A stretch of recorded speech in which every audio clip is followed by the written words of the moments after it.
All right. Calling to order Tuesday, September 2nd, 2025 Commission meeting. Roll call and determination of quorum. Everybody is here, so we won't do the roll call. Ron Weifenbach is gone today. Moment of silent reflection by Commissioner Durr, please, and Pledge of Allegiance.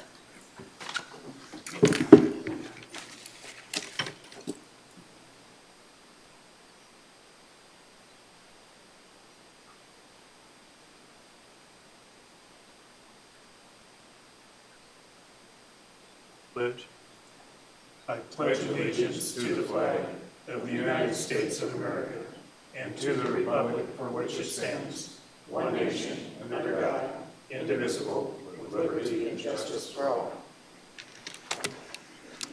All right. Next, we'll have a review and approval of the agenda. Do you have a motion, please? So moved. Motion by Durr. Second. Second by Roskinick. Madam Chair, Discussion? I'm not interested in doing any amending on today's agenda, but I did put in a request for an item to be on the agenda, and I don't know who denied it. So I thought a commissioner could request items to be placed on the agenda.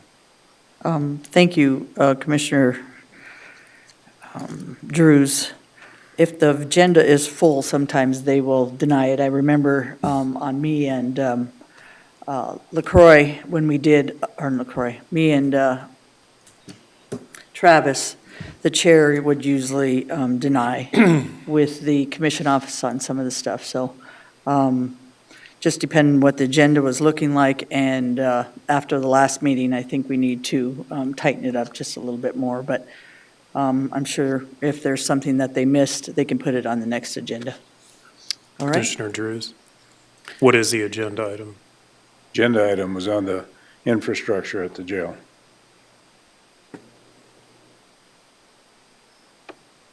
Okay, thank you.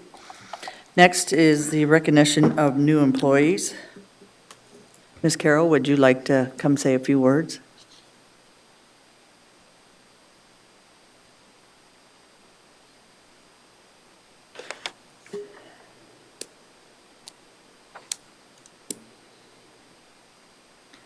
Well, I feel very honored to represent the county in welcoming our new employees. That by the meet and greet that we had just before the meeting, that you saw the number of people that were able to attend this morning, and those who were not able to be here, unfortunately. We didn't get to meet with those, but we have a wonderful group of individuals, and I share with them whenever I have the opportunity to meet new people that I think the one thing that I enjoy so much about working with the county is when I meet these new people, you can tell that they are very passionate about serving people, and that's what draws them here. So I want to welcome our new employees and thank you very much for spending the time with the meet and greet this morning.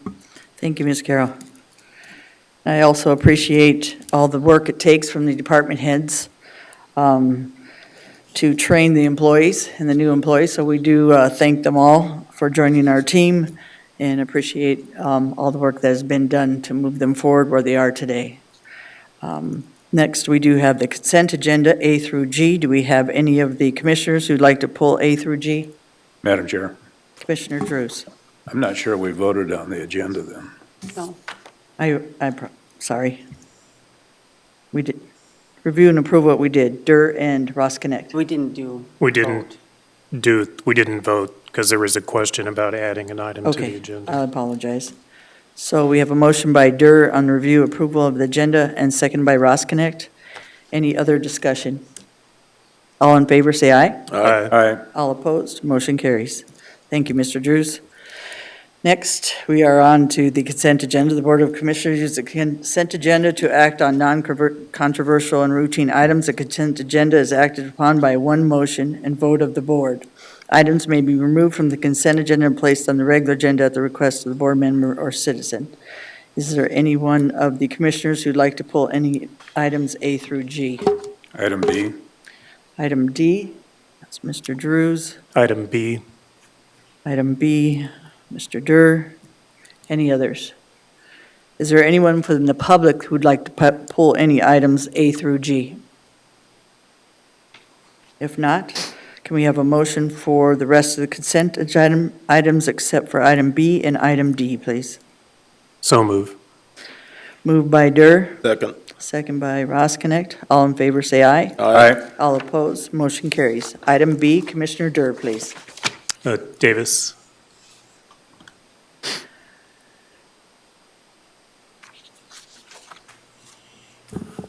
So, yeah, my only question, I've read your memorandum, was when you say pull out a capital asset, so my question would just be, was that budgeted in your budget for 2025? This particular vehicle wasn't, but we do have some funds in our capital asset budget that can cover the cost of this vehicle, yes. So when we submitted our budget last year, we were able to purchase some things cheaper and, work things around, so we were able to include this in our capital assets line item, yeah. So. All right. Yep. So that's my question, and I would say that when department heads are coming forward and they're, putting a memorandum about purchasing things and, larger expenses like this, that a little comment that says it's within budget for fiscal year 2025. Okay, And then if it's not in the budget on these larger purchases, then that would be a conversation. got it. All right, thanks. Thanks. Any other discussion? Yes, Davis. Mr. Drews? So was this item in your request for 2026 then? Not this particular vehicle, no. Okay. I'm not sure I favor, I mean, I understand the system that you used to do it. But with our budget the way it is coming up, I'm not sure I'm in favor of the purchase of this vehicle at this time. Thank you. Because of our 2025 budget or 2026 budget? Well, primarily because of the 2026 budget, but Okay. this would lead to, as I understand what you're saying, this would maybe lead to some carryover dollars for the 2026, so. Okay, any other discussion? Is there a motion? Do you want to take up the other item and we could get it in one motion? They might be separate because you All right. vote them individually, sir. All right. I'll make a motion to approve. Motion by Durr to approve. Is there a second? I'll second it. All in favor, say aye. All opposed? Nay. Hey, So does the motion fail, or does it go to the next meeting, Jordan? Next meeting, yeah. Okay. Okay. Thank you. Commissioner Drews, approve the 2026 Local Emergency Management Performance Grant, Subrecipient Agreement EM. Sir? Mr. Drews, I didn't pull this. you I pulled pulled- item D. B, Oh, I heard. You said D. You said D. I don't think so, but B is the one I was Okay, interested in. we're good.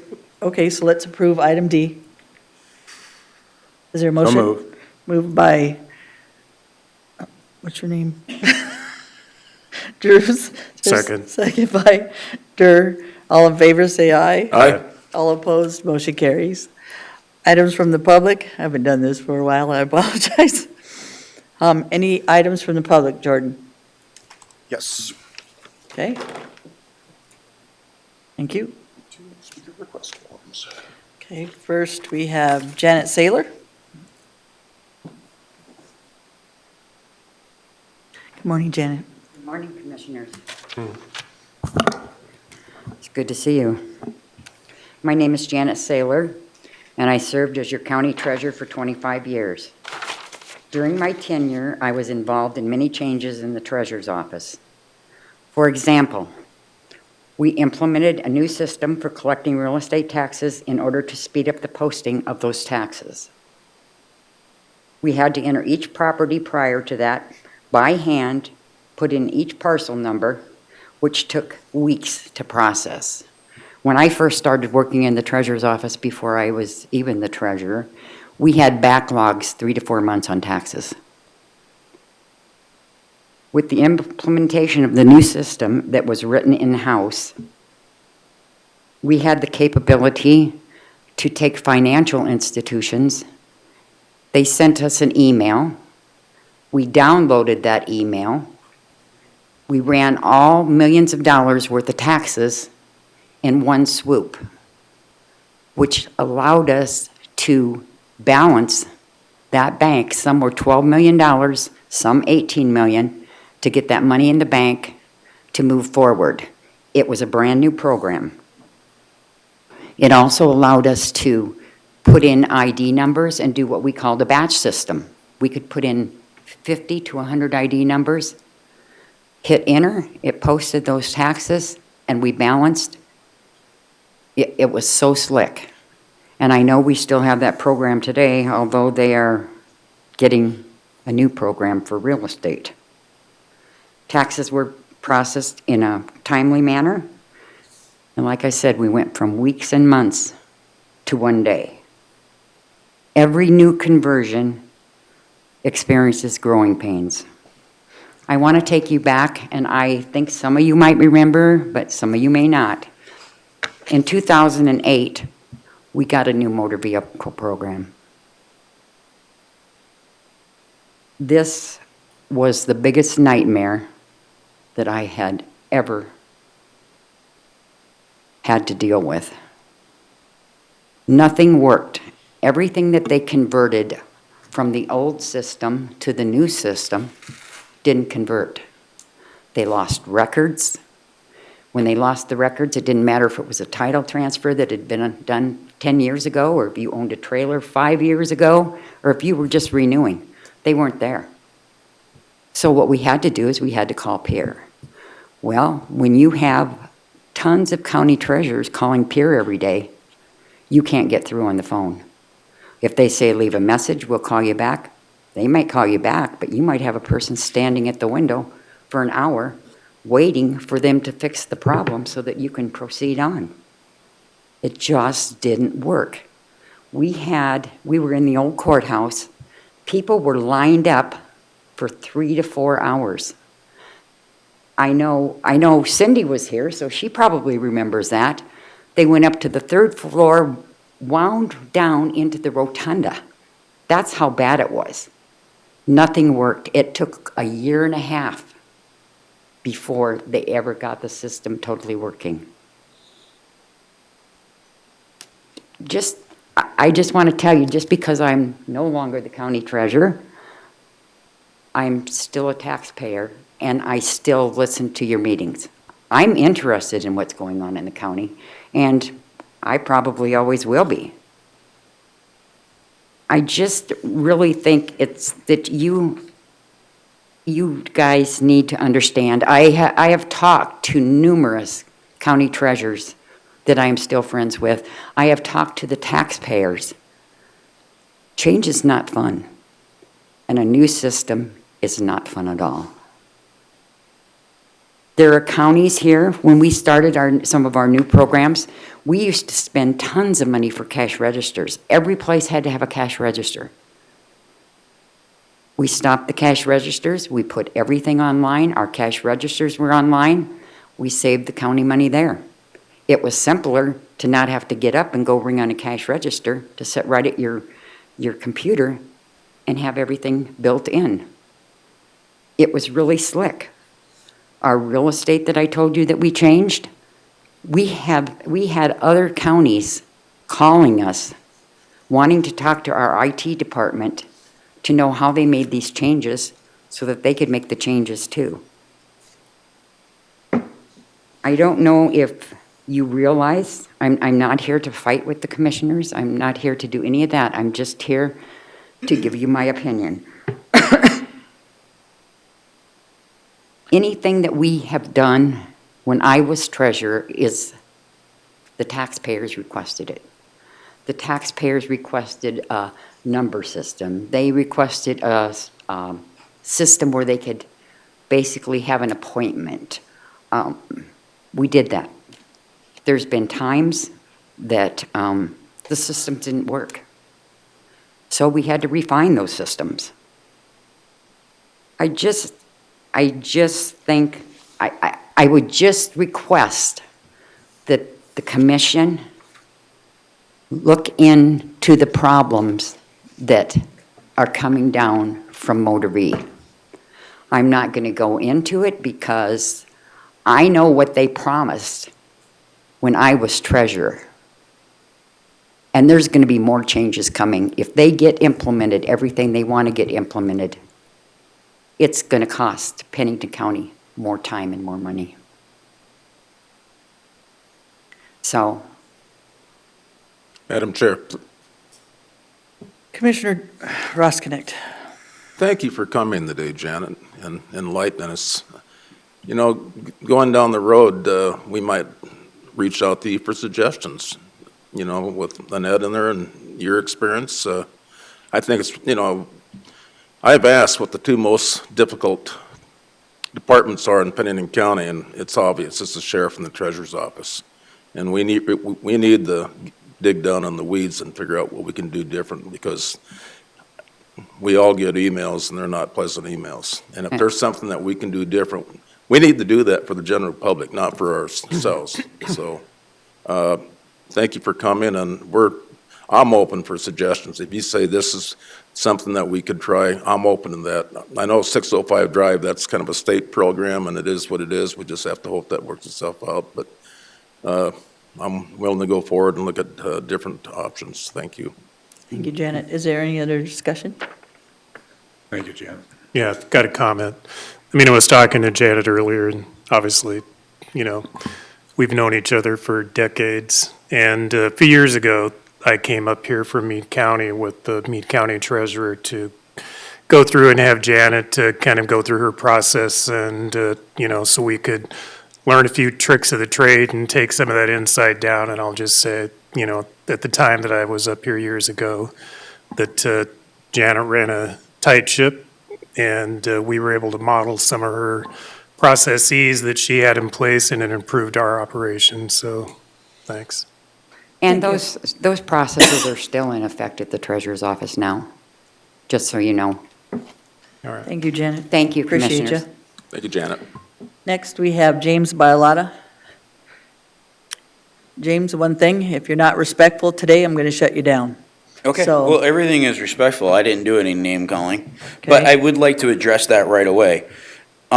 Commissioner Durr Nope. mentioned the bylaws, and the bylaws apply to the commission. They do not apply to the public. You are required to treat people with respect and not derogatory yourselves or the public, which he did. James, you're going to stop because you were disrespectful. I was sitting right here. So if you're going to be That violates my disrespectful- right to petition and freedom of speech, ma'am. That's a federal felony. Okay, you're going to have to 18 do what you have to do if you're going to argue. 242. James, I'm sorry? James, say what you have to say. I am. So what I'm trying to explain is Commissioner Durr violated a federal We're felony. done. I'm We're sorry? done. We're done, Jordan. Now you're violating my Okay, freedom of I'm okay- speech I'm and okay freedom with of that right petition. now. James, if you want to say something about somebody, we're not going to talk about it. If you want to say that you found something with commissioners and the public, I'm okay with that. You don't have to mention any names. No, I do. That is my God-given right. Okay, you're done, James. You are violating my Yep. constitutional rights. I'm going to have to today if that's what you call it. I'm sorry, did you just say, yes, you're going to violate my No, constitutional I rights? said you're going to sit down. That is Now. violating my constitutional rights. Okay, Jordan, you want to have someone, sit down, James. So you're telling me that That you're naming done. a commissioner that violated the That you're done. bylaws is a, We're going to have you taken out, James, if you don't leave. by whom? Under threat of arrest? Are you threatening to arrest me for freedom of speech and We're not going to freedom of arrest you, we're going to petition? remove you from the commission chambers, sir. Thank you, James. Not I today. have other grievances. Okay? Do When you you can come up here, understand be you're respectful, violating? you can come back. What disrespect did I do? Okay? I told you, you don't need to use people's names and start That pointing is my fingers. God-given right. Time to leave, James. Thank you. If I don't leave, am I under arrest? Okay, then that's fine. I'm going to finish my public comment. No, you're done. But that's, Just don't handle it here, okay? Thank you, I'd James. like you to arrest her for violating my constitutional We'll do it at a rights. different point, not right now, okay?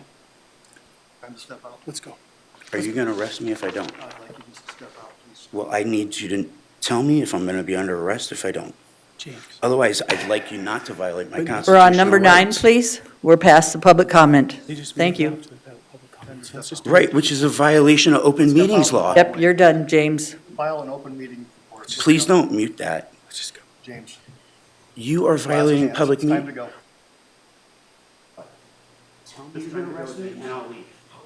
I'm gonna arrest you if you don't leave. Thank you, that's all I needed. You just violated my civil rights and conspired to do it. Okay, well. That's USC 18241. Thank you. Next, we have the 2024 Financial and Compliance Audit, State of South Dakota, State Department of Legislative Audit, Mr. Bruce Lintz. Morning. Good morning, sir. I've evidently been doing this job too long. There's too many familiar faces here that I've known from past entities I've been at. You're good, sir. Anyway, we finished up the 2024 audit. Wanted to come in and give our report. I think we're pretty well done in the office. I think it should be released this week. We'll get the federal side of it filed with the Federal Clearinghouse. You should get some hard copies in the mail, but I think electronic copies hopefully will come out this week yet. So I've got 3 letters to go through with you. The first one is that letter to the governing board. That's a letter we've added here just in the last few years. It's directed towards the county commissioners about any issues, concerns, difficulties, disagreements, anything like that we maybe had with management, staff, any of the elected officials or anything. And as you can see, reading through the letter, we didn't have any issues of any kind. So it's just kind of a letter to you guys if we've run into anything. So on that one, Bruce, I sent you a letter on respectfully disagree. I did find the other handbook, and it was on the time of service disagreement with you. I found that they do not shred or get rid of the first handbook, the one you couldn't find. I do have the handbook. I have the most current handbook, I guess, in our work Yes, papers. I found the other one as well. I've been here long enough where I do have the other handbook Well, and the time of service in there. And bottom line is, it does not constitute time of service for elected officials. It also why was is that never. not in the current handbook, I guess? what- Why is it in the old one but not in the current one that we're using? Every time we have an updated handbook, we pull forward whatever's new because we assume everything that's in the prior ones gets pulled forward or it's been deleted for whatever reason. Well, sir, it's not in this one. And that was the one before this one, approved November 5th, Well, I thought you said it 2013. was in that one. No, it was in the effective September 1st, 2018, updated May 18th, 2020. And it doesn't say anything about elected officials in there as well. It also has one of the elected officials saying that they're not an employee, one of them that had got the time of service. So they knew they weren't an employee, so I have that email. I also have State of South Dakota benefited employees versus elected officials. The salary of constitutional officers is not advised or not adjusted annually, and they are not allowed to take or receive any other compensation for official service. I also have Lisa Marshall on paper that says they are not employees. I also have your participant in eligibility. We are salaried people as elected official. The plan also covers elected officials. It actually says it in the policy, what we receive for healthcare, sir. Let's see. What about, do you have the IRS regulations that says elected officials are employees? I think it needs to be, IRS is good in one sense, but Oh, and that- IRS also, we asked Lisa Marceau is the insurance I agent get for that, liability. and I saw those opinions, it's based on state laws. We have never heard the comment called, where elected officials are not considered employees, because it's like, then what are they? Are they volunteers? Are they contracted services? I mean, they're neither one of those. They're getting paid, they're not a contracted service, they're not issuing them a 1099, you're giving them a W-2. In And so our- we went to the IRS, and the views of the IRS, they are considered an employee. And that's where our problem is with this, is your policy manual is not clear. It says benefited employees. Well, your elected officials receive some benefits. They receive health insurance. They receive retirement. They do not get the sick and vacation leave. And all we're saying with our conclusions in that is that you guys need to clean up your policy manual and spell it out, what benefits they get, what benefits they don't get, and who gets it, whether it's just the elected officials, that what we consider full-time elected officials, or including the county commissioners. So Bruce, can I ask you something? Did you read the resolution for Pennington County elected officials' wage policy? And did Wage you policy, also yes. read the eligibility and what they Yes, get? we looked at all that. Okay, it does not say time of service is what elected officials got. They don't either, though, does it? Because it doesn't, means it's saying it's part-time, full-time, benefited Our people. conclusion Okay. was to clean up the policy manual and move forward. That's what we came to the conclusion Okay. of. The policy's been applied inconsistently since 2019. If you go back and look at the documents and the communications we have between HR and the auditor's office, sometimes they were told to pay it, sometimes they weren't, sometimes they got paid, sometimes it didn't. It was inconsistent all the way through. We don't know what the intent was back in 2019. So, Bruce, I have to ask you, if that was the issue, then why didn't the auditor at the time ask what the consistency was instead of just paid themselves? I don't know. You'd have to ask them that question. Okay, because everybody else, including me, never got time of service if that was the truth. Because I've been I elected can't official answer that for, question. I can't answer that question. it's not consistent. So why isn't it And that's what our consistent? conclusion says in Because our the policy says right summary. here, because I read it, Right, and I didn't ask for time of service because I read the policy. It says for part-time and full-time benefit employees. right, and benefited employees. Exempt, It doesn't define what the benefit, like I said, your elected officials get benefits. so you're going to argue with a lawyer, you're going to argue with our policy that distinctly says. We don't, When you read this, when I We- become an elected official, I have to sign a paper, right? Yep. And when you have this handbook, you have to sign this handbook, that you do not get paid time of service. doesn't say that they don't. It does. Well, I we didn't disagree. see that. Well, at this time, I'll just I tell wish you'd you, have given me this 2 weeks ago and we could have discussed this and not done it at a public meeting. I think it needs to be at a public meeting, sir, because when you do it behind the scenes, they don't know why we're not going to sign it. I'm not going to sign the audit report. Okay, Your well, chair's here's not the going deal to. then. The report needs to be out by the end of September, or we're in violation and we're not in compliance with uniform guidance. And if it isn't out by the September 30th, then you guys will become a high-risk entity, and next time we do the audit, we'll have to audit 40% of your federal programs instead of 20. Okay, So and that's- because and you that's made a up to you. mistake, We didn't make the mistake. okay, then maybe we need another opinion of the Attorney General or somebody else on this then. So I we're done here, respectfully huh? disagree. So we're done here? We're not going to No, finish this? any other questions? Like I Discussion. said, we're not releasing the report till we get this rep letter signed. And if it, I mean, we just won't release it. And if it isn't, if it goes past September 30th, like I said, according to the uniform guidance, you're not in compliance with the 9-month rule, and you'll become a high-risk entity and will be tested. So Bruce, let me ask you something. You're a taxpayer and you're paying something to somebody that you have a discrepancy for, up to, some people got $6,000, $5,000, $4,000 of taxpayer money, of time of service, when it's very distinct for the rest of us. I've been in here, what, politics 18 years, and I know I don't get time of service. You're telling me people that were Well, how do you know that? It doesn't unelected spell it out in your beforehand? policy manual. Well, how come it wasn't told to me then? I don't know They that. tell you all the benefits. They line it out. Did you read this, the eligibility? Yes. It lines it out. Deb Hadcock does Our not eyes, it get time didn't. of service, In our and eyes, it she's wasn't been clear. here 11 years, sir. Why would other people think they do? That does not make sense, Bruce. It does not make sense to me, and I did not get paid because I knew I wasn't supposed to get it. Other people got paid, and because it was done before, that's even worse. Well, you'd have to go back to the previous Okay. HR people and the previous, because you've had numerous HR directors. I don't have to. I got evidence-based, and I also have evidence-based that someone's saying they're not an employee. If they're not an employee, it says distinctly you have to be an employee. Okay? They knew they weren't an employee. Madam Chair. Okay. Discussion. Bruce, Mr. Drews. appreciate your service that you provided to Pennington County. I agree with you that it's not clear in the manual, and so I would agree with you. Thank you. Madam Chair, Mr. Roskinick. you don't want to sign that today. Does that go to a vote of the commissioners, whether you sign it or not? Because I believe we have a say in this too.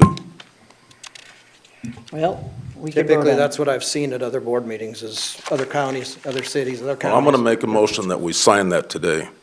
Second. Been a motion and a second. Any other discussion? Yeah, I have discussion. Commissioner Durr. Okay. So the representation letter, the one, so I'm assuming this is That's the one, That's the last letter that's on your guys' letterhead. you I pulled haven't even that up. got to that yet. Having a hard time pulling up documents. Give me a second. But this is the letter we're talking about signing, correct? Correct, and all this does, and here's something else, I guess, to think about. We can get this letter signed today. The representation letter gets some things in writing that were discussed over the course of the audit. It's a standard letter we've been doing for years. It's been modified a little bit over the years for different changes in auditing standards, changes in federal compliance with grants. This has nothing to do with the issue we're talking about. We can still follow up on this issue.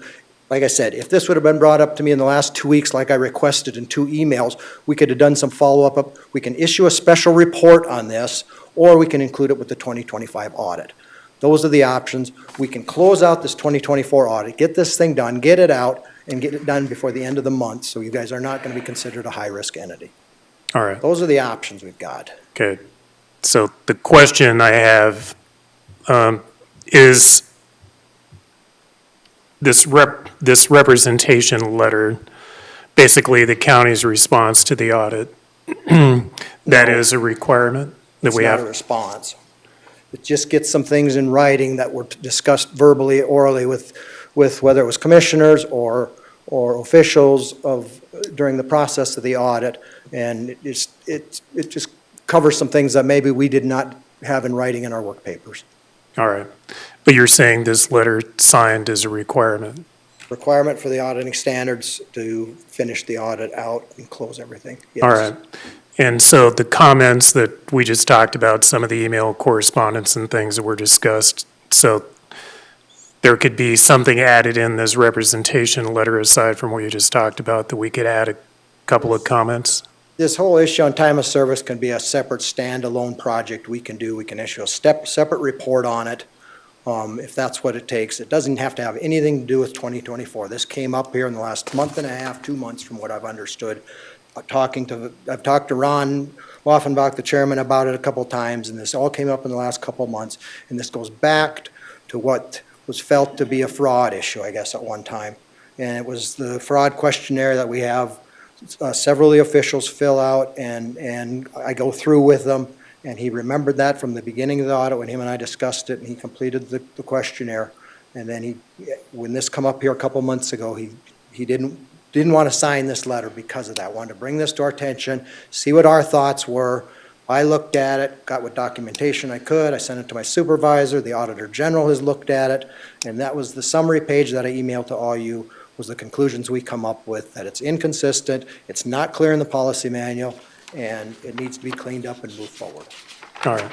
So my follow-up comment on the letter is, I'm not going to vote today to support signing the letter, and the reason I'm not is because the board chairman is not here. Okay. And so he will be here on the 16th, and I would like to, have the Want me to vote. drive back again? No, I've you done don't it need to come twice. back. Last time I had to drive in rally traffic. That was a Okay. good time. But I'm saying the board chairperson is not here, and I'm not going to vote to have him sign something when he's not here, so Okay. he'll be here on the 16th. Okay. And, I would like to take the vote when the chairperson is here, because I just don't. I've got Cindy's signature on this. I can leave this. It's Okay. dated today. Our report's dated today because we thought we'd be able to release it. We can still release it as of today's date and leave this letter. I can leave this with you. If you guys can do that on the 16th. and Correct. Keep me in the loop and let me know what's going on. Yeah, you don't need to come back on the 16th. Madam Chair, Commissioner Rosenbeck. I think we have to, when matters like this, we have to separate emotions from policy. I And think you need to I stop. remind the Are commission. you calling me emotional? I didn't say You just anything did. about you. I'm just saying we Telling have the to truth is separate not emotions emotion. from policies. Okay, you're Simple out as of that. line. Okay, I'm going to show you a motion. SDCL 7-7-3, 5.9.1. You had this. And SDCL 7-12-15. This is a liability lawyer, Lisa Marshall, that's telling us this. This is not Deb Hadcock. We saw it. We read Provide it. the salary per diem payments for commissioners. It is set by resolution or at a meeting depending on which elected official's salary is to be set. Yet the commission may also provide additional compensation to the county treasurer, county auditor, county register of deeds, or state's attorneys and sheriff. Assumed, SDCL 7-8-2011, assumed by motion or resolution or ordinance to get anything else for pay. Here in the handbook, you provide employment categories, 3.0, 318, compensation administration. Have definitions for employment categories and a specific provision for compensation of elected officials. Contract interpretation principles support the conclusion that excluded by definition in 3.0 and by not setting for compensation via resolution differently that elected officials do not receive time of service bonus. As to the payment, unless there is some type of justifiable reliance waiver or estoppel proven, the time of service bonuses should be repaid by elected officials. I'm aware of nothing that suggests the county waived or stopped for receiving the repayment or that any reliance on the payment was reasonable. Nothing in writing that says that they were received to receive it. It was simply just paid in error.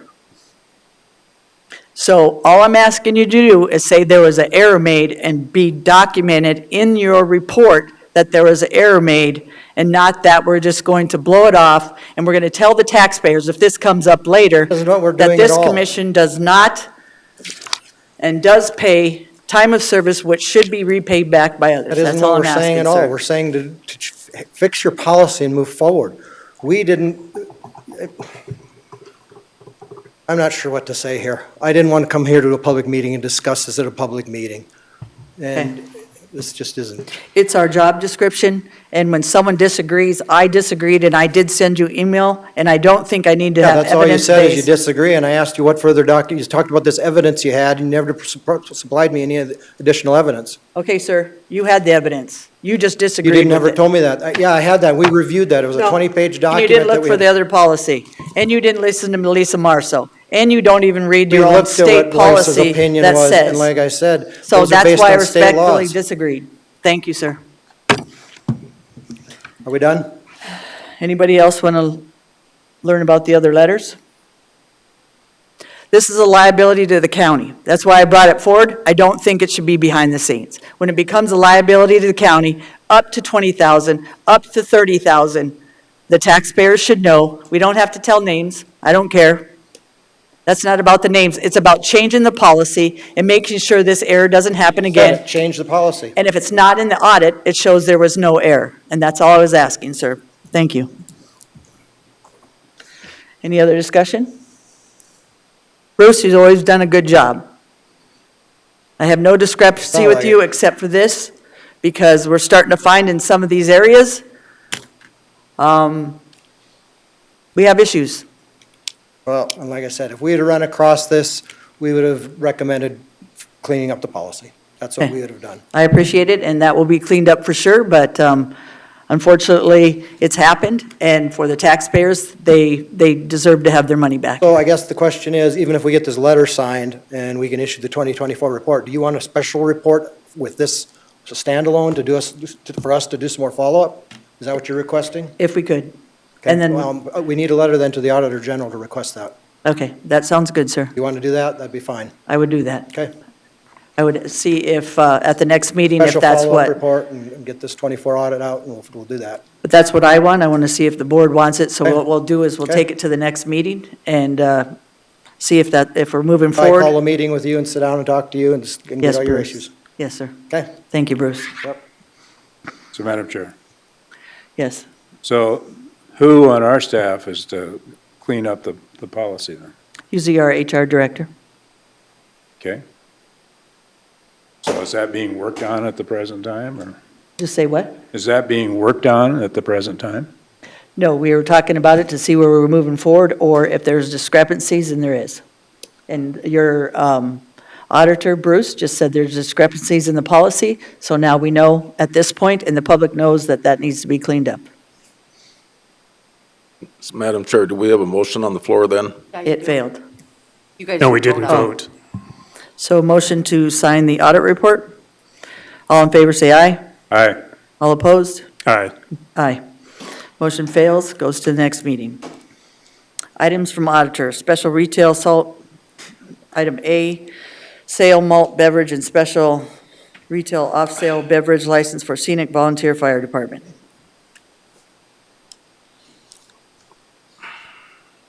Ms. Cindy? Good morning, Commissioners. Cindy Moeller, Pennington County Auditor. And yes, we'd like the approval of the special retail on-sale malt beverage and special retail off-sale malt beverage license for Scenic Volunteer Fire Department annual fundraiser, which will be held September 27th, 8 a.m. to 12 a.m. Thank So you, Ms. moved. Cindy. Second. Moved by Durr, second by Drews. All in favor, say aye. Aye. All opposed, motion carries. Thank you, Ms. Cindy. Items from State's Attorney, Ms. Laura Etzel, please.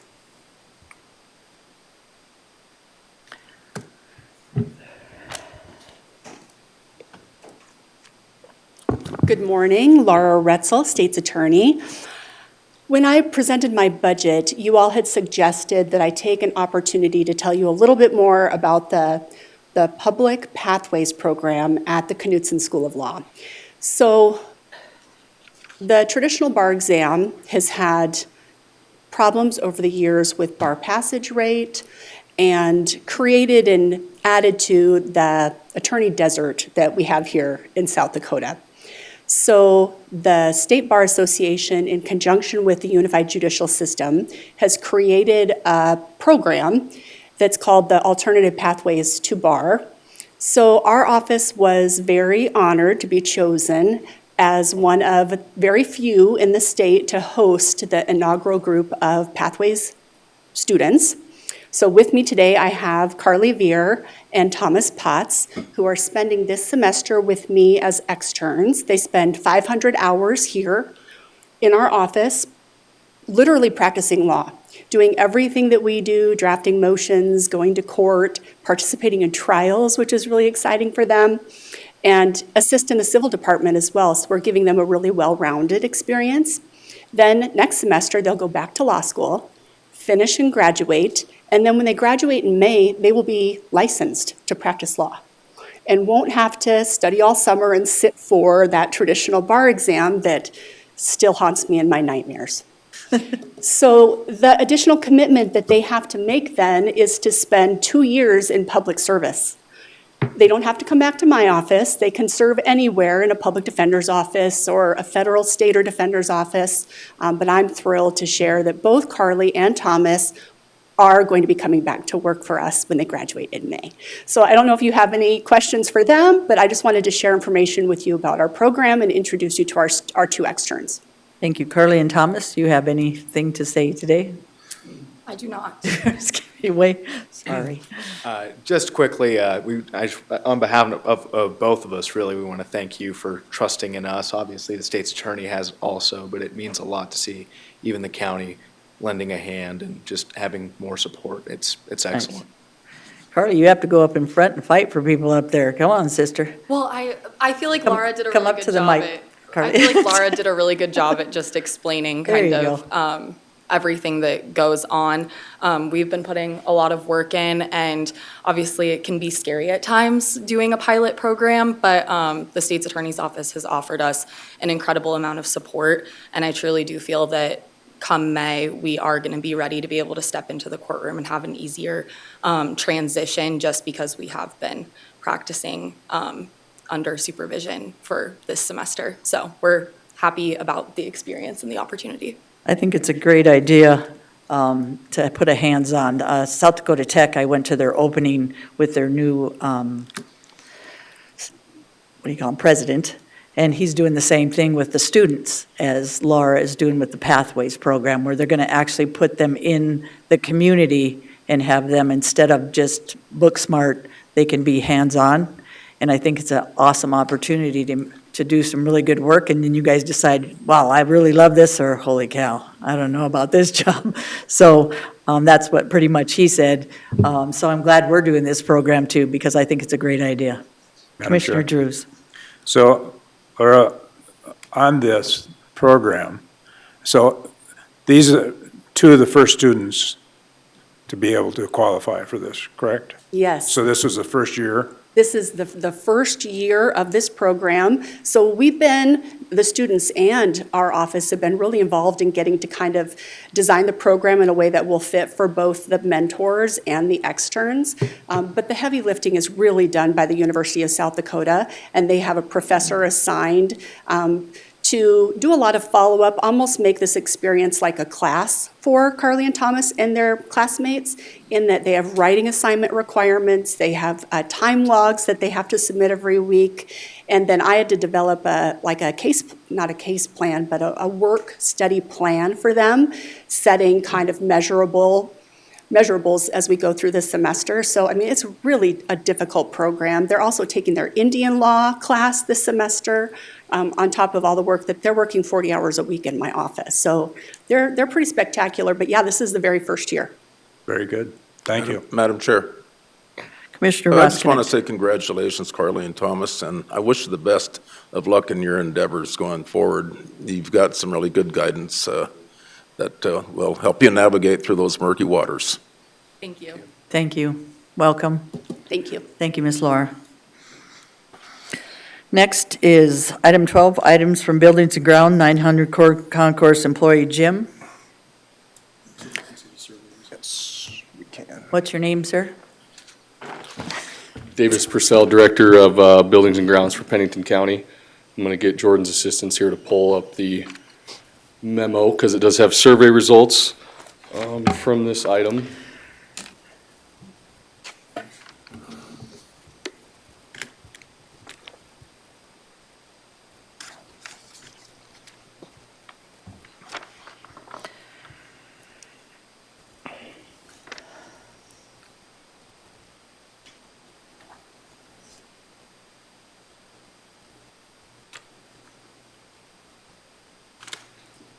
Thank you. All right, so can we get this on the screen? Mm-hmm. Thank you. All right, so as you can see, I sent a employee interest survey for the 900 Concourse Gym to roughly 800 employees. We had over 340 responses, so I'm just going to go through some of those here. The first question was, how interested would you be in using the gym at the new administration building? We had, you can see about 60% said very interested, 28% somewhat interested, and another 14 saying not interested. Question 2 was, how often do you think you would use the gym? Obviously a few times a week, one out here. Question 3 was, how important is it to you that the concourse gym be open 24/7? And I'll go into more detail about this later. But you could see about 60% again said very interested, or excuse me, very important. 20% said somewhat interested. 22% said not very important. What time of day would you most likely use the gym? The biggest response here was after work. The other comments are captured down below, and a lot of this was just saying that they requested that it be open 24/7 because of their odd schedule or dispatch workers working late hours and things like that. Question 5 was, would you be supportive of a minimal monthly fee at roughly $10 a month to help with upkeep and equipment replacement? Now, the reason I included this one was this is what we discussed at the last BOC meeting. This was also something that came out of building committee a while back, and it really wasn't talked much about, but I wanted to include this in here. And you can see that roughly 56% of the responses said yes, about 44% said no. And as you can see in my memo, a lot of the yes responses came back to say that they would support that because it's cheaper than a gym membership, but that it doesn't support county wellness. There is a law enforcement gym that the sheriff's office is able to use, and obviously they're not charged to use that. So I'm going to go into some more details here. I'm not going to read through all of these comments, but I wanted to include this for the commissioners and also for other employees that may want to see what some of the responses were. So lots of comments. And again, Why, like I said before, why the fee question is misleading is because those yes votes came with caveats. Dozens of employees explicitly oppose fees, citing fairness, obviously the sheriff's office gym, already high insurance costs, and the principle that wellness should be a county-supported benefit. Several comments stated they would stop using the gym if charged, or would not use the gym if charged, undermining the purpose of providing it as a wellness source. And one note here is that the gym came with concourse. We did not buy any equipment. There was very minimal amount of work done in the renovation to support an employee gym here. The equipment is relatively new as well. And then one note I want to point out here is at the previous meeting, I estimated around 12 to 15,000 for operating estimate. That is if we were to replace a piece of equipment a year or multiple pieces of equipment. That's not going to be the case. I did reach out to a local company in town that does preventative maintenance on gym equipment. It's roughly $400 an inspection, or preventative maintenance. You know, they would come in and spend a few hours and go through all the machines and make sure everything's running right, replace any necessary parts and things like that as needed. Again, we'd have them come maybe 3-4 times a year, depending on the use. So that's where you'll see I get to my dollar figure for an operating cost here in a minute. But the replacement of equipment, as I stated here, if and when a machine fails, B&G will bring it forward, and we will look at a funding approach from the commission for approval. One of the biggest responses also was about family or spouse access. This can be difficult. Obviously, it introduces, you know, liability or legal exposure for the county if an injury were to occur. It's also in a county-owned building. It's kind of in the back of house area. If we were to open it to non-employee access, we would really have to increase. I mean, we'd have to figure out different ways that we could allow people into the building. There may need to be after-hours oversight to make sure people aren't wandering the building, things like that, even though it will be locked down. But mistakes can happen. Like I said here, I wouldn't rule out opening this up later, but I think we need to see the use of it first and go forward from there. So the recommendation that I have come to, and you're more than welcome to disagree with me, but I would say we do not charge employees to use the concourse gym. Treat the facility as an employee wellness benefit, not a revenue source. Cover ongoing costs, which is roughly $2,000 a year through the buildings and grounds operating budget. Position the gym as part of the county's wellness strategy, and hopefully, you know, strengthen recruitment and retention by offering a gym for employees. And I want to go back to 24/7 operations. As I stated here, it's feasible without difficulty. We have created a vestibule, so meaning there is one door that can get you into the gym, basically 2 doors that get you into the gym, and then you use those same doors to exit. So we created that passage or that pathway so non-concourse employees that are going out to the building can have dedicated parking spots for the gym. They can go in through a set of doors, and they can leave through those set of doors. They cannot wander throughout the building.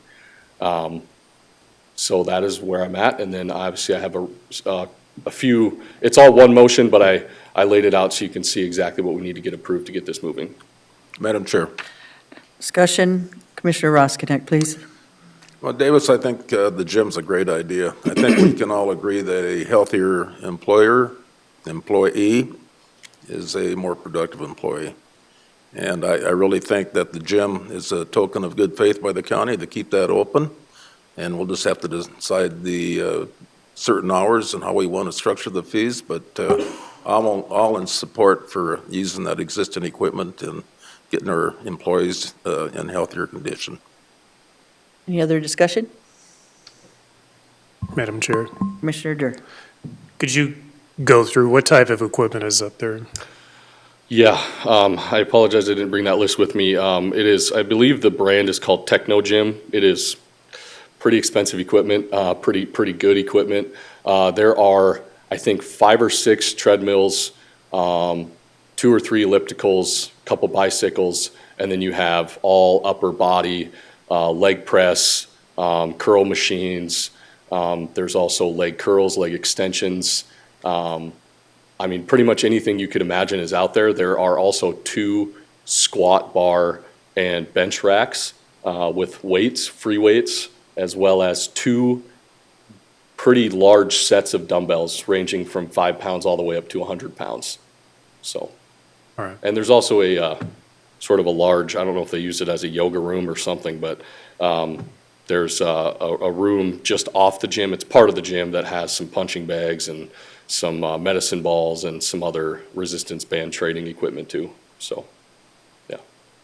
That's what you call the yoga workout area. That's right. Yeah, hot yoga. Yeah, I don't know what it was used for, but I think it was yoga before. So, All yeah. right. Madam Chair.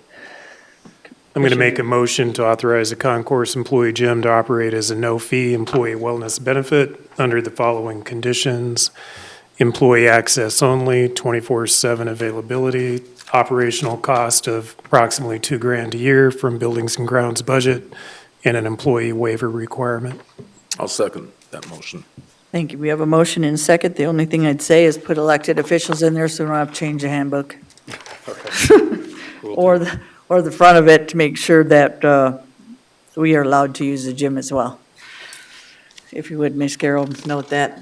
And I totally agree. I think wellness, and we talked about this a while ago when we saw the gym, and anybody I took a tour with were just excited to use the gym and anything that's going to benefit the employee for health, safety, and welfare, I'm in favor of. So there's a motion and a second. Any other discussion? All in favor, say aye. Aye. Aye. All opposed? Motion carries. Next is item B, sir. All right, so this item is another item related to 900 Concourse. This was an item that was presented or brought forward by a commissioner or two to really look into a mass notification system for 900 Concourse. We have done a deep dive on this. We've come up with a really good plan for this building because it is all one level. The departments are very spread out. If something chaotic happens in one side, you may not know about it on the other side. That's really what this achieves, but it also allows for public notice, and or if you're in a conference room, like if we're in a room now and a serious panic button is hit, there will be notification. It's sort of a device that goes on the wall that can light up, and we can also have an intercom attached to it as well. But I know I included a couple documents that are confidential because it has floor plans and other things, so I don't know how much I can actually talk about those, or if they're, okay, just want to make sure.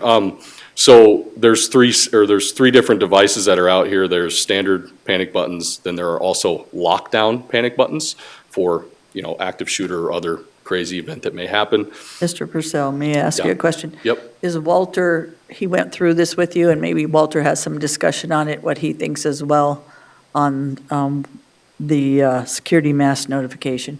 Yeah, and I can speak on it. I did not include it in the memo. Again, I apologize. This was reviewed by Chris Hislop, who's like head of security for the sheriff's office, also Walter, also department heads have signed off on it. Thank you. Outside of one, I have to meet with Register of Deeds, but we have talked about this in depth with every other department. It is a solid plan, and it again is it's a notification system that we can implement throughout other buildings as necessary. We can customize it per building, different integrations. We're also integrating this with the access control system, so when lockdown buttons are hit, there's free egress for employees, but doesn't allow public to come in through the main entrance, only law enforcement and things like that. So it was a very well thought out plan. Obviously, it comes with some costs. And what is also tied to this too, that I want to have a discussion about, and maybe we do it after, but you can see what the total install cost is there. I did add some contingency amount on it because we have to throw this into motion very quick to get it installed before we move in, if you guys approve of it today. So I threw that in there just to be cautious, so I don't have to come back up here to approve of any additional devices that we see as we start to put this out. And it does come with annual software costs that I've also put a motion in there to include in my budget. And lastly, Like I stated, I want to open the discussion about having a manned sheriff's office deputy, if that is still the plan. Again, I believe that was brought forward by a commissioner to have a manned station out there. I took a little snippet out of the sheriff's office budget that he presented. He does not currently have the 1.5 FTEs needed, but you can see that I highlighted there what that cost is roughly. And I did concur with him again that that is the amount that would need to be approved or need to be put into his budget if that's what we want to do moving forward. Whether we do the man station or not, it really only changes how the notification gets to somebody, meaning if someone was to hit just one of your standard panic buttons and we had a manned deputy out there, we could send that deputy to that counter or to that public-facing area and hopefully cool down the situation before other deputies arrive. So whether you sign off on this or not, it is kind of the department head's belief, sheriff's office belief that this kind of system is necessary, whether there's a man station out there or not, so. So just one question. Number one, if it's mass notification, does it help to have the sheriff's office or have a deputy there? Why I'm saying that is, isn't there going to be a satellite office that's pretty close to concourse? I believe there is, I don't know where it's located exactly. Going to be over by, if it's still on Apple Valley, if I'm It's correct? going to be in the Apple Valley TIF. Yes. It'll be on Anderson Road. Okay. And then, I don't know if I'm in agreement with the FTE. I think what's going to need to be, just from going to the hospital yesterday, not for me, but for other people, I think there needs to be someone up front that directs people and helps people through the system, because I'm going to tell you, it's a maze over there. I don't know if we need a deputy or maybe someone that has some kind of experience in security or whatever, and then a friendly face to say, you know, this is how we work, this is where you go. I think it's going to be 100% different if we do for having someone up front, but I don't know if it needs to be a sheriff's office deputy at this time, being the satellite office, but I'll listen to the discussion. Any discussion? Commissioner Madam Durr. Chair. So the proposal would be, it's an annual cost of $16,434, but the upfront purchase is 190 grand. 190. Yep. Yep, So yes. what budget line item is that coming from? I apologize. The memo should have stated, or the motion, it's everything else. So how we're paying through the concourse project is through the existing bond funds. And I did print out the spreadsheet if you need it on the concourse project itself, not on what we have left of existing bond funds. But if you need, if anything, it should just be added to the end of that motion, that it comes from existing bond funds. That is how the entire project is being All right. funded out there. Okay, it's that question, and then the comment I'm going to have about having additional staffing and personnel in the building, and so your second motion, I'm not going to support. And the, if it is a 1.5 FTE, I would say that I would be looking at that to come from the existing sheriff's office personnel, not that we're adding anybody else. And so that discussion, will likely come forward at some point in time, but I'm not looking to add approximately, $100,000 to the county budget for 2026 for the staffing level. I believe that we have enough employees in the county that we could have a discussion about where that allocation would come from. Thank you, Mr. Durr. Any other discussion? Yes, Madam Chair. Commissioner Drews. So did we look at any other software packages besides Convergent? So it's actually not a Convergent software. It's through Everbridge, which we utilize in our emergency management platform, or that emergency management utilizes right now for like the mass notifications that they give out for snow alerts and things like that. And that's the reason we went that path, is to make it replicable if we decide to do any of the downtown campus buildings over time with this same system. So we did look strictly with Everbridge, and also it's supported through Sourcewell or Omnia, I can't remember which one, which is, so we do not have to go out and bid because it is over $100,000. So there was a few things in there, and time was of the essence as well. Just seems to me that, I mean, it's an expensive program, there isn't any doubt about that. Mhm. I'm curious as to whether there's something that is less cost that would provide us the safety that we're looking for. So, Madam Chair. Commissioner Durr. Yeah, I guess, with that comment from Commissioner Drews, I mean, I understand looking at one, but I'm also, when you put something out, even if it meets the criteria for Sourcewell, but maybe putting out an RFP and seeing what other options are out there. We know one option, it's just kind of going back to that comment, it's, I would have assumed anyway that you would have looked at other options aside from this one, but. And I mean, so there was a lot of discussions that have been had, not only with we have a courthouse security committee that we talk about all things security at the courthouse. Everbridge has always been at the tip of everyone's tongue because it has been used in our emergency management platform. And the reason is it can be expanded, it can be integrated in different ways. That's the reason we stuck with Everbridge. Convergent just happens to be, a contractor that works with them.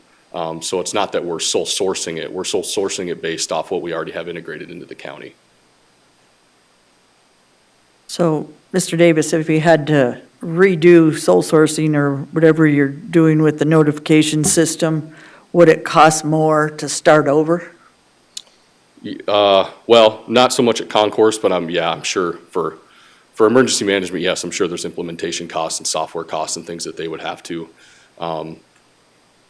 take on if we were to start this process over. And again, I mean, I'll do whatever the commission wishes.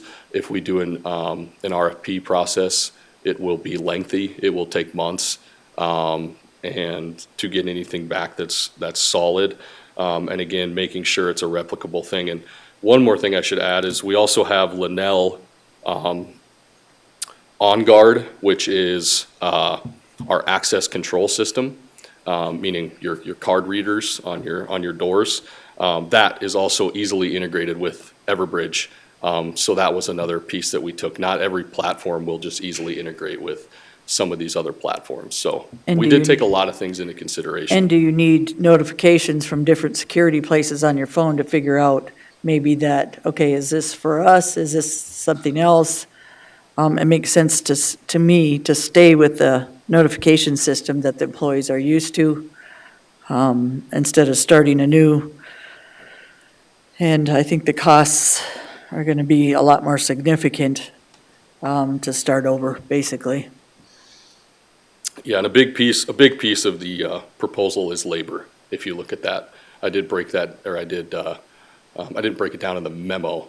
I broke it down in the, believe I sent you the proposal. It's confidential, but I sent it in there. And it was a huge piece of that was the labor, because it is a lot of wire to pull in a building that's already put back together. So. Thank you. Madam Chair.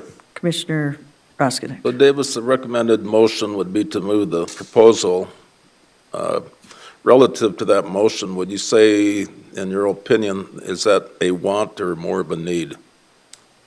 Well, that's not really for me to say. I guess I don't want to speak on behalf of what the department heads would say, but with my conversations, I believe it's a need. Okay, on that, I'm just trying to figure out what direction I want to go on this, but And I think it's more we're trying along, to separate needs and wants right now in this budget cycle, so that's the reason I asked. Sure. And I think it's more along the lines of the location of the building, Okay. the layout of the building. I mean, it literally, it takes time to walk from one side to the other. It's big, it's very, very spread out.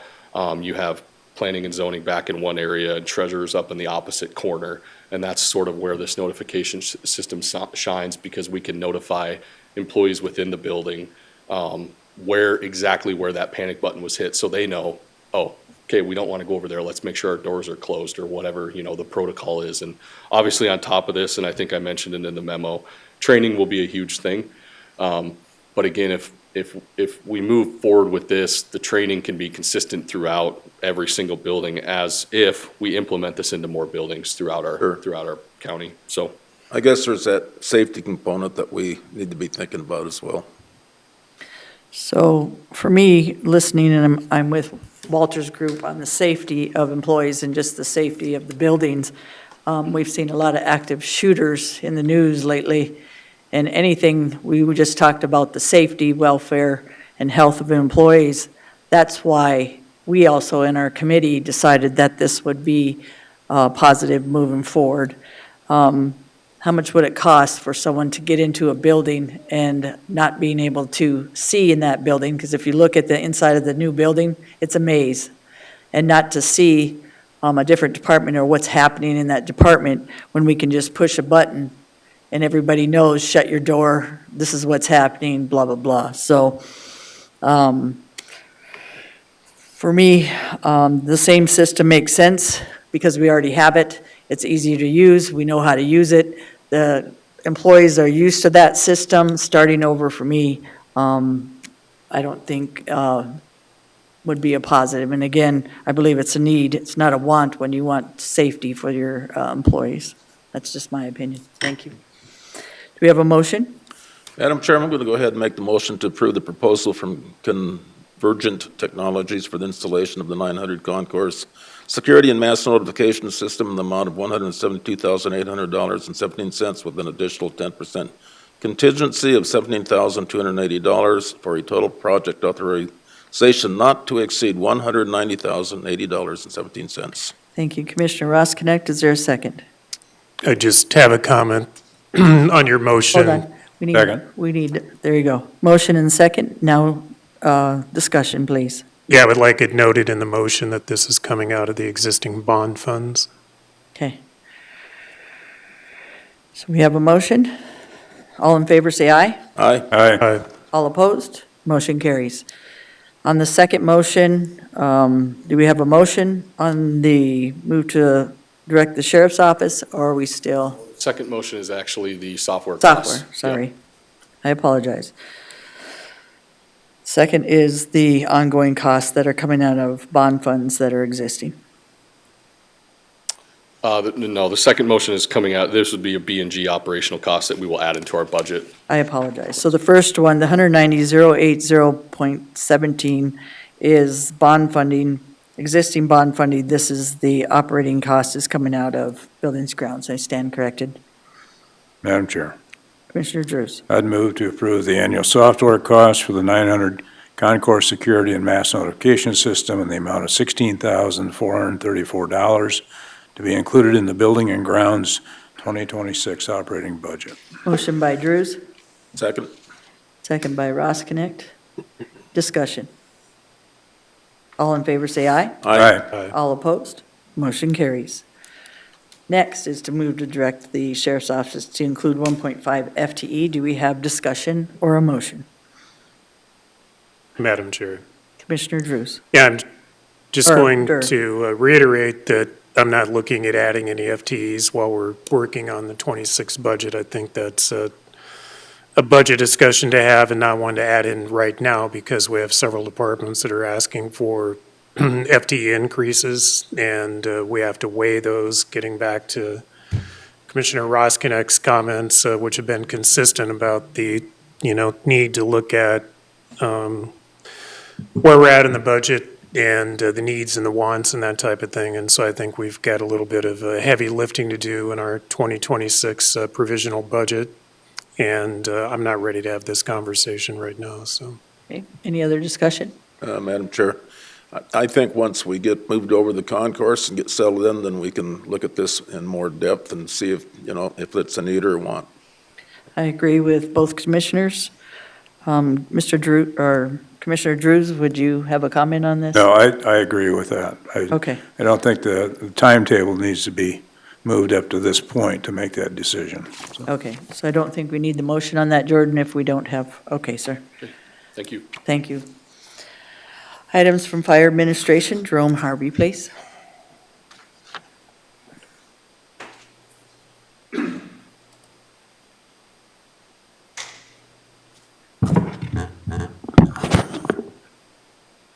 Good morning, Commissioners. Jerome Harvey, Fire Administrator, Pennington County, South Dakota. I was approached by the Whispering Pines Rural Fire Protection District and the Whispering Pines Volunteer Fire Department. They've been paying attention to the task force working in Pier on the property tax. And I'd like to bring you up to date on what's going on there and some of the effects it potentially could have on the fire districts and ambulance districts. There is a typo in the memo that it is sent to you. There's 13 fire districts inside of Pennington County, not 14 is in the memo. And we do have 4 ambulance districts currently in the county. We did give, based on the letter that the Alan and Gabe sent us, we did put together a potential letter for you either by a petition style or by a standalone letter if the commission so chooses to do so. So I'll turn over the microphone to Alan Anderson and Chief Doney. They can bring you up to speed. Thank you, Jerome. Your name, sir? Alan Anderson, President of the Board of Directors for Whispering Pines, VFD. Gabe Doney, Whispering Pines Chief.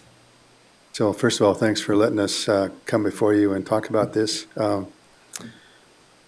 The thing that generated this was last year's budget session in Pier. There was a lot of concern about property taxes, and everybody was trying to get that fixed. And so a bill popped up in that process that would have had serious impacts on our fire department and possibly some others because of the way they were going about making the change. So this year that they formed a task force, which I think is a great idea, and they're going around this state listening, and they came to Rapid City, and I spent some time all day over there, and they're really concerned about it. They're dedicated to doing the right thing. And so I don't know if there's no, effort to harm the VFDs and EMS. They're on board. They don't want to do that. What happened last year was an inadvertent potential impact on it because they did it so fast and they didn't think about all the consequences. So this year, we're going to send a comment because they're asking for comments that's saying, we're on board, great idea, please change the system, please look at the possible consequences and preserve our ability as a district and as a VFD for our department and everybody else in the county and the state really to finance and provide the services that we're trying to provide for our folks. So we put together that letter saying that and we thought that, we're just one department. If you folks felt the same, maybe you could add your voice to it, and you guys have more clout than we do, I'm sure. Thank you, Alan. Just before I shut up here, I wanted to say that I've been with the department for 25 years now, from the beginning recruit to now the head of the board of directors. And I'd like to say that Pennington County has a pretty darn good fire protection system and with the fire administration system that you have set up with Jerome and Denny before that, they keep us coordinated. When we have a fire emergency in a wildland urban interface or we have a house fire, somebody presses the button and says, I need help. They get 4, 5, 6 fire departments within a matter of minutes. And they're there with good equipment and trained people, some full-time, some volunteer. But I just want to say, you probably already know this, but you have a good fire EMS system in this county. Thank you, Alan. Gabe? Yes, thank you for having us today, Commissioners. Like President of the Board said, we're asking for your support on this letter. I think we found in Pier last February when we were doing this that the understanding of all the different tentacles that go out from that one tax bucket throughout the year was going to tremendously affect us if there was one particular bill that did go through. And thankfully for us at this time it didn't. But as we all know, they are continuing to work on this and go forward. So we're just trying to keep ourselves fire districts, fire departments in front of their eyes, letting them know that, we're here and what they do potentially is going to determine what's going to happen to us. Just some light facts on some of the things. In 2015, a fire engine, one of ours that we have, cost $463,000. That same engine today now is $1.3 million. So I'm a taxpayer too, totally understand. I don't want to pay any more taxes than I have to either. And we are, even at our department, Elle and I are sitting down and we are trying to do what we can do to do our part to take a little bit off the taxpayers that we can. So we're really looking into that this year in regards to our plans, our future plans, the vision of where our department is going, and hopefully others are doing the same thing as well too. So, but we are going to possibly need help going forward with this in order to keep us kind of in their eyes up front and to go forward, and that hundreds of thousands of dollars aren't taken away from any of us here in the county or any other fire district in the state. So appreciate it. Thank you. Gabe, how many departments are we affected by this in Pennington County? 20. 20?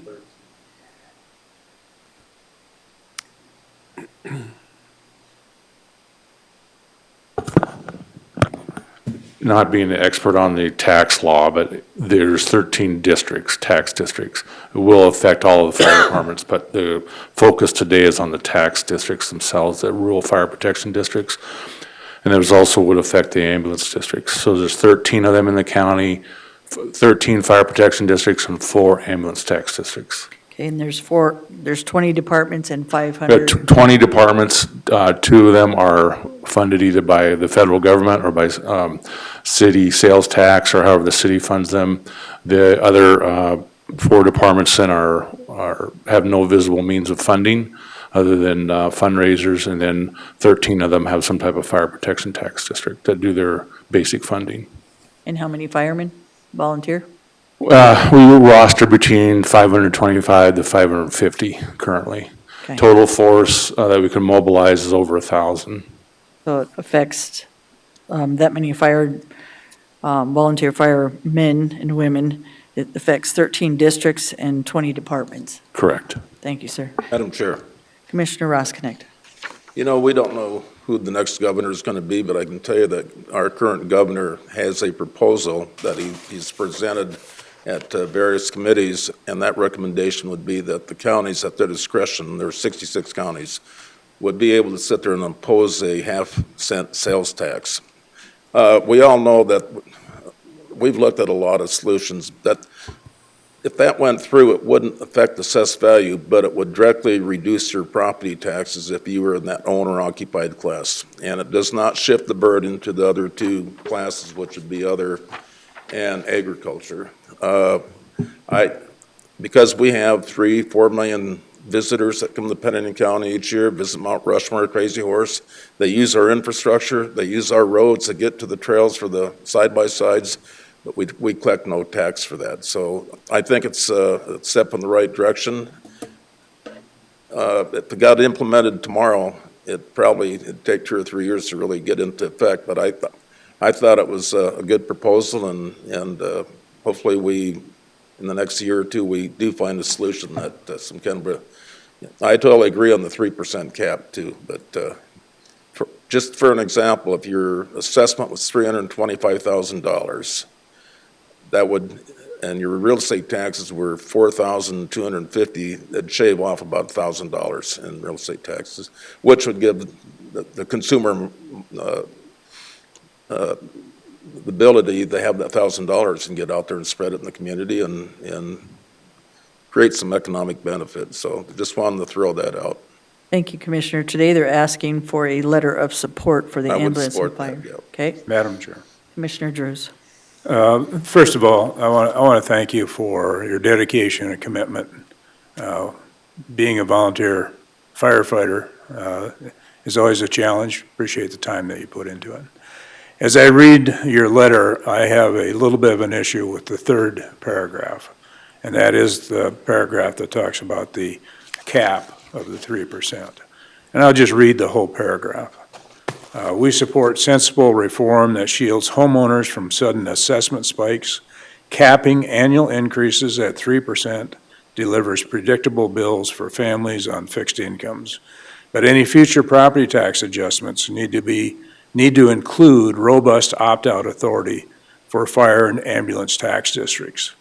I don't have a problem with that last sentence. I do have an issue with the commission going on record at this point in time of favoring the 3% without knowing what the final bill may actually all include.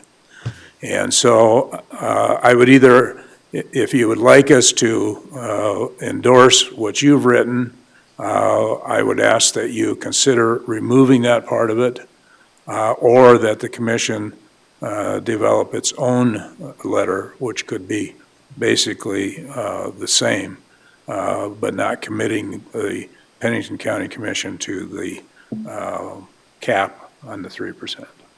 I appreciate that. Commissioner Durr. Yeah. Good catch. That was on my mind as well.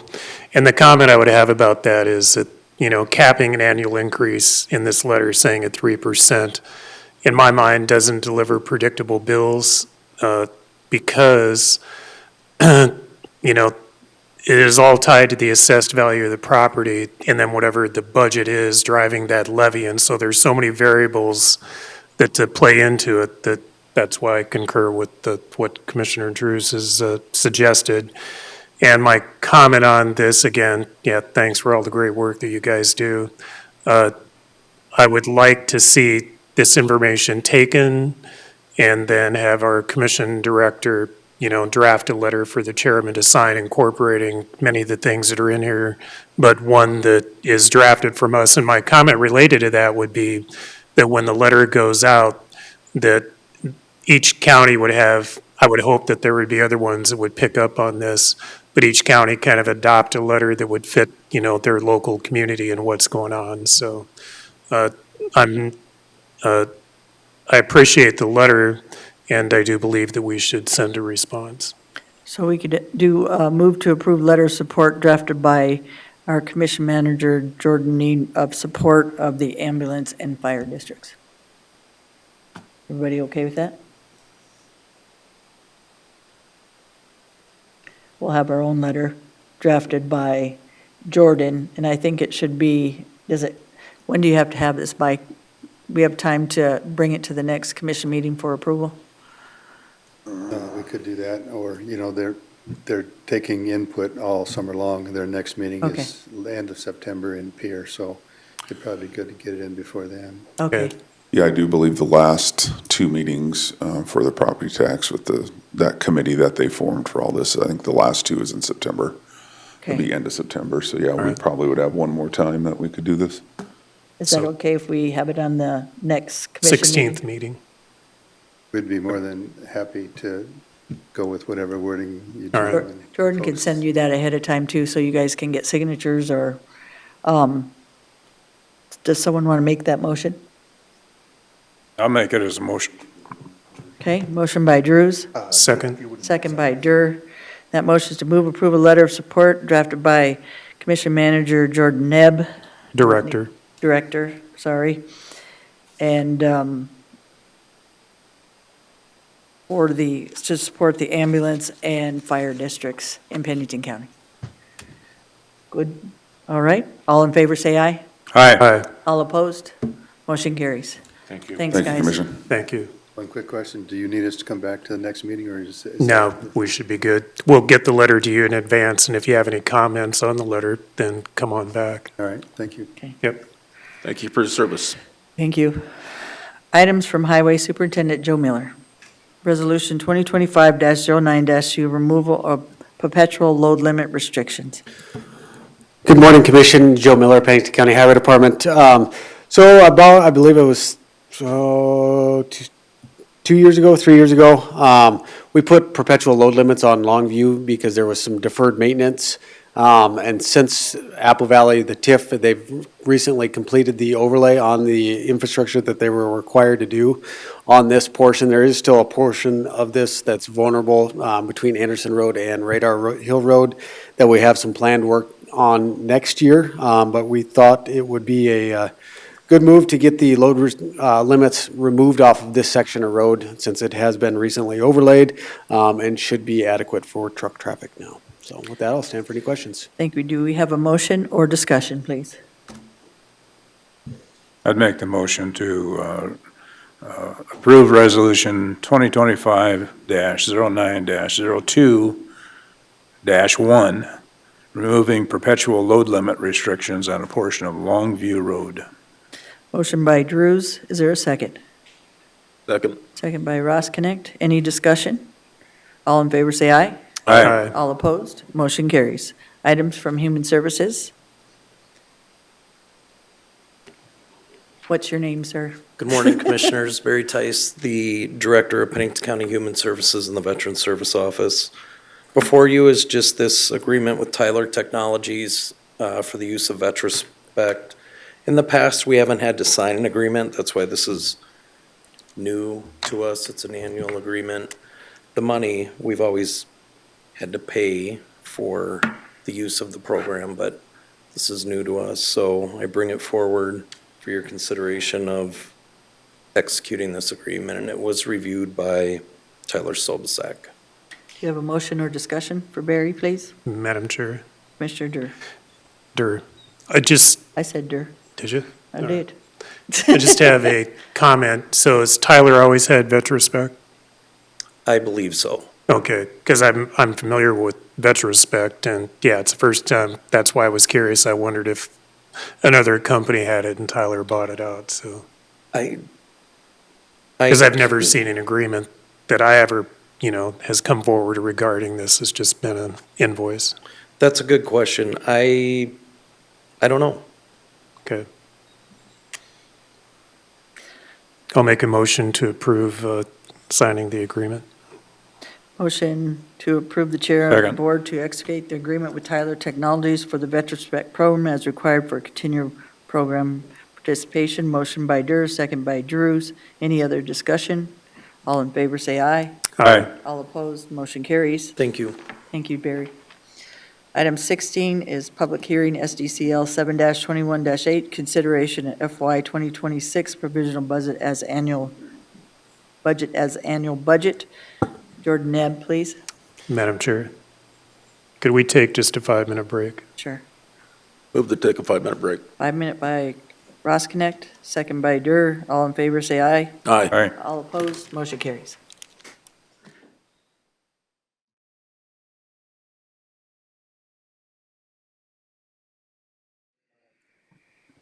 Motion to come out of recess.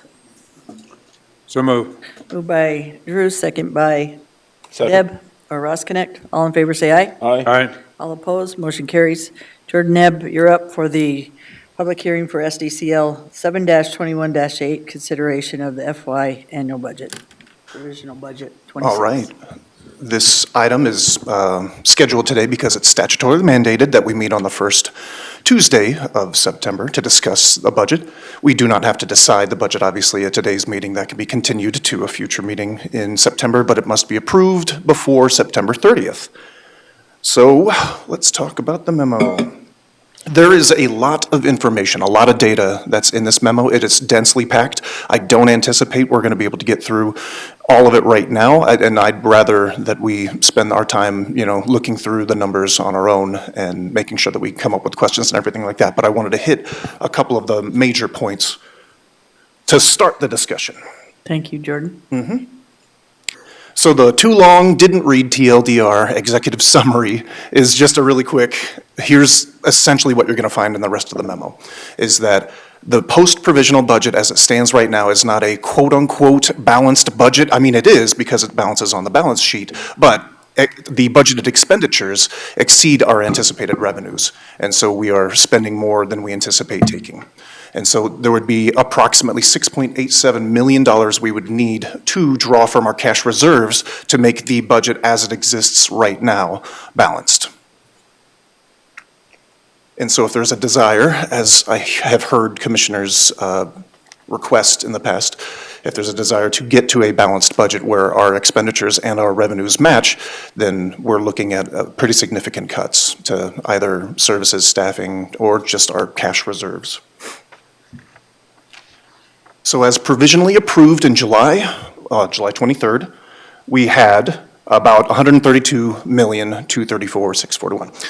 So $132 million in expenditures and revenues, and those are broken out here so you can kind of see that if you don't count the transfers, which it's us moving money from one fund to another on the balance sheet, then you're really looking at essentially $128.6 million for expenditures and $122.8 for revenues. Now that conflicts with the paragraph we just read above because that was what was provisionally approved.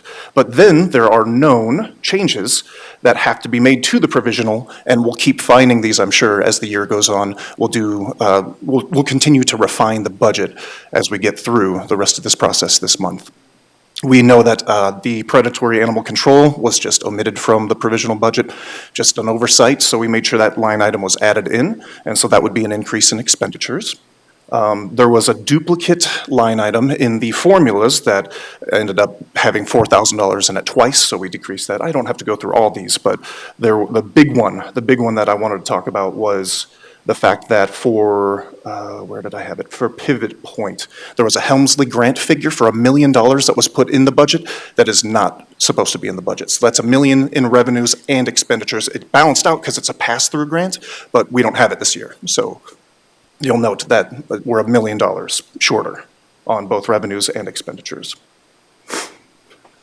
There are significant decisions that still need to be made by the board regarding expenditures. Personnel is going to be the biggest one because that's the driving factor for the county budget. We have 57% of our budget is personnel. And so we need to figure out what to do, how to handle FTE requests, open positions, cost of living adjustments, any step increases, the healthcare renewal options. These are all decisions that can be taken independently or in concert with the other decisions you make. We also need to look at the capital outlay projects, like the jail infrastructure project that we know is going to have costs in 2026, but we've not been presented with what those costs specifically are. And I don't believe we've got the information ready today for that, but we will definitely have something for the 16th, I believe. And then you need to determine what to do with the outside agency funding requests. We still don't have firm board guidance on that. We've got some ideas on how you can maybe modify certain funding or ramp down or ramp up, depending on what the needs are. But we don't have any direction on that just yet. And then contingency and reserve accumulations is the last topic that we'd need to look at for expenditures. I wanted to point out that the open positions that you see here, that's a snapshot in time as of last week. Those were the number of positions we had currently open, and we know that they are being actively filled, many of them. So that'll probably change by this week, next week. These positions that are actively being filled will probably have offers going out, and that number will adjust it accordingly.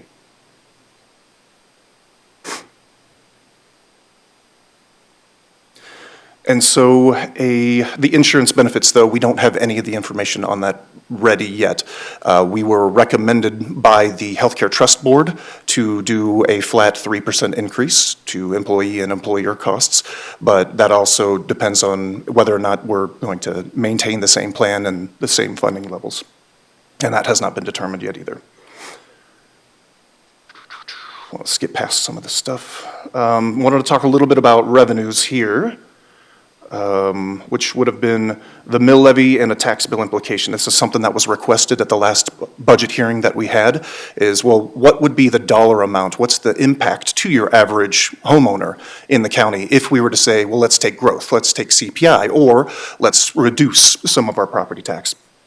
As you can see, the current 2025 county mill levy is 4.678, and so that amounts to about $1,871 for an average home of a price of about $400,000. So that's just the county's portion of property taxes there. That leaves out the fact that we only make up 26% of the total tax bill. The schools take the majority of that, and then cities and other special taxing districts account for the rest of that. And so if we were to take growth and CPI, it would increase the mill levy, which adds about $54 to that average tax bill. If we were to hold flat, the mill levy actually goes down because of the fact that valuations have gone up so much. So it would actually be a decrease of $35 to the property tax bill if we just held at 2025 levels for the 2026 budget year. And if we only take growth, because if we don't take CPI, we can bank that into future years for up to 3 years.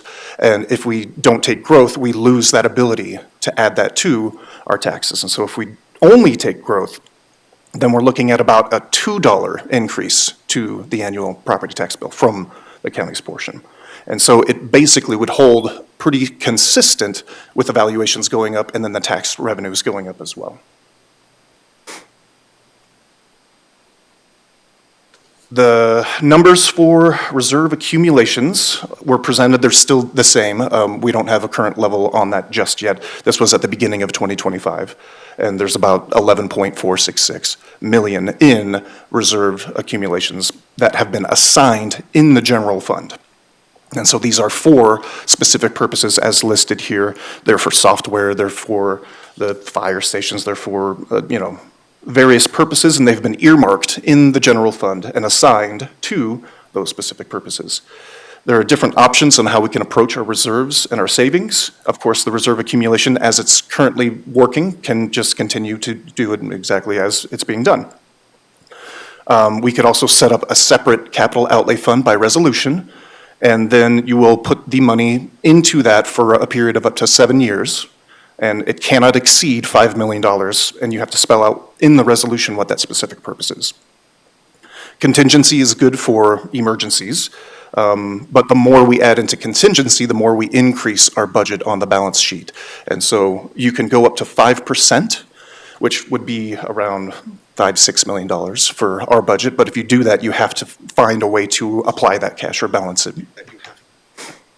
And so the last bullet point I was going to talk about here was making sure that there's mindful budgeting so that you don't necessarily have to earmark any funds in your budget to have a healthy savings. Your savings could just be your unrestricted general fund money that you're keeping an eye on and making sure you don't dip below your preferred levels of 20 to 25% in the general fund.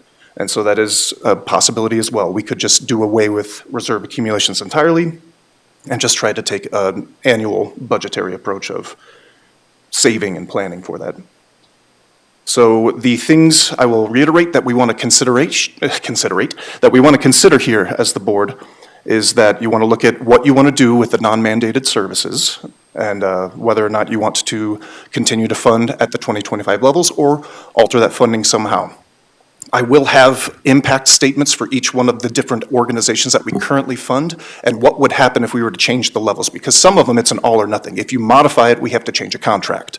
And so if we're getting into it, we have to change it all at once. There are others that you could reduce the funding and just say, well, we're only going to grant you this much this year because that's all we can afford. And I'll have impact statements for each one of those individual agencies for the 16th meeting.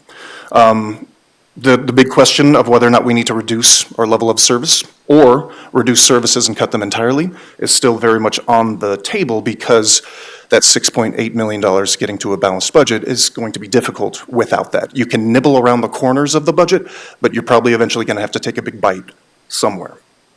And so whether or not the commission has specific priorities or suggested changes, that would be up to each of you to prioritize what you'd like my office to look into, or we could work with all the other department heads as well.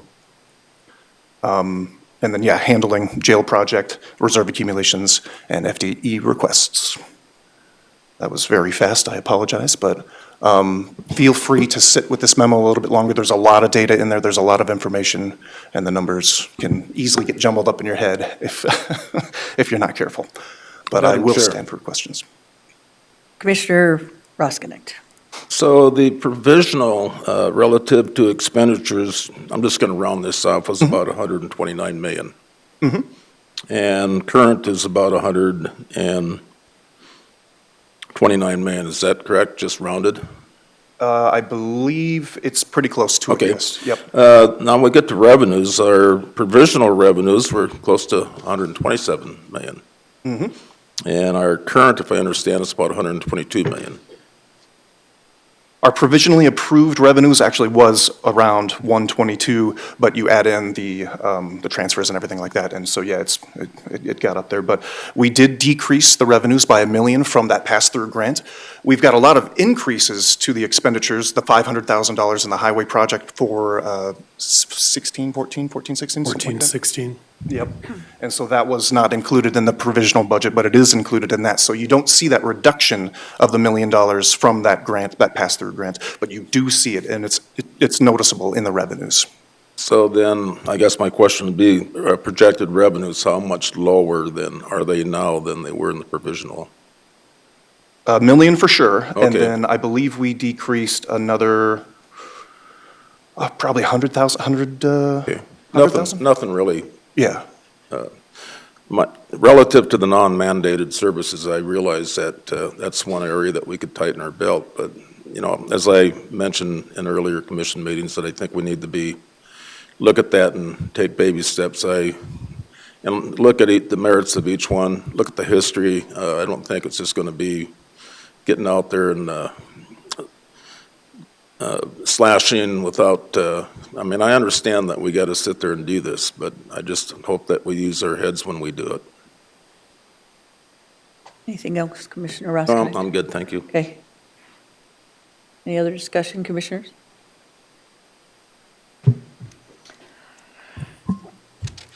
Madam Chair. Commissioner Durham. So, Jordan, going back to these reserve accumulations, and so what is the total that everybody has in the 2026 provisional budget for reserve accumulations? I believe currently, because some departments didn't know whether or not they were going to be allowed to have reserve accumulations, and so since there was some confusion, not everyone budgeted for it. But in the post-provisional budget as it stands right now, there's $315,000 in different budgets for reserve accumulations. And so the number that you've got here, I see the number to next year's budget is 9,139,000. Can you explain that? Actually, I can't. I wonder if Cindy, the auditor, could help me with that one. I apologize, I'm not familiar with what that is. Cindy Moeller, Pennington County Auditor. That is just exactly what it says. When you're working on your annual financials at the end of the year, you have to put that line item in. It's assigned to next year's budget. So that would have been like the cash applied amount from last year is put into that number. Commissioner Durham, you have any other questions? Yeah, I will once I digest that. Okay. So it goes back to the comment that I've had about these reserve accumulations, and it goes back to Commissioner Drews, and, you know, we've talked about the jail project. And if we do the jail project, and to what degree, you know, if we're going to budget for that in 2026, and then, you know, what that bond amount would be, what the debt service is going to be on the bond. And that's why I think one thing that we're looking at is into these reserve accumulations that departments have built, that I would rather, if you're, you know, if we know that in 2026, we are planning on expending those funds, I don't want it assigned in the general fund. I want the, you know, the budget amount. So if you've been building up 50,000 a year, and the auditor, you know, when that, it's put in the budget under reserve accumulation, or wherever that's accounted for, and you've been doing that for 3 years, and then every January 1st on those books, if it's not going to be expended, then our auditor, you know, shuts that line item off so they can't spend it. That's correct? Yes. And so, and then that's just kind of, you know, banked in there, and then the 1 year that we pull the trigger on that, it could be $150,000, $200,000 expenditure that is not actually a line item for an authorized expenditure in the budget, but we're accounting for it over here. And then we're coming in to do these budget supplements. And I would rather see those items in the budget and kind of not off the books, but it's actually, if we know that we've amassed in a department $400,000 in reserve accumulations, it's not accounted for in the 2026 budget, but a department has an idea that they're going to expend those funds and then come back with a budget supplement.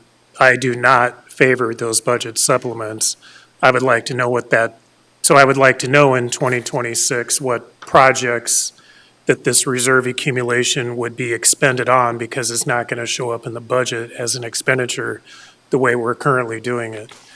And it goes back to getting a handle on all the projects that we're doing in the county and then ranking those out, over the next 2 to 3 years, 5 years, and what does that projection look like? Because I would like to see it denoted in the budget that we know that we're actually going to expend those funds. And then it comes down to if an individual department has been saving up over the last 3 years and then has a large expenditure that they want to make in 2026 or 2027. Aside from our cash projections over the next 2 to 5 years, it is, what impact does that have and what money is going to be spent in that particular fiscal year?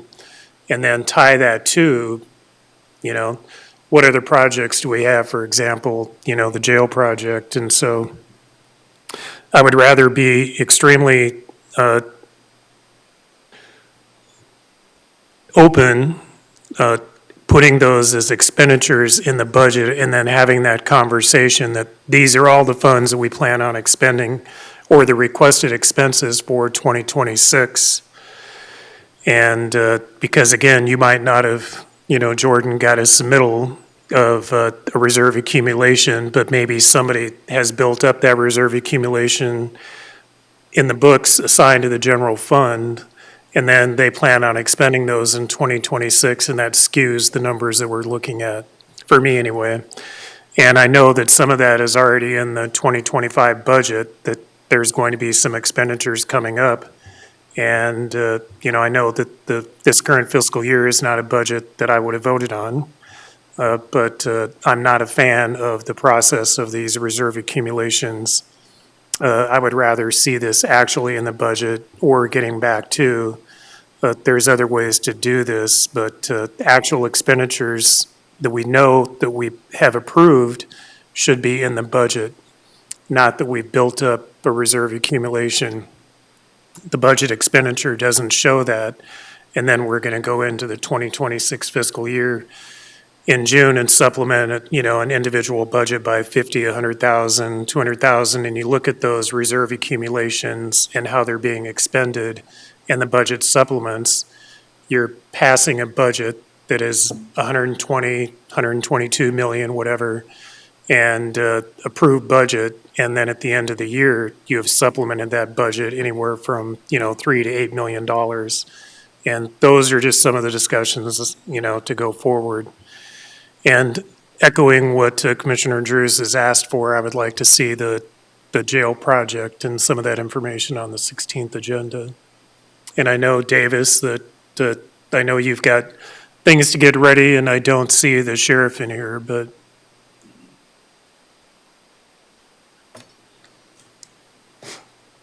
Davis Purcell, Director of Buildings and Grounds for Pennington County.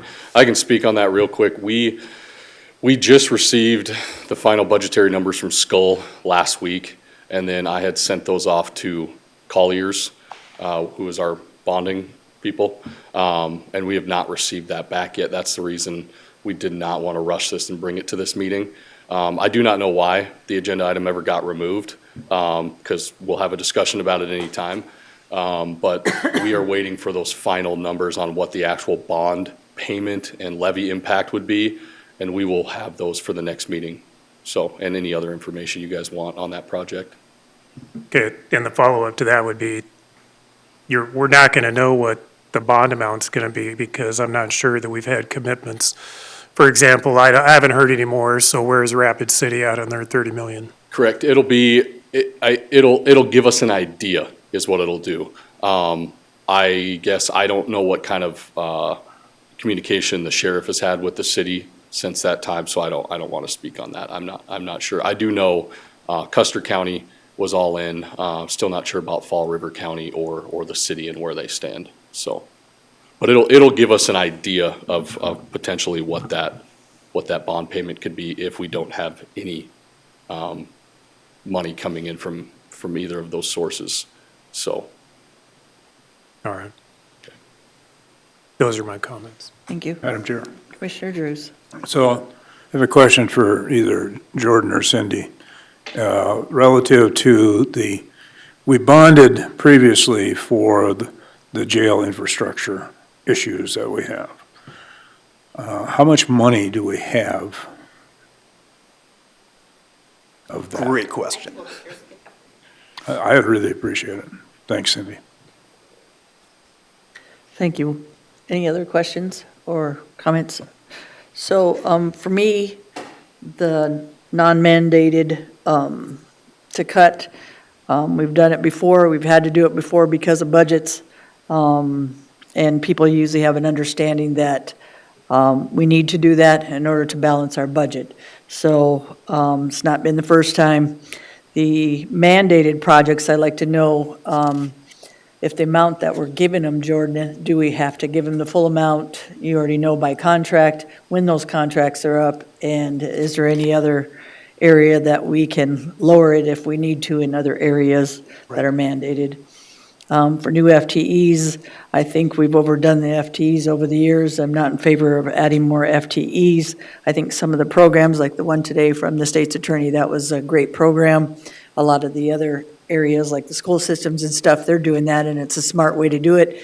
That way we get people trained, they get hands-on, and you get qualified people. So for reserve accumulations, because they were 12%, they were not 30-some% last year, and we kept saying when you add the assigned and unassigned, that kind of misconstrues how much percentage of those reserves. Not in favor of that. I'd like to do it. I don't know how that bottom line is going to look. I don't know how you're going to do requested expenditures and how you put that in the budget, because we do need a bus for the transport bus for the sheriff's office, stuff like that. How do they put it in their budgets, or how do they ask for those requests? Do they come up and say, I need $1.6 million, and then we figure it out and how that budget's going to work, or how we do those expenditures? I'm still trying to figure that out, but the assigned and undersigned, I never was in favor of using to try to make the percentages for reserves look like we have more than what we actually have. I couldn't do that in my business. I know I have a savings account in one sense, but if I said, well, I spent 130 of my savings account, but that's part of my reserves, and I already have to get that project then done, then it doesn't look like, I guess if I had to and I had to use the 130, I get it, but long story short, there's got to be a different way to figure out how we're spending money in Pennington County, and how the reserves are done just a little bit differently. I don't know if they were done wrong in one sense, but I just didn't like the process of how we did it. So it just looks misconstrued, even though you can look at it and see 12%, but you can see the unassigned and assigned that was added to it. Suggested changes, recommendations for commissions. I think that we need to go through that handbook, obviously, and make it specific, and then change some of those steps. I think we're over the top. Some of those process, how we do promotions. We need to figure out something so each department is treated the same. So if they want to promote people, I think it's awesome. If people want to get promoted based on certain criteria and then approved by the commission, I think that's a better way to do it. Also, the community needs to know that, I'm going to use you, Laura, you're not an employee, but you are an elected official. I'm going to act like you're an employee. That Laura Retzel completed 3 different attorney commitments to make her a better attorney, and that those processes have done what to make her so she would get that raise or promotion. It's nice to see that through the community instead of just say promotion, Laura Retzel. I'd like to know what Laura Retzel did as a commissioner. Your community wants to be proud, and your employees want to see how they get promoted and how that's done in a process that I think is very positive for each department, let alone us commissioners going, wow, look what our employees are doing, instead of doing it individually in each department, then coming up and say, we promoted Laura Retzel. So just a few different things. I would hope, you guys already know, the wage study wasn't in favor of that at all, just because we've seen the expenditures on that. But I also think that for the employees, those raises, those steps are very important. We just need to make sure, and what's happening, you already know, from Condrey to Gallagher to our new system, I don't think I've seen, and I said this at the beginning, I don't think I've seen any of them work efficiently and effectively that has worked for the employees, and the employees got to be just getting, and I've listened, tired of how that process is working. So there's got to be something. By the way, on that 2013 book, I think the old handbook, there is some really good stuff that we took out that we should have left in there. Maybe we could go back to some of those statements, the mission statement, what it's about, and how we did that process. Because I think I didn't have a lot of employees complaining until we started doing this last process the most. So we already know, no matter what, on any process, you're going to have complaints, but the most has been from this last process that we did ourselves. So anything we can correct, make it more efficient and effective for our employees through our handbook, and change those processes so we have a better understanding of how that works, and we're not acting as individuals for each department. We're acting as a team, and everybody's on the same process. That makes it equal for the employees. And I'm in agreement, Mr. Davis, that, and I'm glad you sent out the survey, that if we're not charging somebody in one department for wellness, we shouldn't charge them in the other departments for a wellness program. So that's why I said, let's start converging into a process which is team and not individualistic. And if we can do that we're not going to be able to do that all at once, but if we can do that as a team and work together, used to do that a lot more than we do now. We kind of started breaking off a bit in the last few years. I think Pennington County will do well. Have I loved it here? Have I enjoyed the department heads and the people? I've been here, how long, 11 years. We went through some rough spots, and we've came out strong, so that's where we're going today, and hopefully we can move forward in the future that way. So everybody feels like they're not getting picked on, or they're not getting, felt like somebody's getting more than they get. I've been hearing that over the years. Let's do it in a process where everybody feels like they're part of the team. That's my bottom line. Madam Chair. Commissioner Roskinick.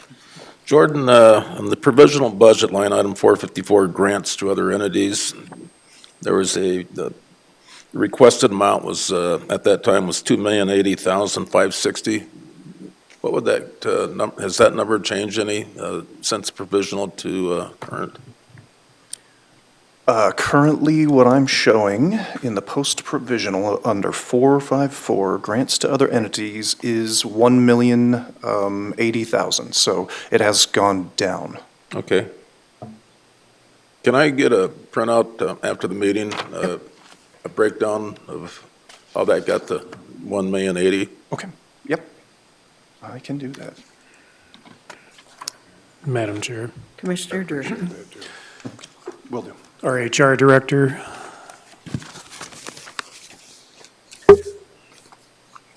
Ms. Carroll?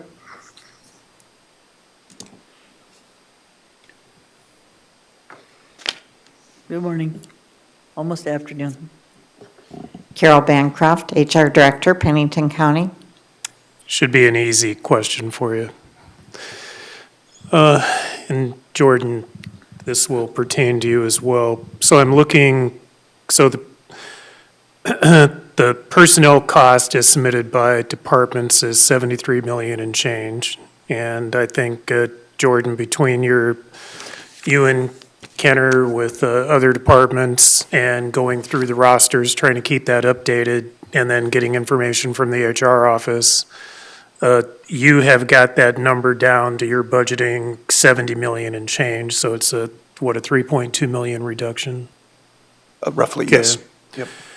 So I would like to see us go with that baseline of the 70 million, not the 73 million. And the reason I'm saying that is because when we're looking at why I'm in favor of step increases in COLA. And so when you lay that across that base of 70 million versus 73 million, that number changes.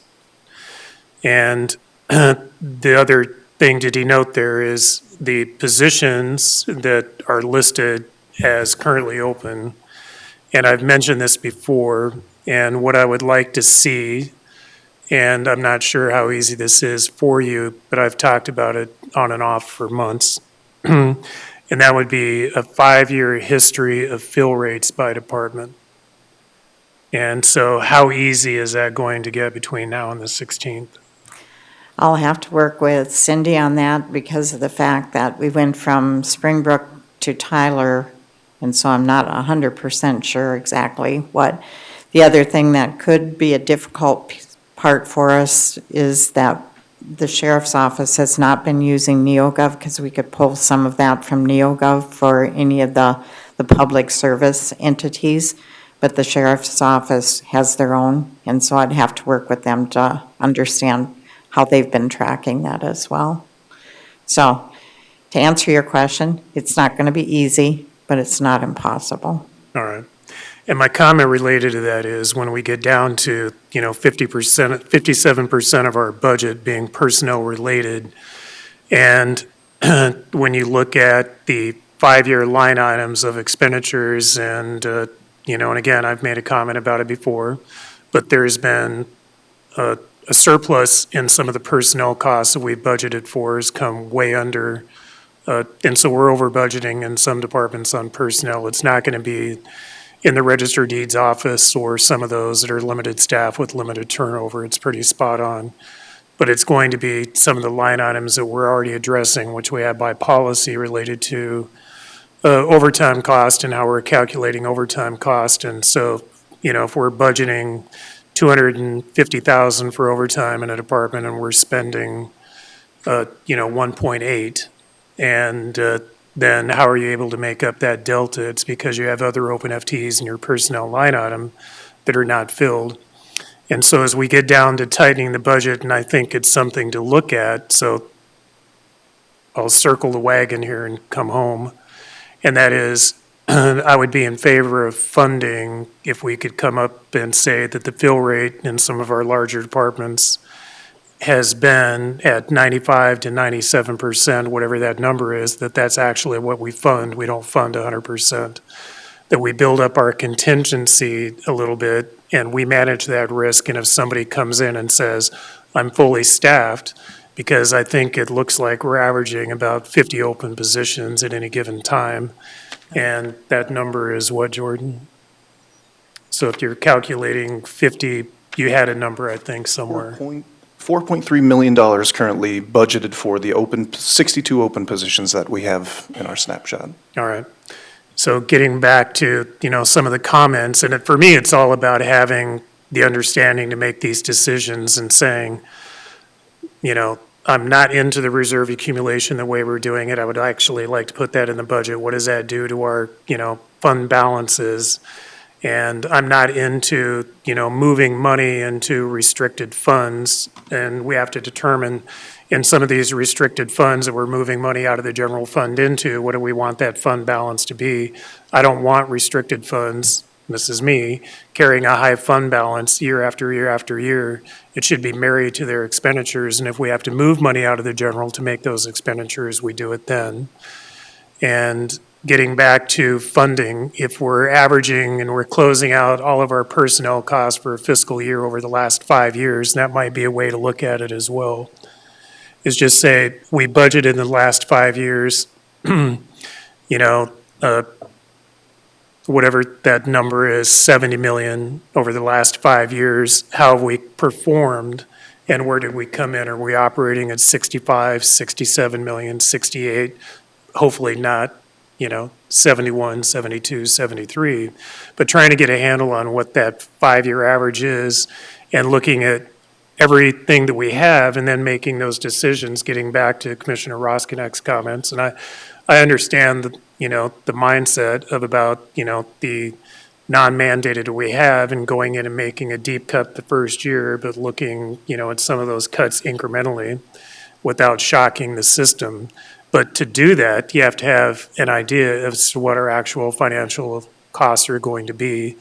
And if we already know that we're overfunding a line item, and it doesn't have to be just personnel, those are things that I'll be looking at between now and the 16th, that historically over the last 5 years, if we've overfunded certain line items, that we put it down to, what has actually been expended, to a certain degree over the last 5 years. And one of them is the biggest cost that we have if we are over budgeting our fiscal year on personnel. And if we can lower that number and say that our base cost of personnel is not going to be 73 million, based on all positions, Jordan has calculated it to be 70 million, so there's already a $3 million savings. And then if we look at our history and say that, no, we think that number could be closer to 67 million, 68 million, and so then we know what the true cost is going to be when we're laying CPI if we decide to go, COLA increase of 2.9 or COLA of 1.5. And he's given another number in here of 2.9, and then whatever the step increases, would be. And so then you could say, well, actually, we could give step increases in a COLA and do all of that stuff, and our personnel costs are not increasing. That's kind of where I'm trying to get to. So that's why that number is important for me All right. anyway. I'll definitely look into it to see what we can do to pull that information and work with Jordan to see what the financials are. Madam Chair, Commissioner Roskinek. Jordan, relative to the non-mandated, so that's about $1 million in reduction. Just out of curiosity, how did we get to that? Were those outside agencies contacted and recommended? We haven't reduced anything. So that number that I was just looking at that as well. That number that you found in the 454 does not include the 500,000 that we pay the libraries. Those are in a completely different number for some reason. They're in the 420, the other current expenditures. They're not down there in the grants to other entities. So that number doesn't fully incorporate the 2 million that we currently have in the post-provisional budget to those outside agencies. Okay, I think that answers my question. And that would, aside from the library levy, that would include the fair levy. And so that's another $560,000 that is not accounted for, which goes back to the comments I previously made. And you just gave a good example of why it's confusing. So even in the commission budget, we have a line item, and I looked at our commission budget kind of really for the first time, and I'm looking at our line items and going, what in the heck is this line item? And so I think, we need to clean up a little bit of our fund nomenclature as to how we're identifying some of the funds, so you get an understanding as to what it's for. But for example, in the commission budget, we have, we're funding out of the commission budget $50,000 to, the rural western water. And then you see in other budgets where they're funding, like Wavy and that type of stuff. And so some budgets have a grants to other entities, and you're not going to see that roll up until you pull it apart and try to capture all that. And that's what Kenner has been working on. But budgeting is how we're doing that. We should have a separate item in the budget, and it's another fund balance that is capturing all of those. So you get that roll up as to, I see everything that we're funding outside, not that you have to go through these different departmental budgets and even the commission budget. I don't think the $50,000 should be pulling out of our budget. There is another line item, urban and what is it called, Jordan? But the different functional area would be correct. Water conservation would be for the Western Dakota regional. But so anyway, there's a different way to account for that, which would be easier to identify and know what we're actually expending versus doing the, you'd have to go through and dig and hunt and peck and find. And even though that's supported by a levy, those two entities, that, you would show that, so you get back to that $2.2 million that we're funding, some of it by levy. And getting back to that on the 16th, I will have, on the 16th, I will be discussing a reduction to and a renegotiation of our library contract agreements, which I've said before, lowering the dollar amount that we're giving to the city of Rapid City and trying to equalize the other levy that we're collecting that would go to Wall, Keystone, and Hill City. So not reducing the rural areas, but bumping them up a little bit and reducing and splitting up that levy, but actually reducing the amount of library levy that we're collecting. And based on the conversations in my district with my constituents who are paying the library levy, they would like to just see the library levy go away. So relative to the Black Hills Council of Local Governments, you're okay with that being under line item 454? I think that one should not, is that one in our budget as well? It's in our budget Yeah, under should be the out of our contracts. budget, and it should be in another fund balance. That's what I Correct. agree. I think you have to, Commissioners, I think you have to have a vote of the people to disillusion the county library, don't you? Correct. The library levy is a discussion, but you can, we have to give notice before January on the library contracts. And what I'm saying is renegotiate those library contracts, not that we're doing away with the library levy, but we're collecting less. And so we're lowering that levy obligation to the taxpayers, and we're reallocating those funds. And to be frank, the one that would take the biggest hit, or the only hit in my mind, would be the city of Rapid City. Madam Chair. Commissioner So Jones. the question I had asked earlier relative to what was left in that previous bond, which was essentially set up originally to take care of the infrastructure needs at the jail. And we've heard about that for essentially the past 4 years in somewhat of an emergent situation that we needed to get that infrastructure taken care of.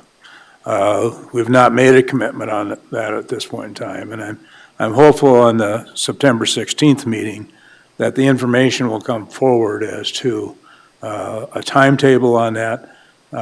Whether there's a new jail or not, I think that we need to take care of these infrastructure needs, because even if it's a new jail, I mean, we're probably talking 3 or 4 years down the road before this infrastructure maybe would be taken care of.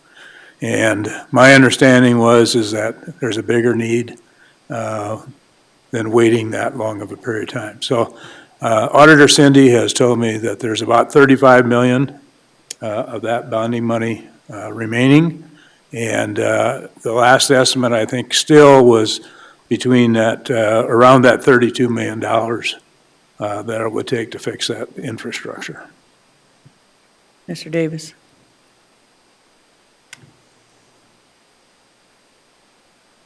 Davis Purcell, Director of Buildings and Grounds.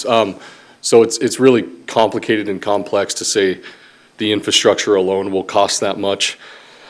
Our current project that we will bring forward has, when we call it out as infrastructure, we're also including remodeling a couple floors of the jail. So you can call that infrastructure. But if we're talking strictly the sanitary sewer pipe, some security electronic upgrades, and some other things, I don't know that we'll quite hit that number. Again, when we bring this project forward, you'll see there's a number, I think it's right around 35 million, but that also includes completely remodeling the ground level and half of another level. So there's a lot of complexities in that. If we just needed to go in today and fix the sanitary sewer and do some of the necessary security electronic upgrades, that just becomes a really complex issue that we have still yet to figure out with the sheriff's office on what we do with those inmates and how we can move them and how we can displace them. The project, the jail project, and yes, you're correct, if it was to move forward, we would not be replacing the infrastructure for another 3 to 4 years, because we would utilize the new jail for flex space to move existing inmates over and then be able to get in there and fix the infrastructure a lot faster and a lot easier. Because if we do it now without a new building, it's going to be very, very expensive. And I don't know how, again, the sheriff isn't here. I have no idea how many inmates we can move at once or where we can put them to be able to replace some of that infrastructure. So it's just it's very complex, yeah. And we will lay it all out. I mean, we have, at least I thought, have been clear from the beginning that jail would be used as flex space. The new jail, if it was to be built, would be used as flex space to fix the infrastructure. If the commission decides not to go forward with the new jail, we need to immediately get our heads together and figure out how we can fix the infrastructure with what we have in place right now, so. Mr. Drews? Madam Chair. Are you done, Commissioner Drews? Well, Commissioner Davis, Roskinek? my question would be, I think 4 years ago, Sheriff Thone brought it to our attention that, there's literally cast iron pipes or black pipe that they're getting deteriorated by urine, and they've already had situations where those have broken, and it's just, my question is, if this, let's just say a year and a half from now, that gets real bad all at once, do we got a plan B? How we're gonna go ahead and try to fix that with the current inmate population? I'm not sure. I do know they called it a bucket brigade at one point because they did have an entire floor or a few floors go down. We had to bring buckets of water up to be able to flush toilets and other things like that. I don't know if there's an actual plan in place for an emergency. I can tell you that our staff does everything they can to fix those issues before they get to that point. The biggest issue that we have is that it is poured in a structural slab. A lot of times the pipe it's in the actual structural slab. So to be able to repair it is almost impossible without removing a cell or taking a jackhammer to a concrete floor in the middle of a cell block and things like that. But again, we do our best to patch it the best we can, but it's not to say that an emergency won't happen. I don't know if we have a plan in place.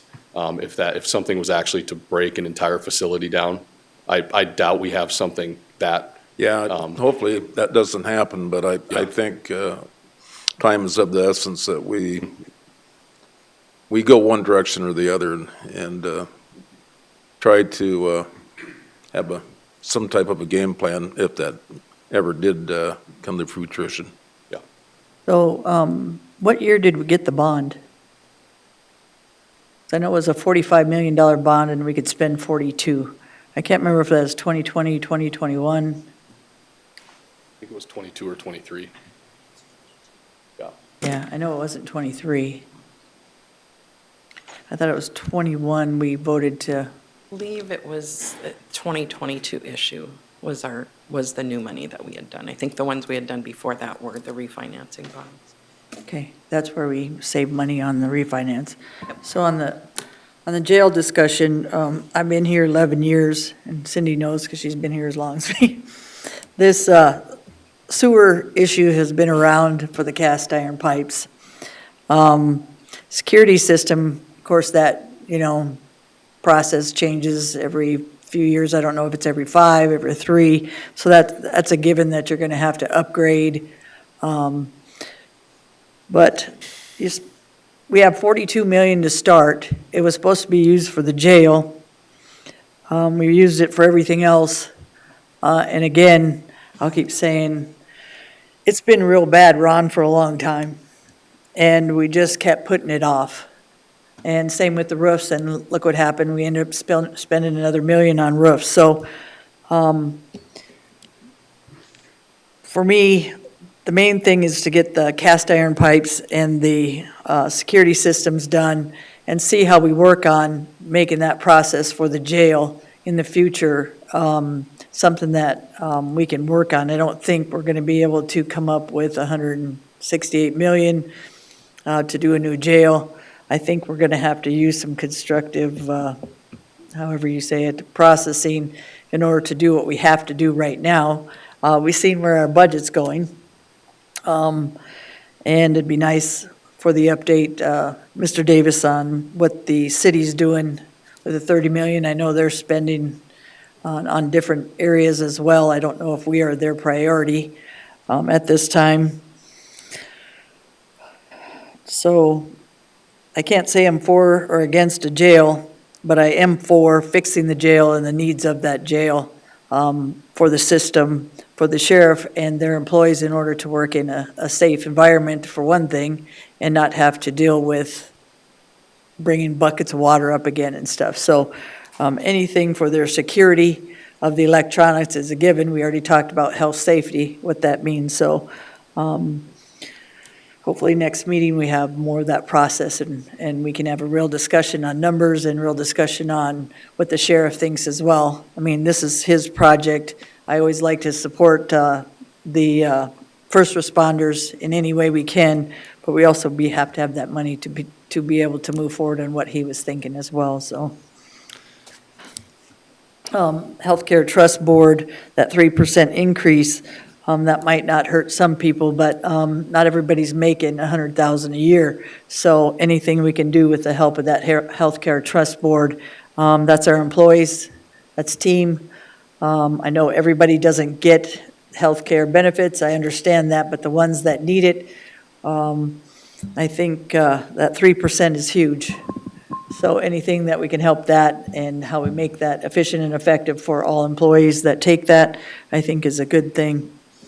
We have a lot of questions for you, Jordan. I don't know, that's going to be a lot of answers by September 16th, but is there any department heads or people in the public that have any comment on any discussion we've had on the budget today? I see you're all running up here. Madam Okay. Chair. Commissioner Durham. Yeah, I have a question for Cindy. So getting back to that bond dollar amount of 35 million, and I've heard the number of 45 million or 42 million. What was the original? 45. Yeah, I am drawing, yeah, 42, 45, either one of them. I did not look at the original All right. document when I went It upstairs. was 45 DRS and then they ended up only being able to spend 42 based on, I don't know if you call it interest or something else that That they was take off holding the the money top. back for that first interest payment. I think you're right. Yes, ma'am. Okay. And so what has the 7 million been spent on then? If we're down to 42, we Models have and- 35. Sorry, remodels and the new buildings. Okay. And the original intent of that bond money, getting back to Commissioner Drew's point, was for the jail project? That was the original intent of bonding more. And then we also knew with that was we were going to be needing, and at the time it was we bonded ahead of the need or before we actually had that plan in place just because of the interest rates at the time. So we were bonding for future projects, basically, including purchase of new buildings and remodels. All right. Thank you. I think when we had the first discussion on the 42, though, it wasn't for new buildings, Miss Cindy. It was for the B&G that needed a building that were in closets in the public safety over there, and it was for the jail. Those were the two main areas that, even in buildings and grounds when I was in there, those were the two main things we had discussed. And then unfortunately, it came to other projects later. So that people thought were a priority. So I appreciate that comment. And one more question for Jordan. Yes, sir. Thanks for putting the memorandum together. I mean, there's a lot of backup documentation that goes there, because I saw what Commissioner Hadcock had printed out was enough to kill 2 trees. So But I can read it. anyway, we're going to hit the budget again on the 16th of September. And if we don't complete it on the 16th, can we take action then and set another meeting after the 16th, or do we have to do that now? You could do that on the 16th. Yes, Okay. if you determine that you need more consideration, you'd set a special hearing. I'll have a motion ready for that if you need it. So do we have a motion? It sounds like we need it to continue to September 16th. Do we have that motion? That'll be my motion. Motion by Ross Connect, Second. second by Drews. Any other discussion? Jordan, any other comments, sir? No, looks good. All right, all in favor, say aye. Aye. All opposed, motion carries. Next, we are on Planning Department. Do you guys need a few minutes to set up? Jason? About 5 minutes? Let's take a recess for 5 minutes. Yes, please.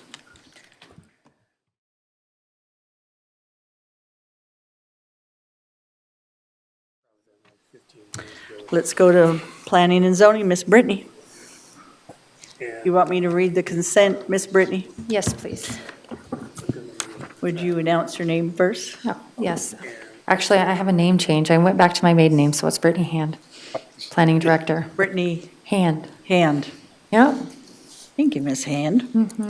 So we're on planning consent agenda. The consent agenda is acted upon by one motion and vote of the board. Items may be removed from the consent agenda and placed on the regular agenda at the request of board member or citizens. The planning and zoning consent agenda contains the following items. Miss Brittany, you're up.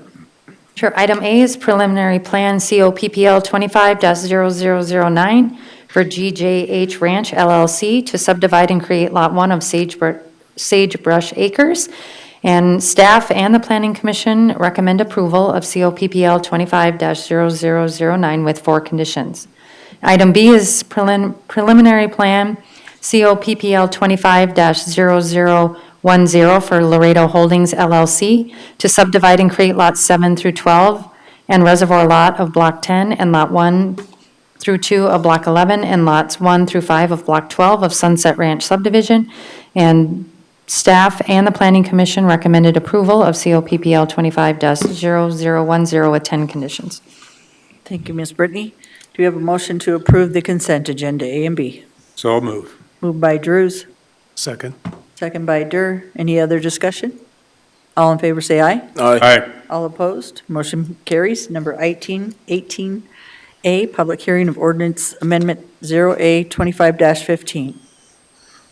So again, ordinance amendment OA 25-15 for Pennington County is to amend section 209 SRD Suburban Residential District. I'm sorry, this is doing weird things. Okay. So this section was amended to change the nomenclature for the zoning description and to add additional square footage for corner lots with 2 frontages. So this is the last ordinance amendment that was required as part of our comprehensive plan amendment. So staff is recommending approval of this ordinance amendment. Do we have a motion or discussion on this item A? I'd move approval. Moved by Drews, Second. second by Dur. Any other discussion? All in favor, say aye. Aye. All opposed, motion carries. Item B, conditional use permit review, CUR 19-28. Morning, Commissioners. Jason Thennison, Assistant Planning Director. Agenda item 18B is conditional use permit review 19-28 to review a recreational vehicle park. The applicant is R&J LLC. The agent is Justin Eisenbraun. I don't see him in the audience today. He's behind you. Yep, sure. Yep, he definitely is. Raised his hand. Okay. Location of the property is 13514 South Highway 16. It is 19.42 acres zoned highway service district. Existing land uses on the property are cabins, RV park, a wedding venue, an event center. Access is off Highway 16, and there is no special flood hazard area on the property. Staff's analysis of the request, or of the review, is that the subject property has 3 conditional use permits on it right now. This one, there's also a wedding and event center, CU 21-61, and a caretaker residence, COCU 24-0015. Both of those were reviewed and approved at the last Planning Commission meeting on August 25th of this year. So let me give you a little timeline, what triggered this review. July 7th of 2025, staff reviewed multiple complaints regarding all 3 CUPs from 2 adjacent property owners and opened a violation on the property. July 10th, staff performed a site visit and spoke with the caretaker and the property owner. July 12th, staff performed an after-hour site visit to the neighborhood. My email report is attached to the staff report. July 28th of this year, staff accompanied 2 commissioners to the site to observe the neighborhood and the subject property. July 31st of this year, staff performed a site visit to the complainant's properties. Staff was able to substantiate the lighting complaints as well as the noise complaints through photographs and videos provided by the complainants. Staff has spoken with the subject property owners on multiple occasions and have developed the following solutions to the complaints, to include reducing the intensity of light poles near a playground area, added a condition of approval to implement quiet hours, which were already established by the check-in, check-out procedures, and added a leash dog requirement to the lodging policy that is signed by guests during RV check-in. There are no trespassing signs clearly posted on the property lines. The RV park owners have obtained wildland fireland permits for the fire rings, and according to the RV park owners, the playground was an amenity requested by the guests. The location was selected to ensure children playing would be away from internal roads traveled by RVs and vehicles. With that, staff recommends approval of conditional use permit review CUR 19-28 with conditions. Thank you. Any questions for Jason? Madam Chair, Commissioner Roskinick? I believe most of the commissioners have gone out there. I've been out there multiple times. The last one was probably last month. And I think, you know, when I talk to the neighbors, that to really get an idea of what's going on, you'd have to go out there at night when the campfires are going and the lighting I think that's when you're really get a true idea of what the neighbors are going through. I mean, I appreciate everybody going out in the day, and in the day, they're normally not that busy, but I think most of the issues that the neighbors have, other than some buildings that I was originally informed that would not be on one side of the drainage, which there is when I saw it the other day, it was, to me, unfinished. There were still building materials in the yard. That's not what I originally envisioned when, you know, I agreed to support this campground. I really think if I had to do it all over again, it wouldn't be zone highway service, it wouldn't be zone commercial. It would be zone planned unit development, because the event center, to me, is totally separate from the campground. And under a planned unit development, you could sit there and really dial in, you know, some conditions that would be applicable running those two operations as a whole. And I never envisioned when I went out there, you know, you can see things on a diagram, but when I saw how close those cabins are to the actual property owner, that was a little scary to me. Planned unit development, I think the planning department would have had more latitude, saying if you want those cabins, you know, you're going to have to, instead of just following the setbacks for highway service, you're going to have to be back far enough that you're not going to have a negative impact on those properties. That's just my 2 cents worth relative to what I know so far. You know, we got the property owners here, we got the owner here, so we can certainly listen to their testimonies too. Thank you. Any discussion? I'll wait until testimony's done. Okay. Let's do the opposition first. Merv Guthmiller, please.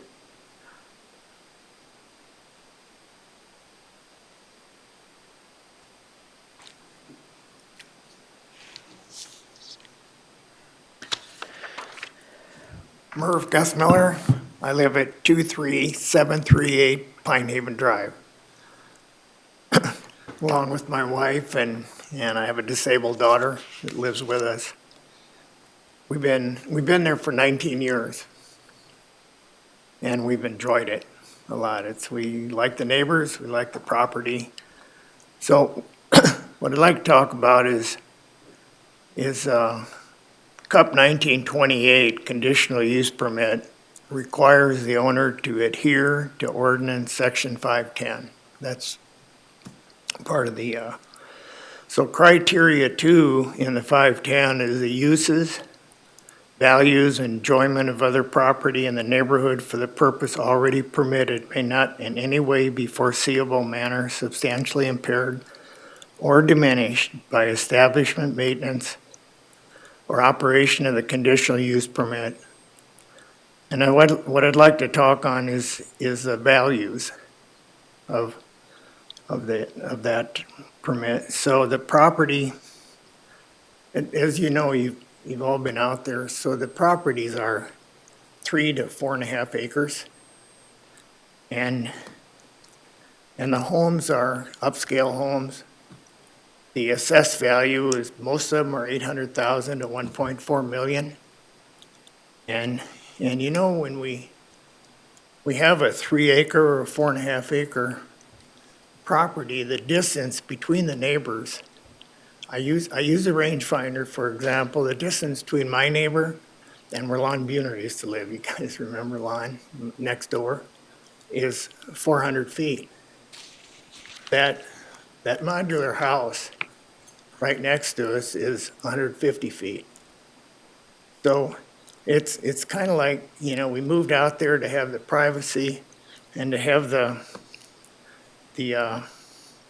well, mostly privacy and just to enjoy being away from other people, not living in town, but yet we have a modular house. Also, I want to mention that our conditional use permit, our covenants in our neighborhood does not allow modular housing. Obviously, that's for the purpose of keeping our property values up. So now we have one installed, basically right next door.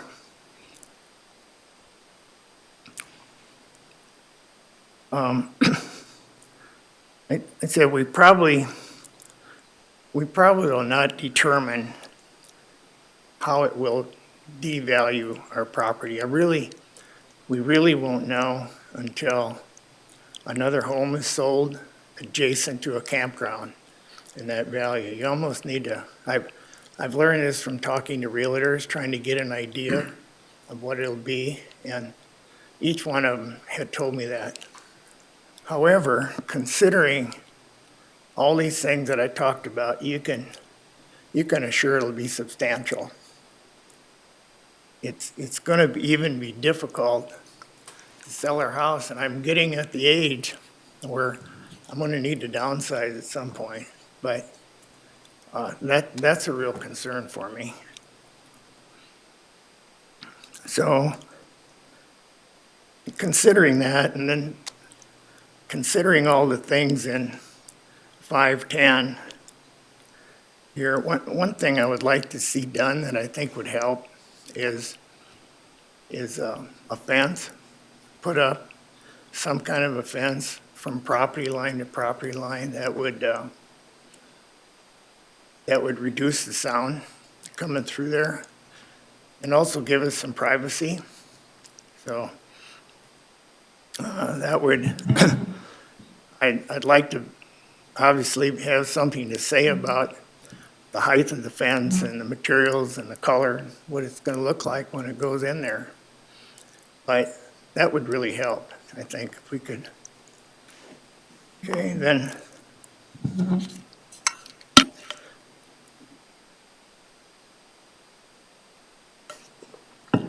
Criteria 1 on that 510 is the establishment and maintenance or operation of the conditional use will not be detrimental to or endanger the public health, safety, or general welfare. I'd like to speak on the health portion of that. Also, County Ordinance 106 has vested the county authority to create, maintain, and promote public health again and welfare of the residents.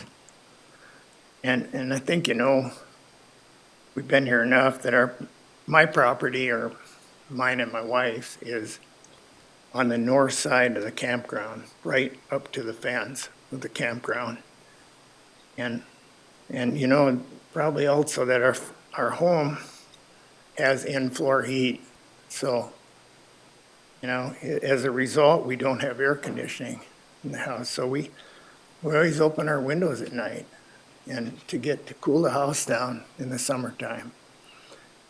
So, and you also realize that the prevailing wind, at least for us, is southwest. So we have campfire smoke around our house almost every night. And I think you can tell by all the complaints I filled out. I also filled out pictures of the campfires. So I know where the campfire is coming from. I know the wind direction.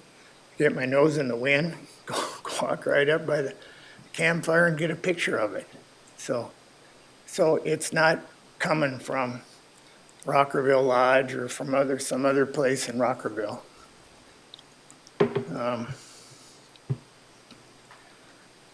So we have a disabled daughter, Tracy, living with us. She has a pain disorder disease. It's called reflex sympathetic dystrophy, and that is a nasty disease. Many people that have it commit suicide. It's that serious. So it's very sensitive to smoke, dust, noise, and bright lights. And I informed the Planning Commission of Tracy's health issues and gave each commissioner a copy of the document back at the August 10th, 2020 Planning Commission meeting. And it was from Dr. Wayne Plooster saying it would be definitely medically inappropriate for Tracy to be chronically exposed to campfire smoke. And if you want to go back to that one, I talked about that as well, that was going to be a problem. And Jason visited with Tracy at her home, and I really appreciate him coming out. He went in the house and talked to her, saw her situation, see what she has for oxygen tanks and the inhaling things that she uses. And in the inhaler, she uses that inhaler almost every day, whereas when there's campfire smoke, she's got asthma as well. And you know what asthma does when you hit some of these things in campfire smoke that trigger it, closes their throat up. So it's, if we just regarding the health and the welfare of Ordinance 510, I'm not going to go through all the details of this for the sake of time, but I've got the documents from American Lung Association and the Canadian Lung Association that describes in detail the health and dangers of wood-burning smoke. And it's some of it's already know about. So like carbon monoxide, we're really familiar with what that does to you. Formaldehyde causes, well, one thing it says is that it's a trigger for people with asthma, and it certainly is. I just want to share with you one experience that I had with this, one of the many I had with this, and waking up during the night with a house full of smoke, literally, I mean, I don't wake up easy, and frantically running around looking for Tracy, who's, like I said, her throat closes up from wood smoke by asthma. To find her, she was standing outside. Luckily, she knew the smoke was coming before she went to sleep and she got out of the house. So Merv, I have a question. Sure. What'd they say about the smoke? And I know, and I feel bad about Tracy having issues with smoke, sir. But we can't, as a commission or a planning commission, it seems like, regulate fire pits and tell people that all your neighbors can have fire pits, but a guy in a business can't have a fire pit. I saw your neighbors by you had fire pits that were bigger. These ones that I saw on this property were like this small. The ones on some of the other people that are around you are pretty big. Do they, bottom line is they're regulated by fire service. It's not regulated by commission. So they'd be shut down that way. We can't just say, okay, you're in regulation. We're not going to let you do it. And I think that's probably what you heard before, even though I feel bad about what you're talking about, sir. I've gone to, okay, You're yes, okay. You're good, sir. Okay, yeah, I've gone to some of the, like, the closest one would be Rushmore Shadows. And their homes are all on the west side of that campground, if you've been there, and they're not 3 times. right up against the fence like ours are as well. Right. But Hearns, my friend Ron Hearns, the other neighbor, not Ron, what's his, Bill. He lives on the west side, and he's not here. He's not having those issues. So there's many things involved about maybe why you're not getting complaints from other people. And that's part of it. We're not, and there's, realize there's community campfires down at the Rockerville Lodge south of us. Yep. Yeah, that's been there. There's one that's got 3 fire pits, another one's got 2. And we've never gotten issues with them. And like I said, I've been there 19 years. Do you have a And it fireplace? started now. What? Do you have a fireplace at your house that you have Do wood that I burn in the wintertime. and that doesn't bother your daughter? Yes, it does. You ought to see all the filters we have inside the house. We had to do that. We have 5 of them. So we would have to allow, we would tell somebody else they couldn't have it, but then you could have a fireplace at your place because you regulate it a lot different. It's not an issue in the wintertime because everybody has, I burn it when it's really cold to supplement the heat in our house. Right. We all have our windows closed. I have other neighbors. When I walk outside, I can tell in the wintertime I can smell it. So, yeah, that's why it's. And it's not vented It's not through an issue. into your place at all for the heat? I'm sorry. How is the fireplace vented in your house for the heat that you're getting? Do you have screens, do you have ventilation where it comes out, where it's not just burning in the fireplace and coming out? Well, first of all, the fireplace has got glass doors on it and it's sealed, so, but even though there's still things, I had somebody come out that filters smoke in surgery rooms to help me with that, and come out with the monitor, so I know exactly what's coming off of it, and therefore he and I decided what we had to use for filters to keep it clean. But we know before I did that, I couldn't burn just because of what I'm talking about, how it affects Tracy. But what if someone in your neighborhood said that fireplace has got too much smoke coming out of it? They have their windows closed. I don't. The wintertime? When it's really cold? No, I think us don't women burn. at a certain age, we don't keep the Okay. window closed, and we have 5 fans on, so that's why I'm saying. So what we try to do is be fair to you as well as somebody else, because your neighbor might be me with my window open with your fireplace blowing into my windows too. And actually, I don't have a disability, maybe some people would say I do, but bottom line is that's why with the regulation, that's probably why the commission, I don't know, the planning commission, you said, sound like they approved this. We have to look at all aspects of it, not just, the certain area, even though I feel bad for Tracy. And that disability is a lot of work to try to retain and try to compress some of those areas that might be, areas that might, cause more illness or make her feel worse. But we have to do it for all people. But we were there a long time, and we need to move out now. That's what it's coming down to. It's Yeah. that serious. We were there long before the campground came. Yes, sir. I can respect that. Just telling you what I'm seeing, sir. Sure, I Yes, sir. understand. Okay. All right. Can I move on? Yes, sir. Okay. Okay, and that's what I have here. We've experienced enough about health problems, wood burning, smoke, what it's caused to Tracy, my wife, and I.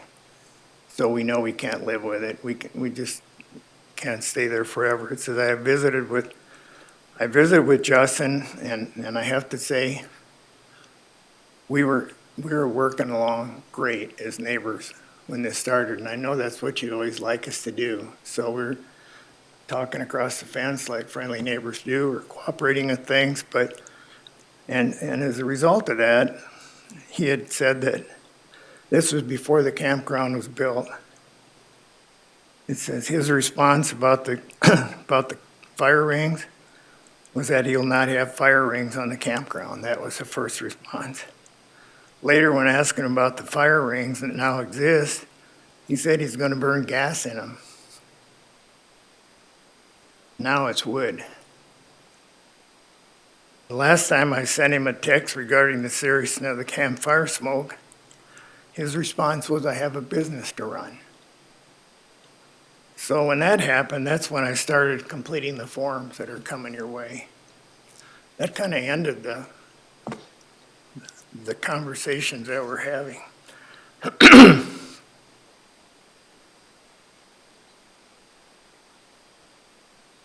I have videos that I've taken. Are you in agreement to show them?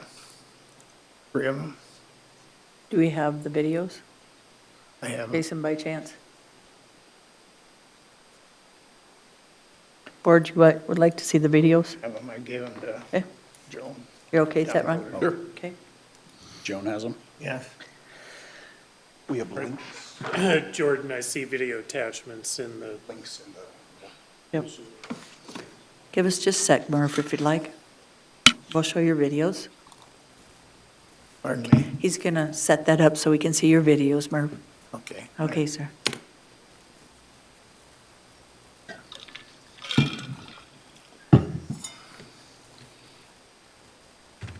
Madam Chair, Yes, sir. I think there's Commissioner 3 videos in my Roskinek. packet, so you might explain if you're going to watch more than 3, what they pertain to, so everybody is on the Okay. same page. Okay, I can do that now while he's loading it up. One of them is, where Justin had said that his quiet hours would be 10 a.m. to 7 a.m. And they're 11 10 to 10 7. PM. Pardon 10 me? PM. What? 10 PM. Oh, 10 p.m. Yes, to sir. 7, yeah, I'm sorry. Yeah, so, and I understand that the event center is 11 p.m. to 7 a.m. And so why would we understand, the events, that's not a problem. We understand 11 p.m. for that, where you have parties and you got celebrations going on, but the campground is a whole lot different. People are sleeping there at night. People around it are resting, so I think that should be what Justin suggested initially, 10 p.m. to 7 a.m. You'll see that on one of the videos. The other thing he commented was there wouldn't be any campfires burning after 10 p.m.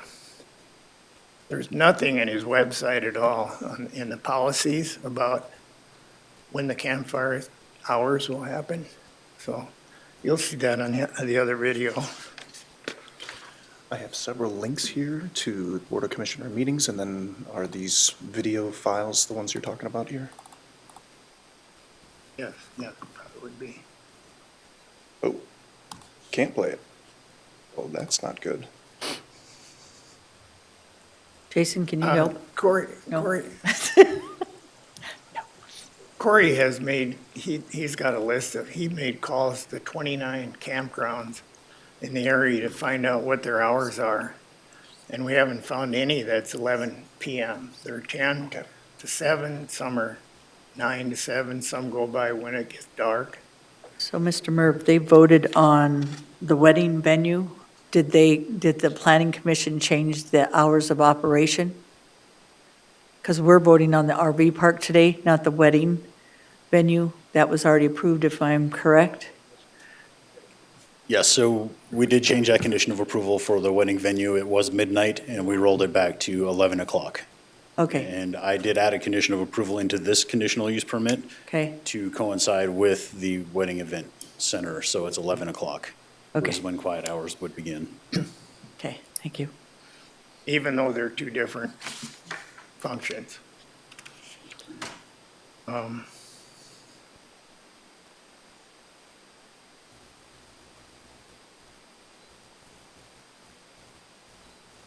right, this is, One more you'll be looking at. This video is like right before the planning commission voted on it to approve the conditional use permit. Justin said he would consider burning gas in the fire pits. That was really well received with enthusiasm from the commissioners before they voted on it. In fact,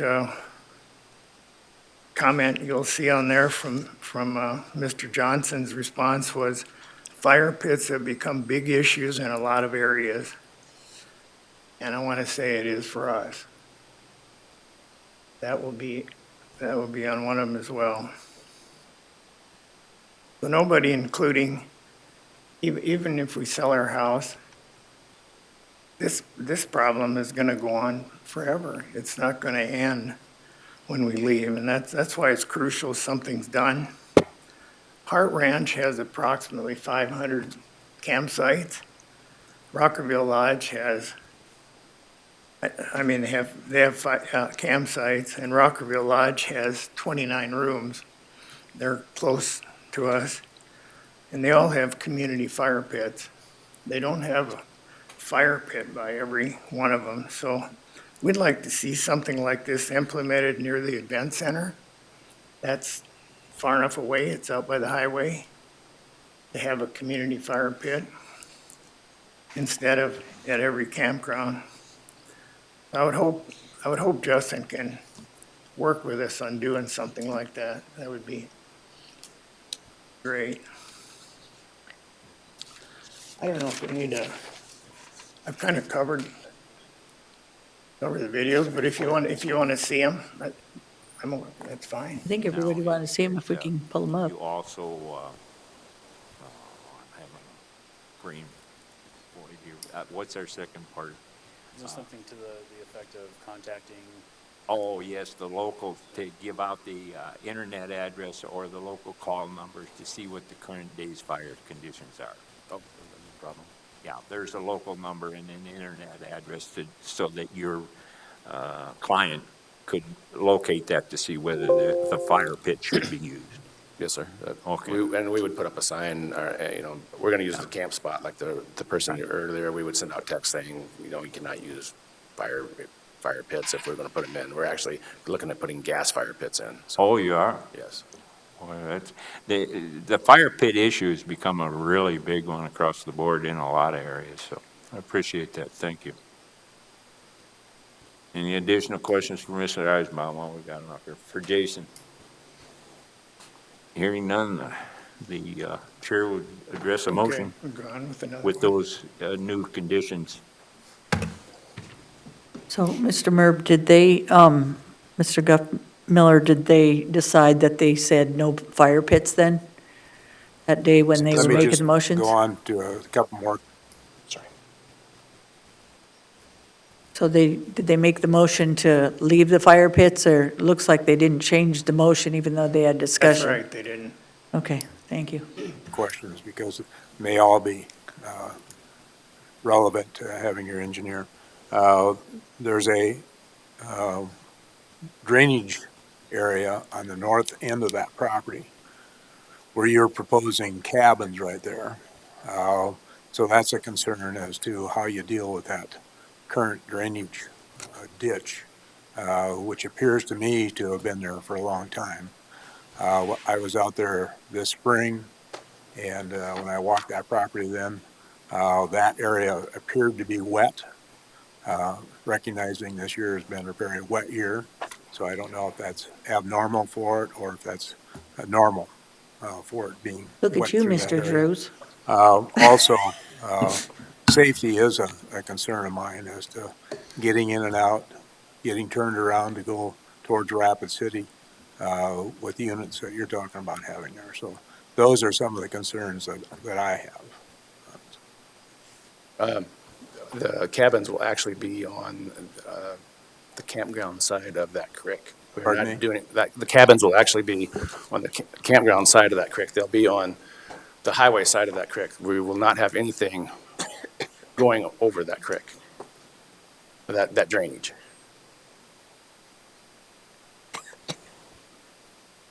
Okay, that isn't the way it appears to me, but you may be.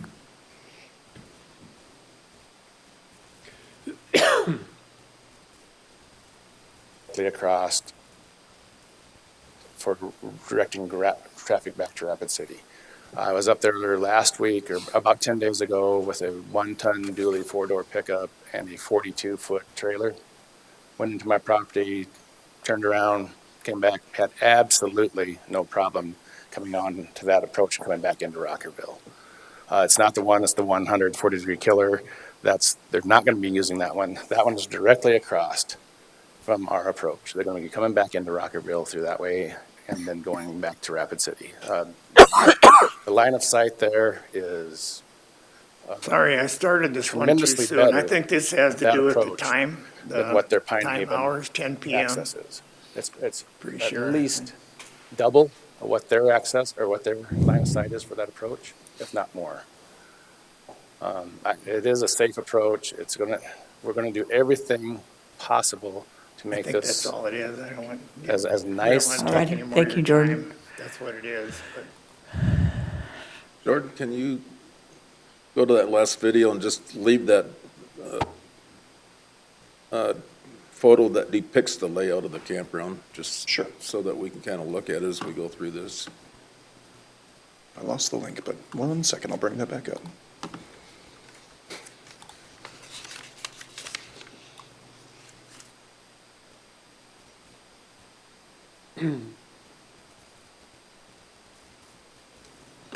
Across for leader. I received an email, and so their house. Thank you, Jordan. All right, Mr. Guthmiller, you're up, son. I'm what? You're up. I'm up? Any other discussion that you Oh, have, sir? no, my last comment I had, please do something to help us with these issues, please.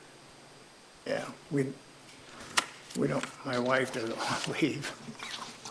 Thank you, Mr. Guthmiller, for your information today. We appreciate that. Okay, thank you. Corey Tinnett, is that right? Come on up, Corey. You're next. We appreciate your discussion. We do like discussion on items. Good afternoon, everyone. My name is Corey Tinnett. I'm here representing Sarah Hunter, property 23750 Pine Haven Drive.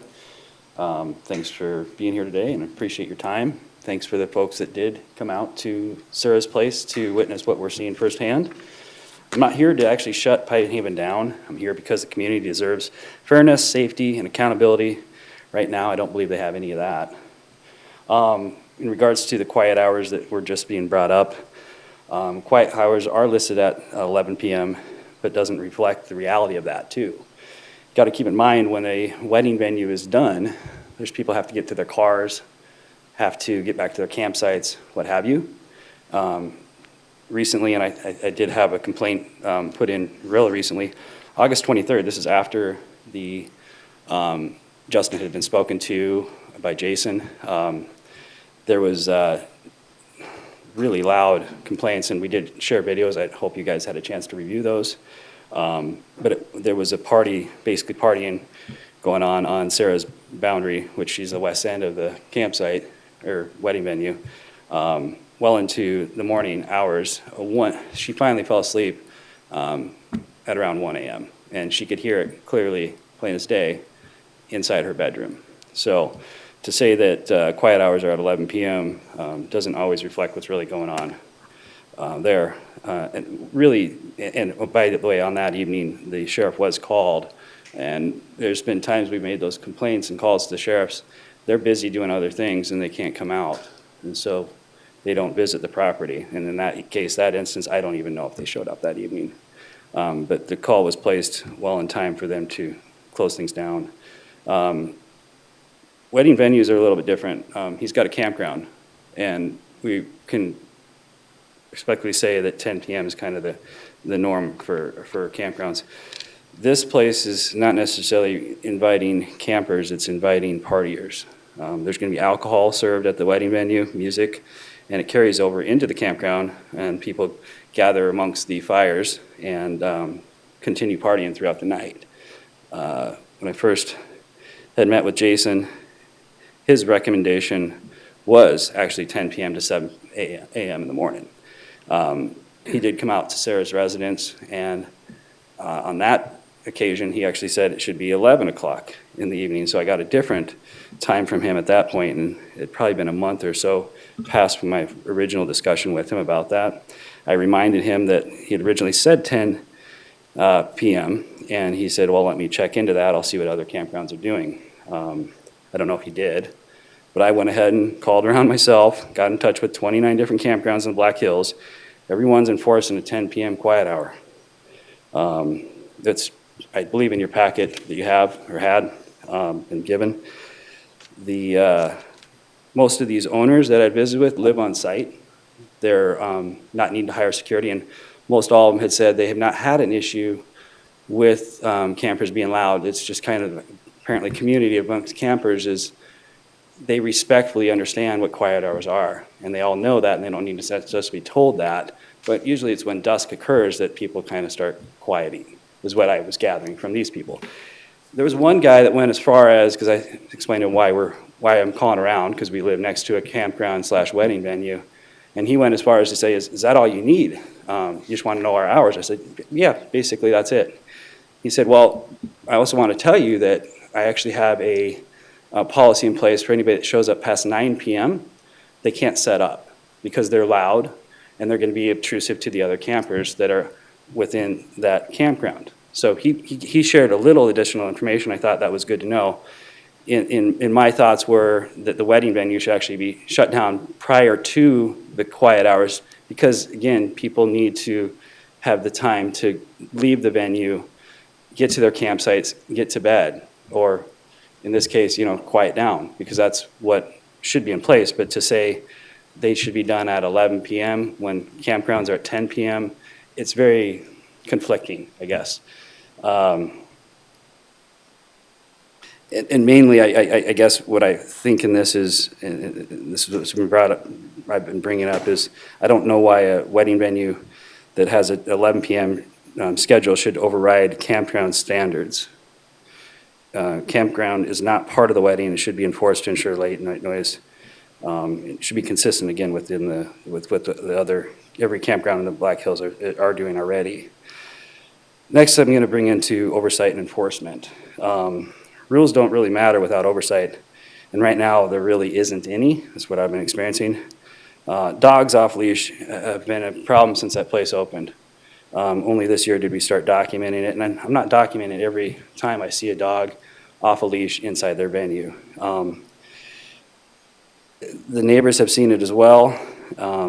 When I did visit with Justin, because I did meet with him on the 23rd, or what was it, the 7th, him and Logan both had no understanding that they'd never seen any dogs off the leash. They've got a forced rule now to try to fix this issue by adding a $50 fine. But if they haven't been seeing this, how can they enforce it? I'd like to ask everybody that. So we can put rules in, but if there's no one enforcing anything, how does this rule apply? It wasn't just Justin, it was Logan and his wife. Logan and his wife do live on the property, and they all had mentioned they had never seen a dog off leash.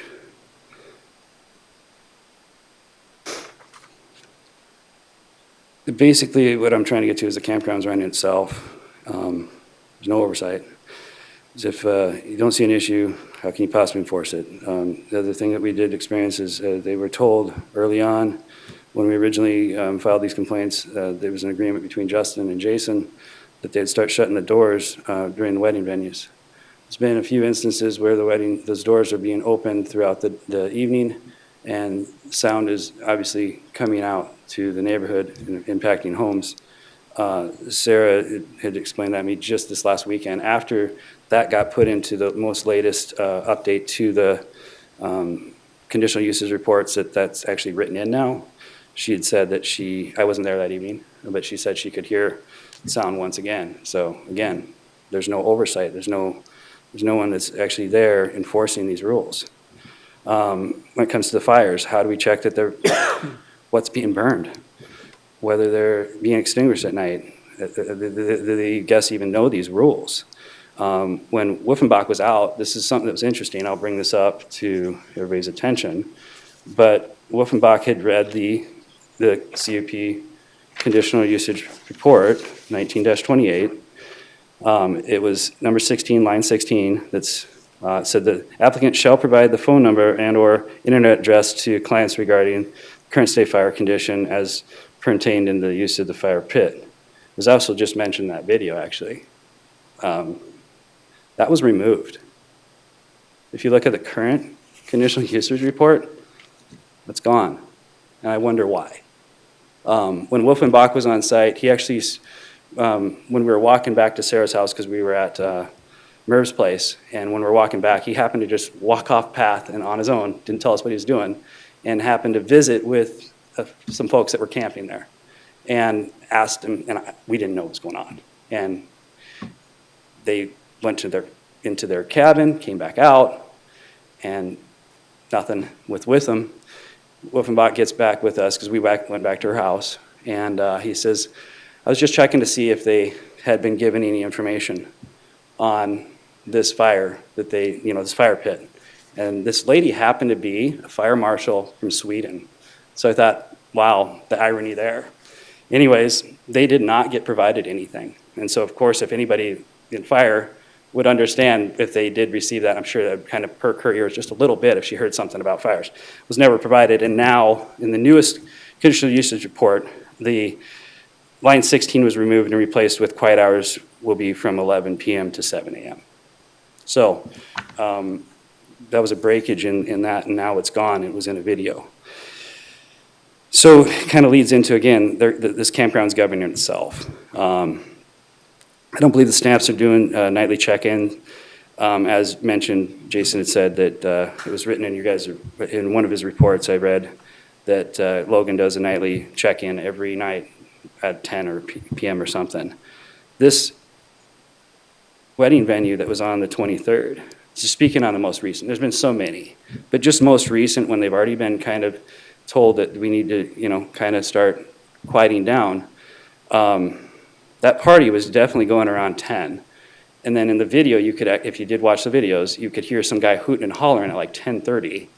And it was loud, and you could hear this lady laughing throughout the evening into Sarah's bedroom up till around 1 p.m. So if he's doing his nightly walkthroughs, he would have seen that and identified that being an issue and smoldered that issue that evening. Instead, Sarah had to endure that the entire evening, and it disrupted her sleep, her evening.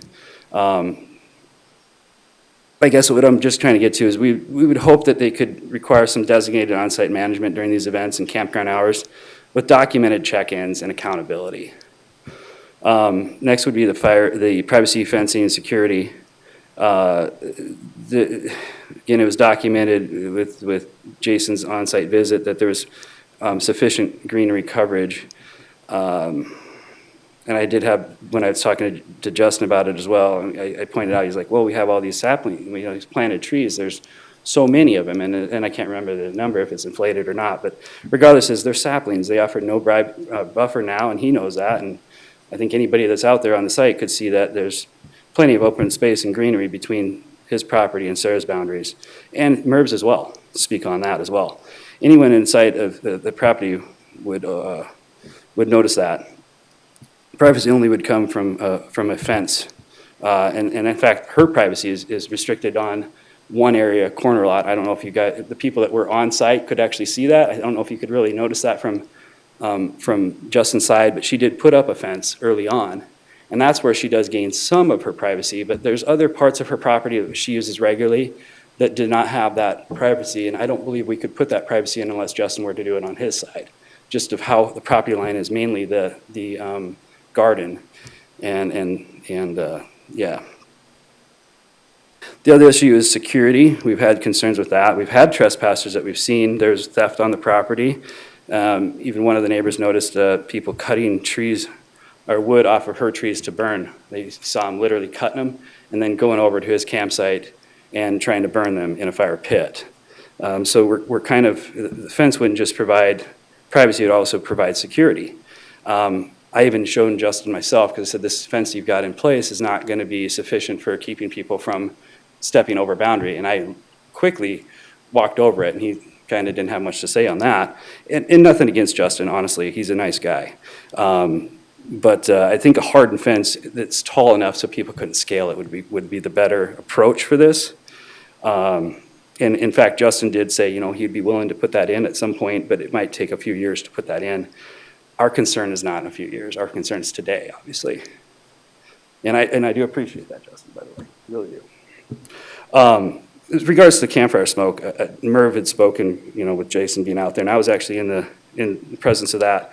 I think Merv forgot to mention, or failed to mention, and I did want to touch on this quickly before I get into this, but Tracy's inhalers used to expire, and Jason was there, present.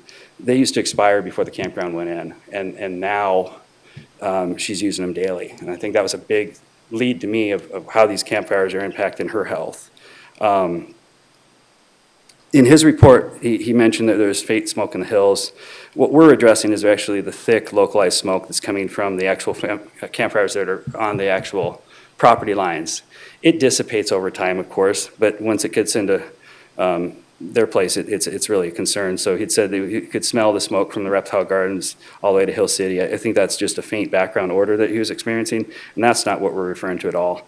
When I did talk to Jason about this, or excuse me, Justin about this, he said he would consider moving them. I think the main thing would be just, again, like Merv talked about, moving them to a centralized location, having community. That would really help Tracy's health out. And I think at one point, where do you draw the boundary on someone's health? We know it's a concern. He knows it's a concern. I think everybody here can admit to that as being a concern.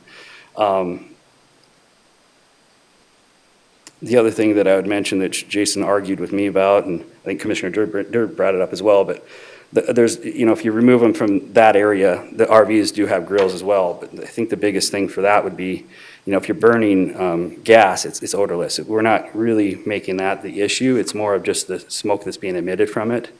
And it did get brought up about, not in just this meeting, but I know, Commissioner Chair, you brought it up just a minute ago. The west side property boundary does have a campfire, and that's Sarah's property. And I know we're speaking about that specifically. Had you guys have been on visit with him, we would have been able to explain to you guys as well that that's going to get removed. We are pulling that out, and we're not going to be burning. In fact, we have not been burning there, and mainly because of Tracy's health. We recognize that being an issue. We have no use for it. We don't want it. In fact, we have not been using it. So to speak on that, being that we've seen this all around, where do you draw the line? Well, we are, honestly. And another thing that I wanted to bring up, this is something that happened just last night, about 8:30, I want to say.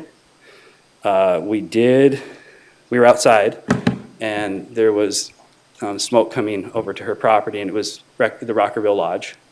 And one thing I did notice on that burn, which will tie into what has been going on throughout the entire summer, is there's a difference in smell between wet wood and dried wood. Last night was a real wet wood, and the smoke is really intense off of wet wood. I know you guys have seen it before, but anyways, last night the Rockerville Lodge, the owner was burning a slash pile from cut trees. The fire department did come out, and they did cite him. But this is something that we deal with in that area is rules that are being put in place, and they exist, but people aren't following them. So that was just most recent last night. But just to speak on fires, they are obtrusive. Merv already spoke on this, but I'm the one that actually called Hart Ranch. I actually go to Hart Ranch, so I can speak on them. And I did use their fire pits. They have 3 for that entire venue. It's huge. And you rent them, but they monitor them, and they extinguish the fire. And there's a cutoff of 9 p.m., and they will come over and douse the fire. And it's all clean and done, but it's safe, and it's monitored, and they actually started it for us as well, which was pretty nice. It was really cool. But they do have over 500 sites, and they do have over 100 cabins and only 3 fire pits. And again, Rockerville Lodge, he mentioned those as well. But shared fire pits will reduce the smoke. They can be monitored, and they'll actually help people go to bed earlier. It's going to prevent these late night partying that we saw most recent on the 23rd. Next would be light pollution. The CUP does require shielded lighting. It's not an option. It's not optional, rather, should I say. The only one playground light was dimmed, which Jason spoke on, which is next to Sarah's property, but the venue lighting is still unshielded. And it was not discussed, and it was not brought up in the report, and I did bring that up to Jason's attention. It was glossed over, and I brought it up again when he was at the house, and he spoke on it, and it's again been completely ignored. So I'm asking that we enforce that lighting, and as written in the permit, it still exists. It was actually number 8, that lighting be installed and maintained to minimize spillage outside of the area, and so it does not create a nuisance. Corey, I think they changed that lighting. Because I went up there one time and it was bright, and the next time they, if I'm correct, they shielded it. They put something where it's not as bright. It was over by the playground and stuff, I noticed it the most, where they had changed the lighting. So I could still see it, plain as day, it's spillage. And it's the lighting that's surrounding the wedding venue itself. And again, I had not heard any documented mention of it by Jason at any point in this conversation earlier, and then the planning and zoning as well. So if that lighting had been changed, that's possible, but I'm still seeing it's still a nuisance for Sarah's place. It just comes in, and also I can tell you with Tracy, she was complaining about that too. The room that she utilizes a lot does have light spillage coming into it too. So I would hope that does get addressed. I'll speak on what I saw, but I'm going to let you.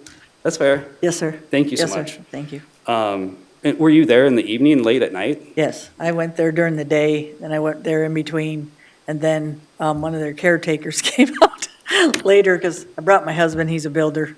Yeah. I have a high truck to see where my lights were hitting, all that kind of stuff. Sure. Yes, sir. I appreciate that.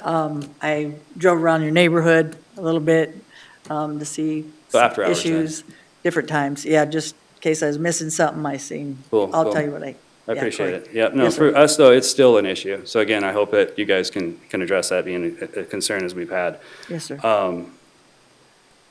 So I guess here's my big things, and this is where I'm speaking to you commissioners. Not all the issues that I've had have been really addressed. And it feels to me, and this is just my opinion and how I've been treated, I believe that the planning and zoning is kind of showing a little bias towards the owner. From the beginning, I had to fight to even get evidence accepted. We were a few days before your guys' initial hearing, and Jason said that he couldn't take the documentation in because it was older. Sarah had through the years been making videos of these issues that she had. And it was more to complain to me, to be honest with you. It wasn't for anything else because she didn't see like that it could be utilized. And so we used that as information and tried to provide it. And Jason immediately said, no, you can't use this. I says, well, I have it all documented as video. How do you? And he allowed it. That was the first fight and the first blockage that I had experienced. And he agreed to see it at that point. On the quiet hours, again, I'll stress, he did tell me that it was 10 p.m. was the recognized amount. And then I come to this planning and zoning meeting, and I'm awestruck. It's now 11. And he was going to check into it, and then he tells me in that meeting, which I don't have video of, but he says, we were compromising. It was 12 p.m., and it went down to 11, so we're trying to meet in the middle. And quite frankly, it was not compromising because Justin's hours were already 11 p.m. for the venue already. He could have been allowed to go to 12. Corey, to be fair to Jason, he doesn't make the rules. And if those rules are on the paper, what happens is he complies with those, what the provisions are, and the planning commission and the commission change them. So in all due respect, Jason's doing his job, and it's our job to change them. Fair enough. If it was 11 to 7. So Jason doesn't change anything or do anything. Planning commission and commission does that. He just does his recommendations on what he sees based on unbiased. He just says what he's seeing. Sure, and that's what we're here today about is these issues. Yes, sir.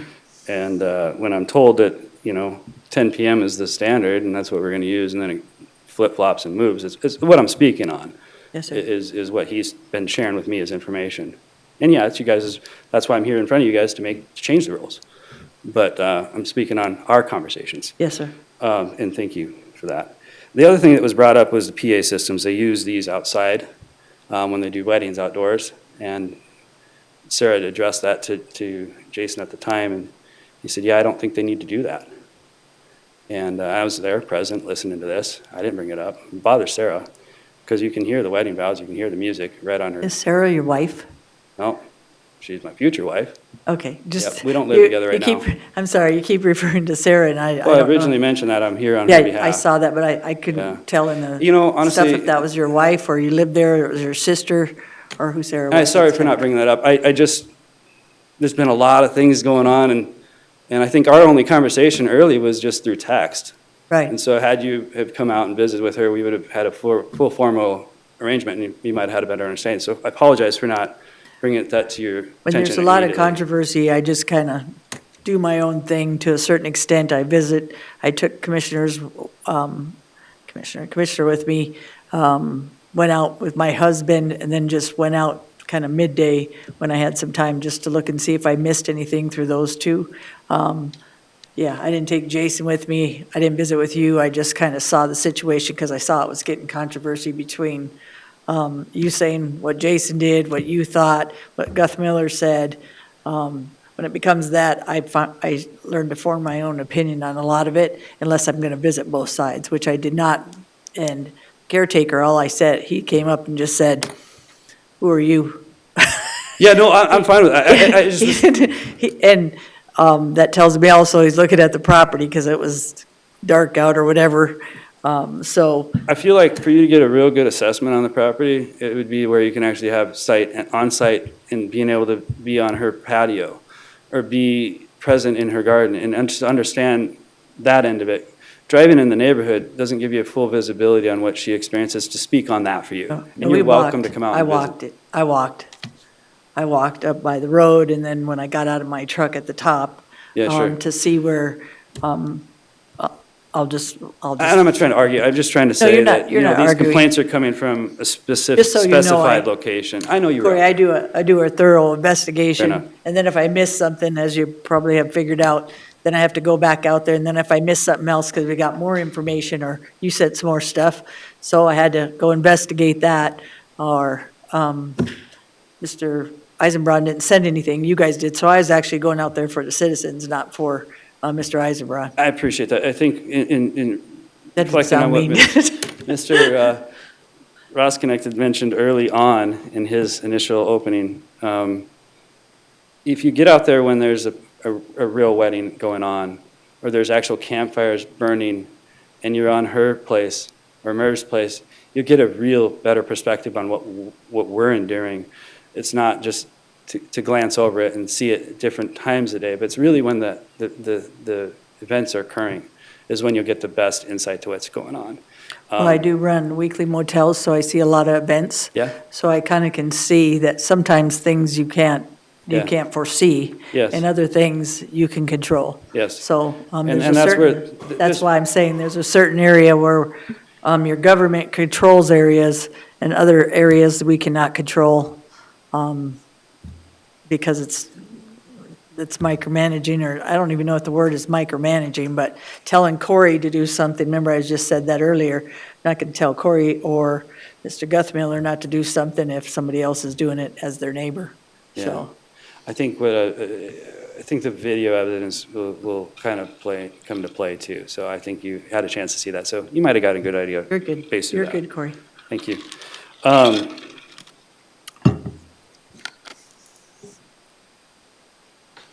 So, yeah, I just felt there was a bit of spinning on the timeframes, and that was just a conversation between Jason and I. Again, when it comes to the PA system, Sarah had spoke with him about that on the deck, and he said that, well, they probably shouldn't be doing that. And then I'm at the Planning and Zoning Committee, and he's recommending that they do that, and I think it got put into place. So Corey, I'm going to ask the board if they have any questions to ask you in case we're missing anything, because you got a lot of information. Yes, if that's okay, sir. So any questions from the board for Corey at this time as well? He's had a lot of information he's given you. Madam Chair. Yep. Commissioner Drews. So Corey, Yes, sir. you don't recall if you talked about fences also like Merv did? But do you favor like a fence that would block more of the sound, et cetera, non-visual, not being able to see through the fence? Would you favor that along Sarah's property line too? Yes. Okay, thank you. And more for trespassing too. Okay. Security purposes, yes, sir. Yeah, Commissioner Roskinick. So when did Commissioner Weifenbach go out and look at the property? It was 2 days after he spoke with you and you were on the property. He came.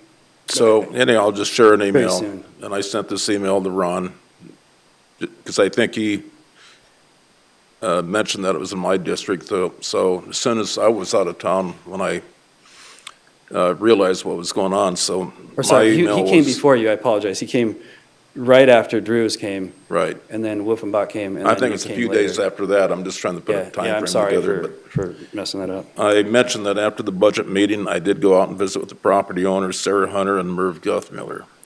I do appreciate your quick response, going out there a few days and seeing for yourself. That was to Ron.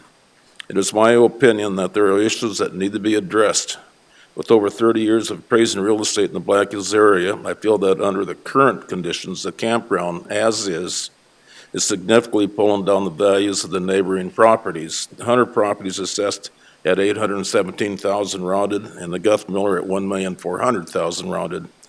I feel that the improvements on the campground are clearly too close to the two owners' properties, and at a minimum, I would suggest that the campground owner develop a fence along the boundaries of the two property owners most impacted. Although not a cure, it is a step in the right direction in my opinion. The wedding venue is another topic that will have to be discussed, going forward. But I guess a couple questions when this was all proposed, that the two issues that haven't been discussed would be any impact on the water, and then there was concerns that there'd be influent, and I haven't heard anything to that, so I'm assuming. What was your second? I didn't hear you. Influent from the septic system. It looks like a very significant, complex mound system's been developed, so I don't think there's any issues there. And water tables, I know that water in that area is pretty scarce, and no issues with lack of water. Well, this season's been very wet. We all know that. In fact, Sarah and I do a lot of hiking, and it's green everywhere. And we were just commenting on like the flowers. Like there's this purple flower have been seeing throughout the entire season, and it rebloomed again after this most recent rain. So when you talk water tables, they're good this year, and we can be thankful of that. I know that owners out there, before this wedding venue went into effect, there was a season where they were trucking in water. I think the wedding venue probably is pulling more water than I think a lot of the properties. I know he pays a lot of taxes in too, so I guess I don't know. I'm not an owner, so I couldn't comment completely on that. All right, Corey, I think we're going to hear from the applicant. I still had some more. Is that okay? Okay, we'll give you a couple more minutes if that's okay, Corey. I'm trying not trying to shut you down. I just have a lot, and I No, hope you you're guys just- appreciate I've spent. I don't know, you're repeating some of the stuff. I don't think I have A little been a bit, lot. so A you're lot of okay. this is kind of new, yeah. No, you're, you're okay. One thing I got changed and added on this CUP on the event center was that they had, this is after I'd spoken with Jason regarding the PAs, and he said, yeah, I don't think they need to be doing that. He put in there that they can do that now, only that it was number 11. And, Says the access, nope, not 11. no, this is on the wedding venue, see, the. Sir, we're not, without, Corey, you got to stick to we can't change the wedding venue. I'm not asking to, it So- actually is applicable. We're talking about the RV, and there is 17 conditions on that RV. Okay, so this wouldn't be Conditional use applicable. permit, It just rather than saying no, he actually adds it and amends it to the new wedding venue, and it says just keep the volume low, and how do we monitor that? That was So another, did the planning commission also approve that? yeah, they Okay. approved it was a grand slam. So it just comes into the play of, Okay. one thing happens. I'm gonna make you stick to the RV park, Sure, Corey. okay. At On the this point, lighting- without being wrong. Sure. This is the item that's on here, not the wedding venue and the caretaker's residence at this point, unless it comes to us, sir. Thank you, Corey. On the lighting, I raised the shielding directly. Jason dismissed it later. Justin had agreed. This is something that was, the wedding venue, if you notice, there's a lot of high lighting or windows that are open. And at nighttime, it's like a DJ party. Like there's lights just shooting out of that. And that's where we're seeing a lot of the lighting. And I'd asked when Jason was out if he would address that with Justin, just prior to me even having a conversation with Justin. He says, no, we wouldn't do that. Have you been to that venue? I said, no. Does So- it have to do with the RV park? Okay. Thank you, Corey. We can't change those conditions at this point. unless Madam you Chair, take it back. Yes, sir. It is condition number 8 on RV park. He's talking about the wedding venue and the windows, the light shooting out at the Well- window. Yeah. It's talking about the lighting on number 8. Yes, No, it was the. on the RV park, Commissioner Drews. This is what I was fighting, though, is what I'm trying to say, is I've been fighting to get things in, and Justin was actually the one that made that decision and was happily able to do it. I feel like I'm getting more resistance out of planning and zoning than I did out of the owner himself. And that's just honestly the experience I was getting. When I initially spoke with Jason, he had promised to meet with Sarah and Tracy. Took my number and had been out on 3 occasions. He said he would call us and show up. On the 3 occasions that he came out, he never once made a phone call to Sarah. I had to call him and spoke with him for about 30 minutes and basically beg him to come out and visit with these people. When initially he said he would. And so I was just wanting to make that as I'm not trying to get the guy in trouble. It's just, this is what I've been dealing with. It's been a real resistance on anything I'm trying to do. And I know I created extra work for everybody. I wish we wouldn't have to come to this, to be honest with you. I wish I wasn't even here. I've got plenty of things to be doing on my business than to be sitting amongst you guys. Appreciate your time, but it's just some things that just need to be addressed. When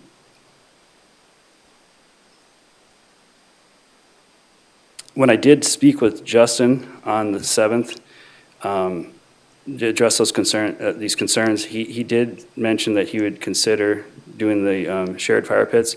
We agreed on some signage that we're going to put up, and him and I visited about earlier. We'll do it next spring. That will basically help with the trespassing as well, where people understand the rules, that they're in a campground that he owns, and once they walk out of that, it's private property. And I think that people aren't always understanding boundaries.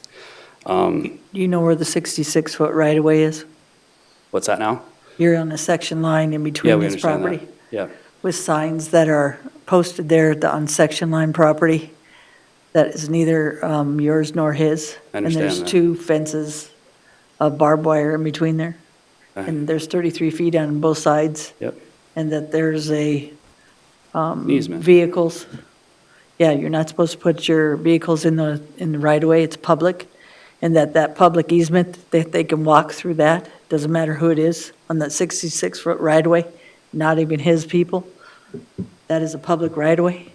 Okay, and where are we going with this, I guess, my question? Why I'm saying that is that's a public right-of-way in there. You're using it or somebody's using it for their vehicles and stuff, and people can walk through that.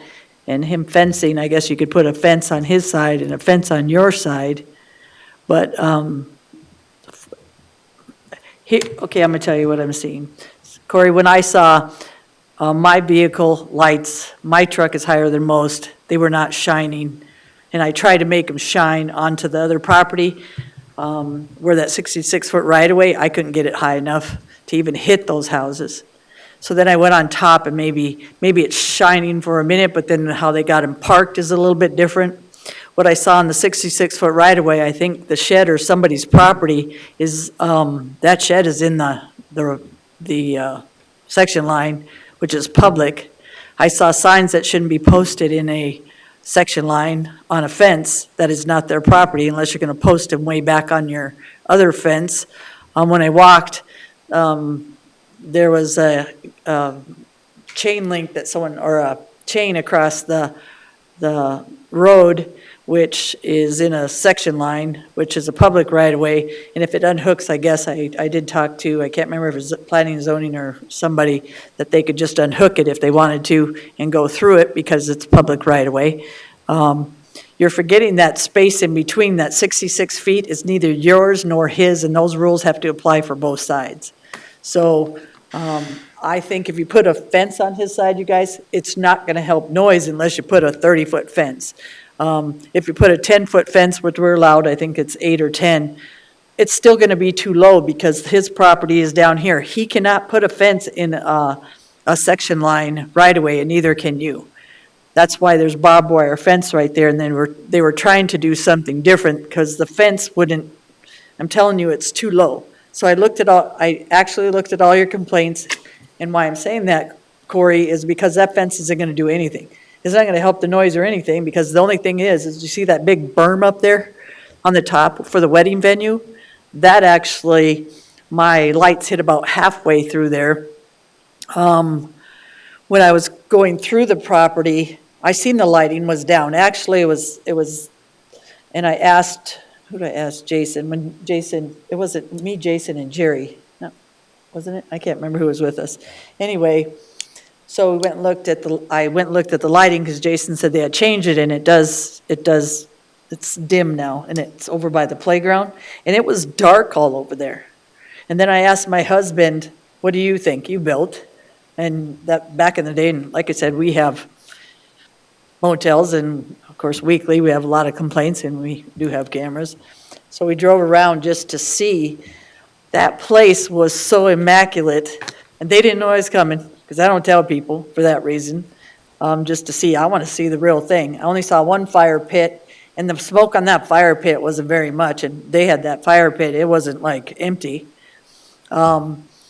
I didn't see the noise. I saw RVs that were, if them people are partiers, they got some huge vehicles. They look like retirees. Those vehicles are not $100,000 vehicles, maybe some, but those RVs are pretty spendy RVs that are in that park. The fire service area, or the highway service, is all along that whole district, in that whole area there. I also remember you guys trying to buy more property there, around there, before Mr. Eisenbrand came, and there was a big chunk. Do you guys remember that? There's a big chunk around that people could have bought in the neighborhood, and they decided they didn't want to buy it. So Mr. Eisenbrand captured on that and bought it, and just expanded some of his area.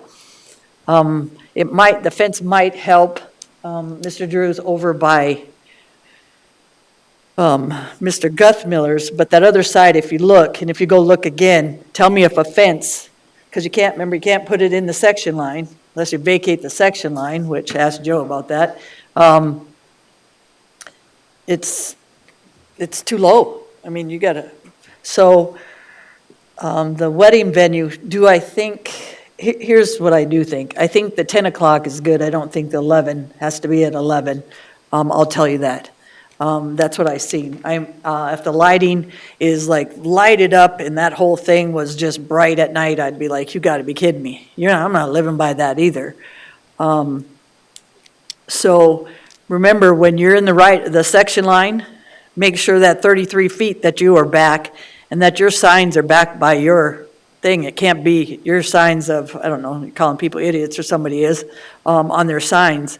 Yeah, you can put them on your fence, that's your property line, but section lines is open to the public. If they want to walk through there, you can't stop them. Okay. Okay, just so you know, when you look up section lines, Joe could tell you about it. I can speak with that But- immensely. But some of that, like I said, in the fire pits, is regulated by wildland fire, and we don't regulate that. What else did you have? Kids. I'm not going to tell people that they can't have kids. That whole neighborhood I've seen has playground, like equipment like they have. Again, and what could you have there? I don't know. If you have those kind of properties, I don't know if you've ever had, I don't know, $800 million properties that they had loud and they have parties. If the parties are all the time and they become disruptive, I get that. But just like our motel, you're going to have Gary that likes to party, and he might come in for a week and be one day, and then, you know what I mean, and not stay all week or whatever. And I'm pretty sure that if he's partying all week and causing that kind of damage, I'll just tell you, I don't know if Mr. Eisenbrand does, they don't last in our motel very long. So they're going to be respectful. But some of this, I get the 10 o'clock needs to be respectful. 11's a little late. Thank you. I get that. The lighting needs to be down. I seen they were respectful to do that.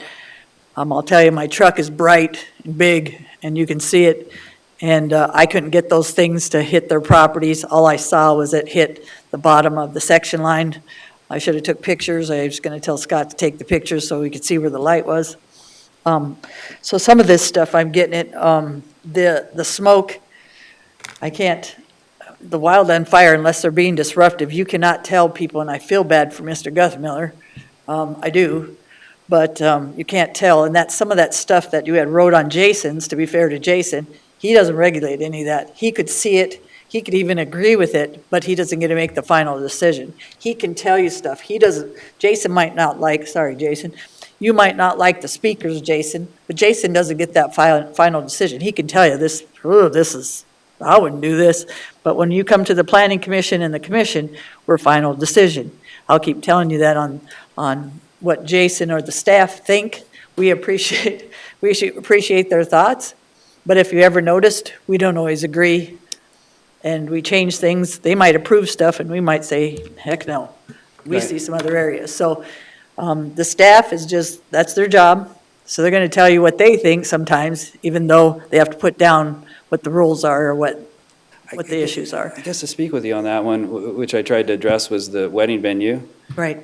With asking him to shield light and I know that's not the issue here today, it was earlier, but he refused to do that, and then I visit with the owner and he's willing to. I guess my thoughts was, I just felt like I was getting roadblocked a lot. Have you seen the hotel? Because I saw the hotel and that was bright.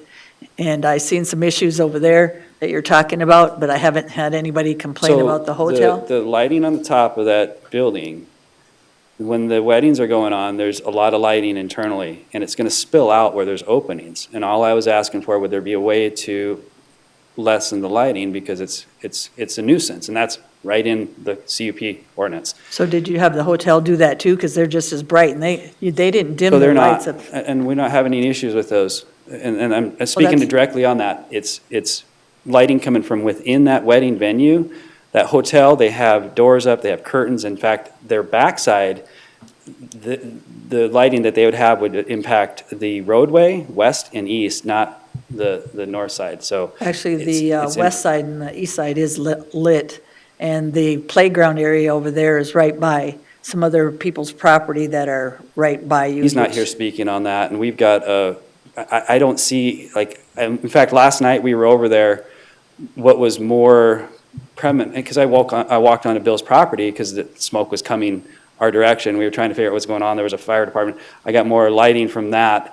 I'm just saying that the lighting pollution is when there's a party going on and there's strobe lights being used and there's party lights being used, that's what we're seeing. And if you're there at night during a wedding venue, you would experience that yourself. So at night would be, if we limited, it'd be about an hour at that point, right? It's when they have a wedding venue that's occurring. When that thing's not on, in fact, it gets really bright after the wedding venue. I did ask Justin about this because one of our issues is at night, after the wedding is done, the lights kick on full bright, and they're cleaning it, getting it ready for the next day. I said, could we do that in the next morning? He said, no, because we got them planned, and I understand, but him and I talked about it, and he said, that I will do. And he's good on his word. I hope he's going to do it, and that was going to be addressed. So they're going to put window tint up, which will really help. Corey, I'm going to have the applicant speak at this time, if that's okay. I did have a couple Jason. things that I wanted to finish. I think you've really hit 'em. fast. I think you hit them.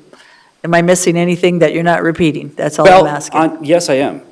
When you brought your truck in, did you park on one of the sites where you were actually at the cabin? Did you park on any of I those? parked at the wedding venue, different sides. Yeah. I parked at the top. That's probably when, and then I went to the bottom. I parked at the top where they had empty ones. Okay. Trying to see if I can hit Yep. and where And that so I hit. can speak on this 100%. Unless you're trying to find lights over there. No. So we had a You know what I'm camper. saying? I mean, I'm gonna pull in and if I'm gonna leave my lights on for an hour, that's gonna suck. But if I have to pull in, just like you do, and hit their property, that's different than if you pull in and you leave your lights on for 20 minutes. So I can speak to you on this 100%. The campsites that are, the cabins that are on the borderline at the west end, I'm not trying to cut you off, I know I'm short on time, so I'm trying to move forward. Oh, you're good. Those those cabins, and there's specifically one or two. They're pretty low.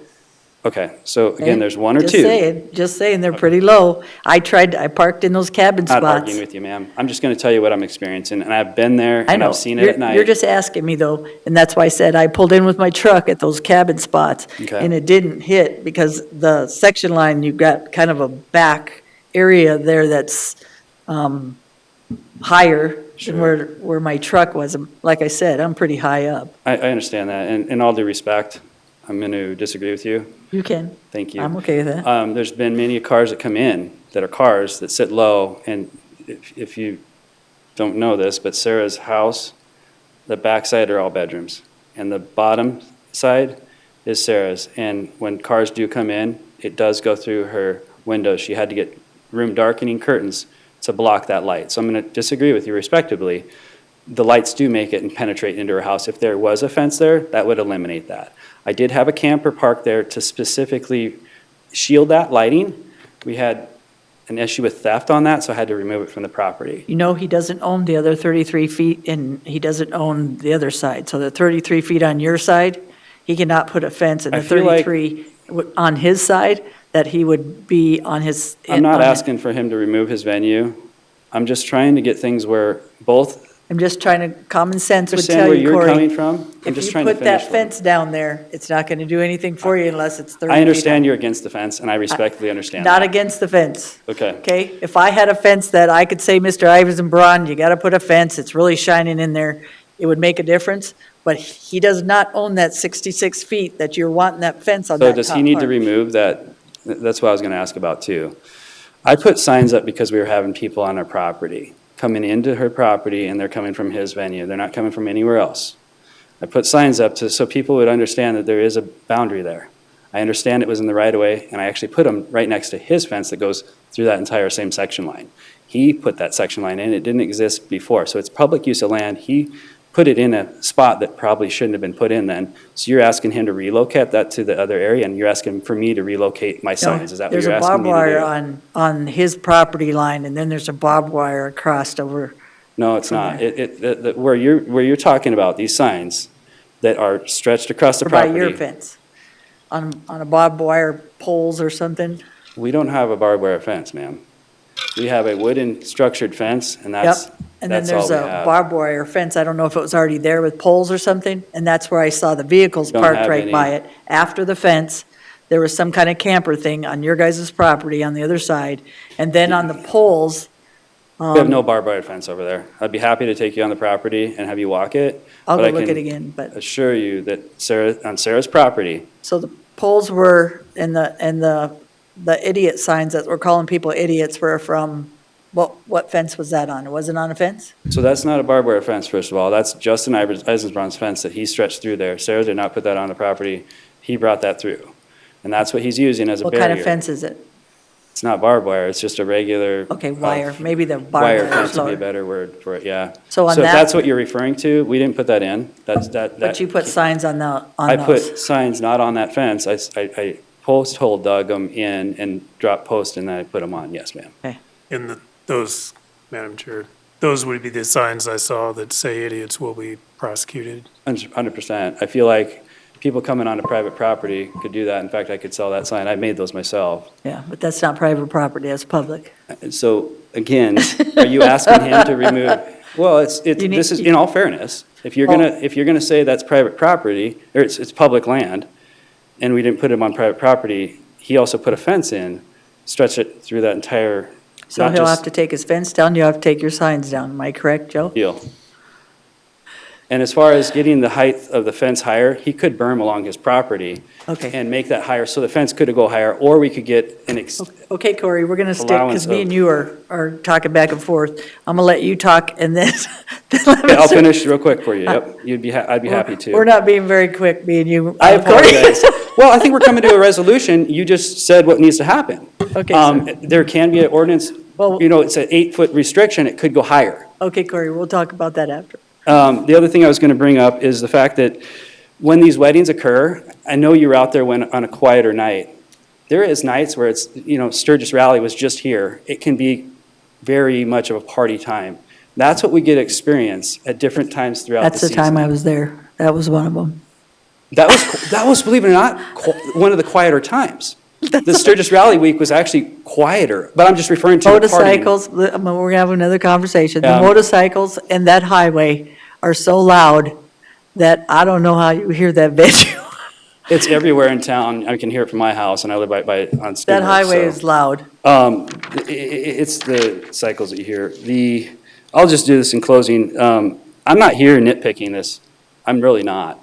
The issues that I've addressed are fully supported with the CUP ordinances, and I'm bringing them up fairly and not trying to argue with anybody. I'm just trying to get this community back to an area where it can be cordial with one another. We can work together. Right. And he and I have. Let's I'm see just if we- asking for more to be done. Let's see if we can do this without a conditional use permit to work with the neighbors, Eisenbrown and you, That instead would be of great. me. And Yeah. him and I have had an opening. So far, the fixes have been a $50 dog fine, dimming one playground light and an hour at 11. They did request that the doors be closed. It's not being enforced. I believe there should be some oversight to protect the community. So when we do make rules, that is there in place. So I'll just get back to it. I'm just asking for quiet hours to be at 10 o'clock. I'm asking for on-site management with documented checks. I'm asking for a hardened privacy fence that we could make useful.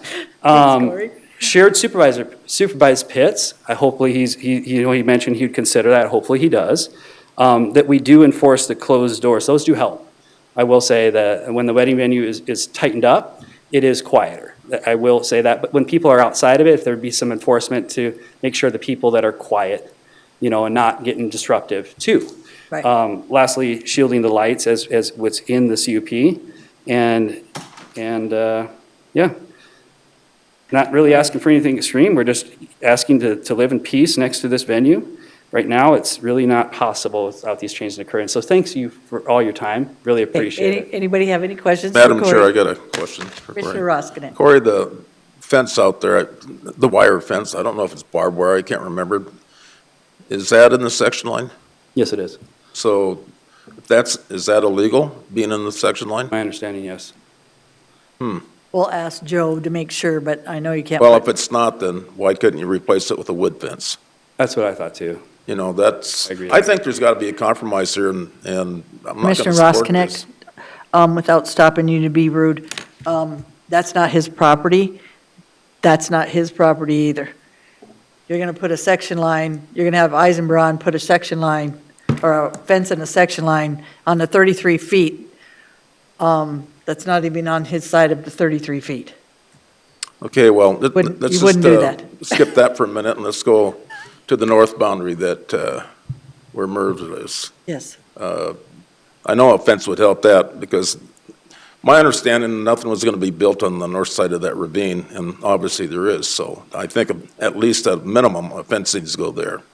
I would agree. There's got to be a compromise here. I mean, it's give and take. I'm all for property rights for Mr. Eisenbrown, and I'm property rights for you, but right now, it seems a little one-sided. Wait. I need to see a compromise. And, to that effect, in Merv, he was so adamant about having these campfires removed because Justin had said propane and things had changed and, that happened.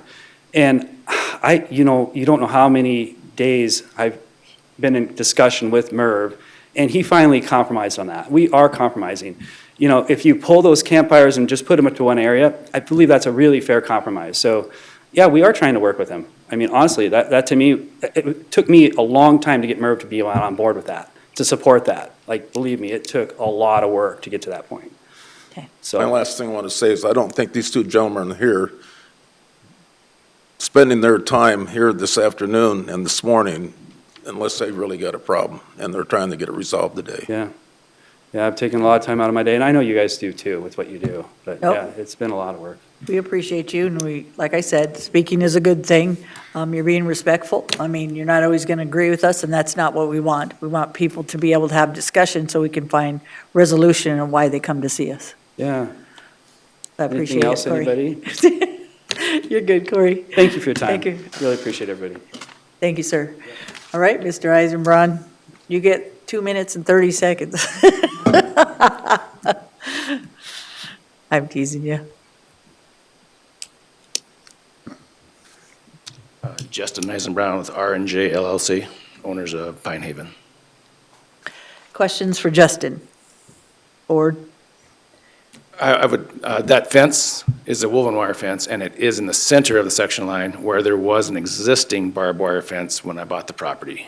So it's in the exact same spot that the existing fence was in the center of the section line. Are you talking, sorry, are you talking the first one is the barbed wire, right? Well, no, it's Right. actually just a woven wire. It's a high tensile woven wire, 48 inches tall. Okay, that's the first one. How about the second one? There's only one fence there, and it's in the center of the section line. I thought, Jerry, when we went to visit, Go further down, I believe there's a 2-strand barbed wire. Okay. It's probably not on your deal, it's in part of the property. we Oh, bought. that is on the northeast side. That's barbed wire on that side, yes, sir. okay. Yeah, so Sure. I would just like you to present your side. You heard what was said this morning. You've been working with the county planning office, and so. Well, everything that we've done so far, we submitted plans for, and it was approved. Our lights, we've submitted a lighting plan to planning and zoning. We actually were cleared for 18 lights, but I think we've only got 13 in. We cut that actually down. When the neighbors had a problem, we turned the light down. That was the issue, to its lowest setting. We planted trees along that buffer zone, as we have them depicted there in that drawing. That drawing there was our first original plan when we were just going to put in an RV park, which was what we originally bought the property for. Excuse me.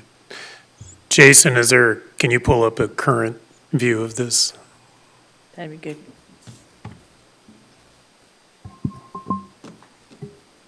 Sorry, Brian, you had to sit through all our meeting today.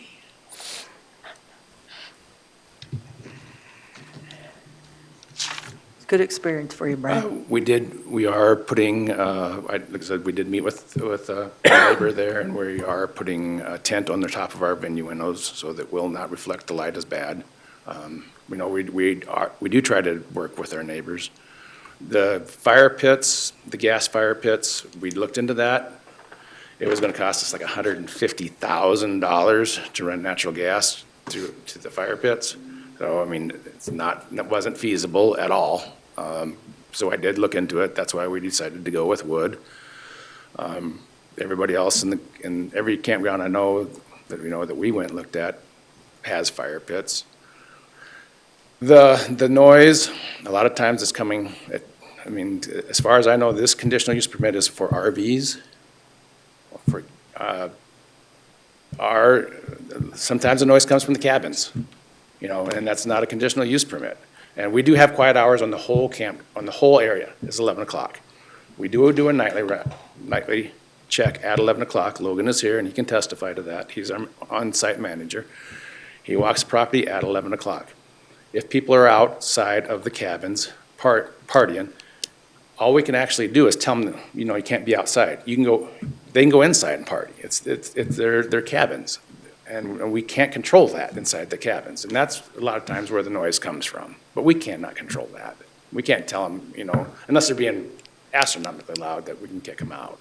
But if they're having 10 people in there, it's kids having weddings. Unfortunately, that's what we had to go to. We didn't want to do that. We wanted to build an over 55 RV park to start with, and Mr. Rosknecht was at that meeting where the neighbors unanimously wanted to go with the wedding venue over an over 55 RV park.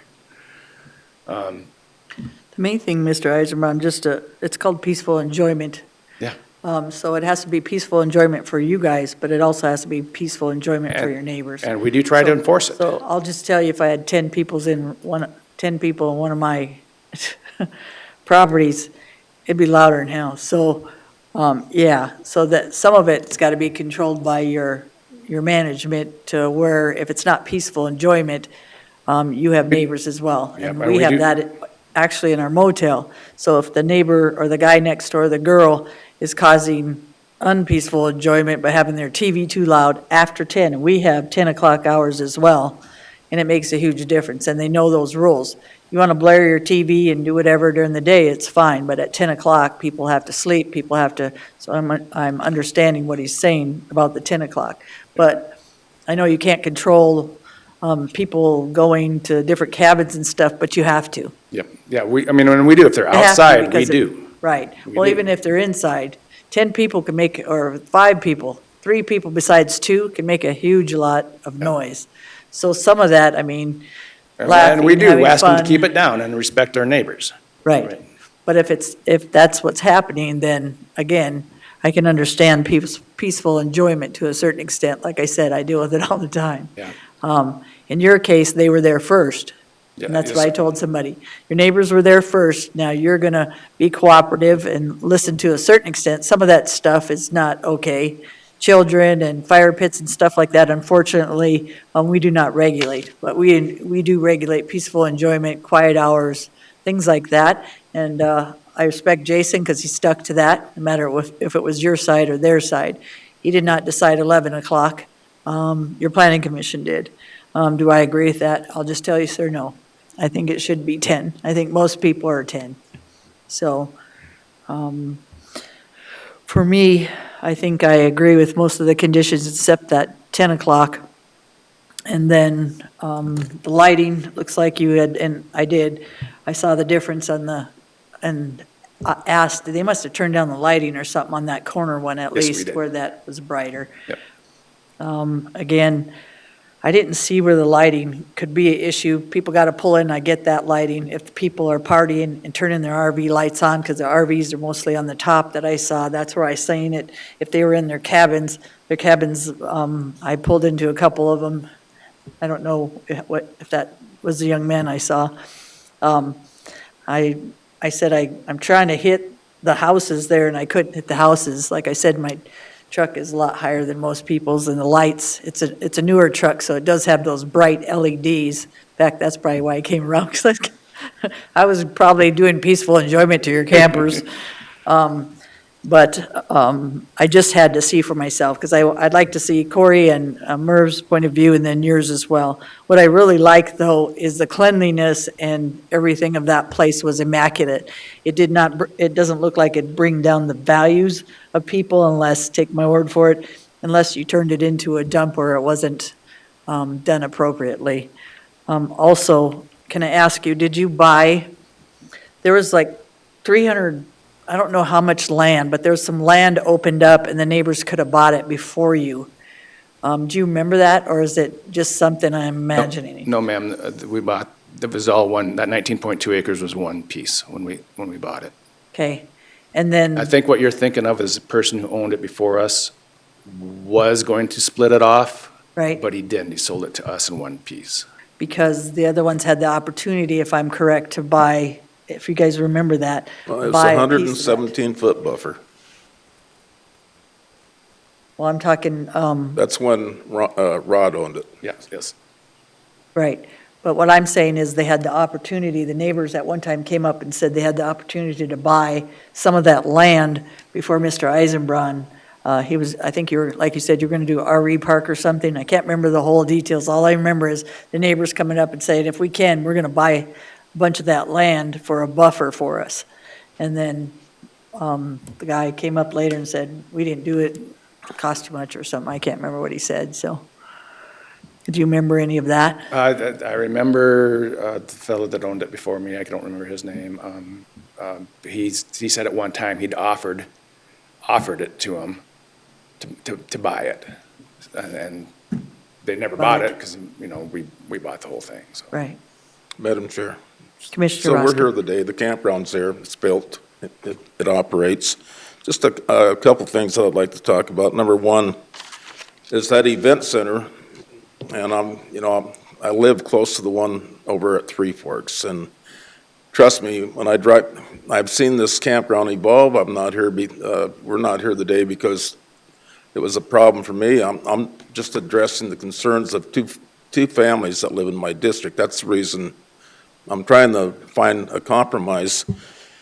Is when you have the events and there's alcohol, and granted, some things is there any confliction between the people that are trying to have a camping experience and the people that are enjoying an event? Do they mesh okay?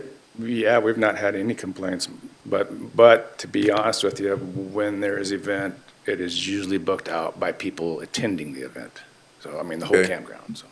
And you're lucky to have good neighbors, because there's a noise ordinance, but that's very unclear. But for an example, if Sarah had an outdoor stereo system and she wanted to sit there and turn that up, I doubt that the law enforcement would come and sit there and shut that down, because it's just too vague. And obviously, they're very quiet and they respect your campers. But I'm just saying, I'm trying to be the devil's advocate here. There is another. You're just lucky that you got good neighbors and they're not disturbing your campers, because most people, when they have a camping experience, they want it to be quiet and enjoy the campfires and whatnot. And one of the things about the campfires, they suggested that instead of a pit at every site, that there be a community area where somebody wanted to do the campfire experience, they could all go to a community area where there'd be one or two.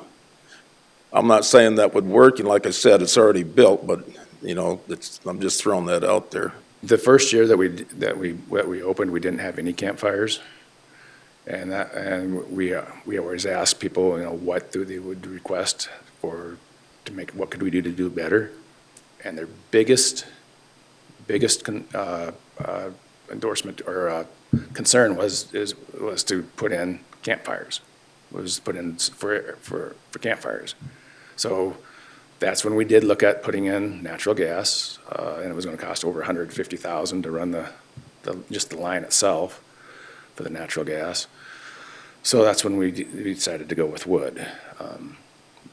One of the things I noticed when I read the packet is that you sell the firewood and people aren't allowed to bring their firewood in. So I'm assuming the firewood that you buy from another vendor, and it's cut, split, and seasoned. So if there's wet firewood, it must be somebody bringing it in their own. We have a rule that they're not supposed to burn any outside wood. It's Right. only try to keep out the emerald pine beetle. Or Throwing the section line out, Justin, would there be any consideration at putting the fence at least along Merv's boundary?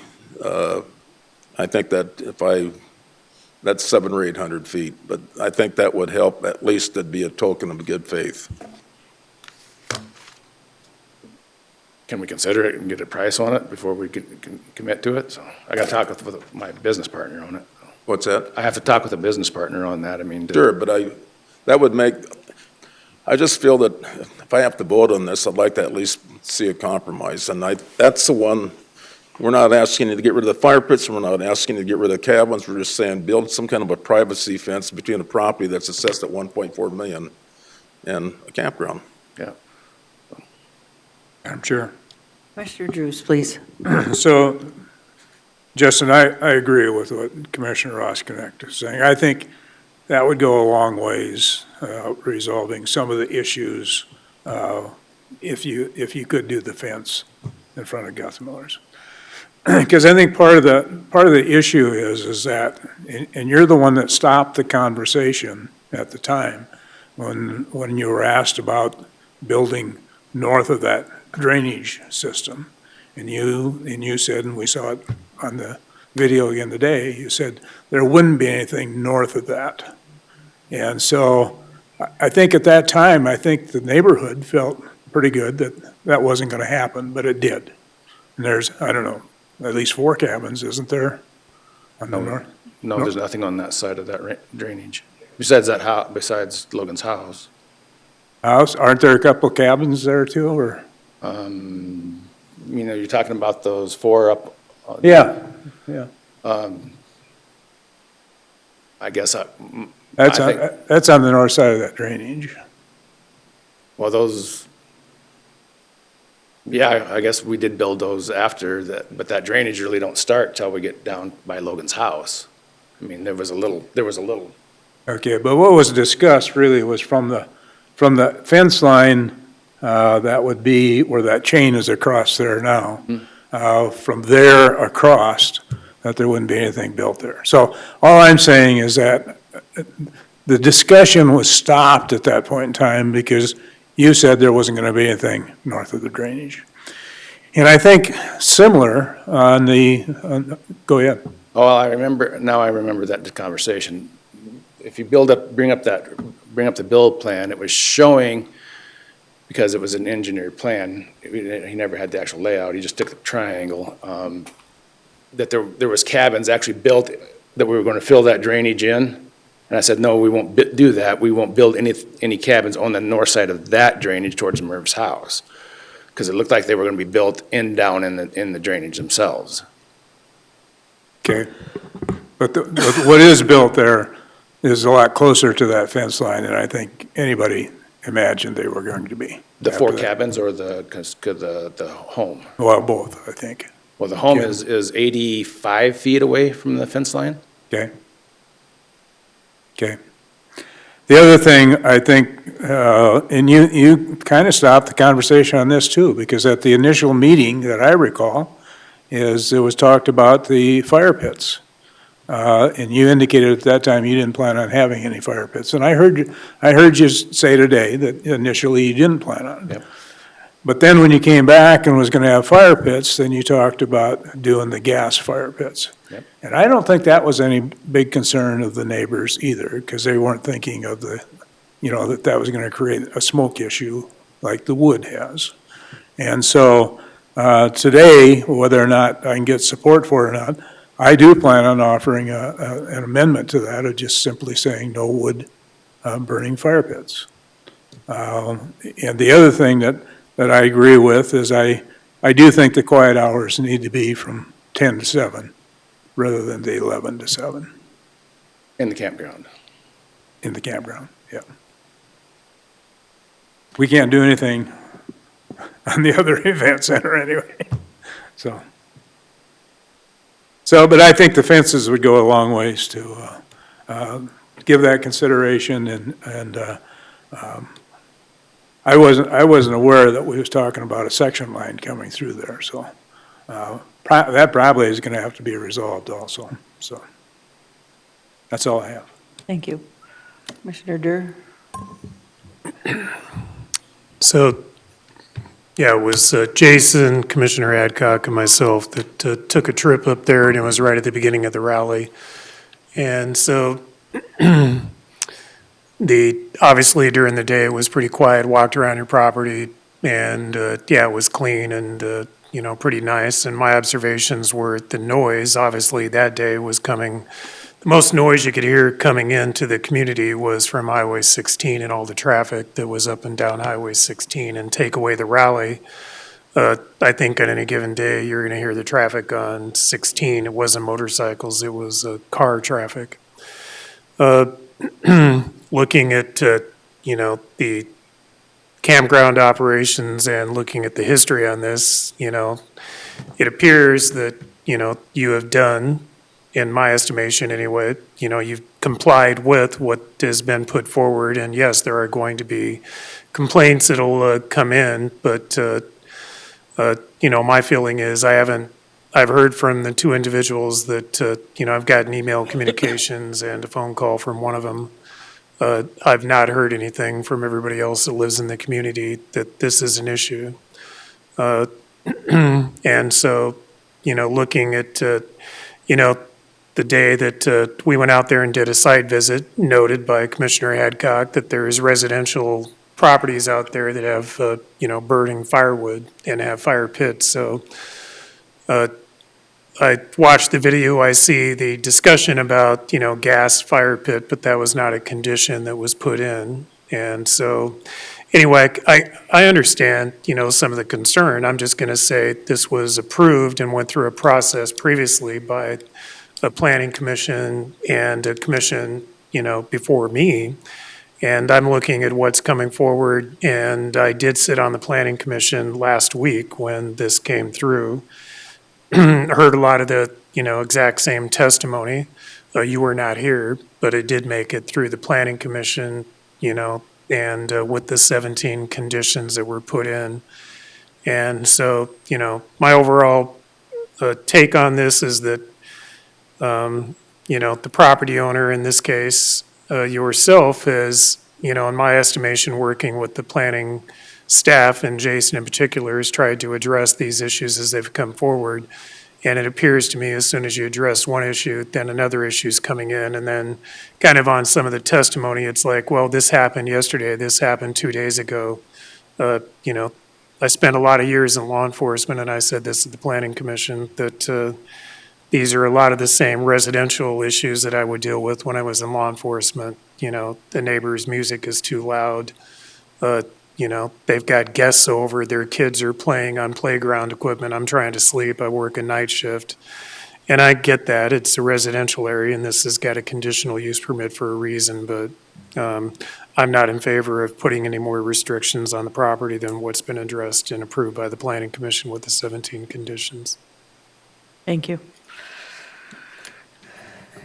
Any other discussion from the board? Madam Chair, I guess, you know, where I'm at, and I've been very clear on it, that there's got to be a compromise, and I don't see a compromise that's going to satisfy me.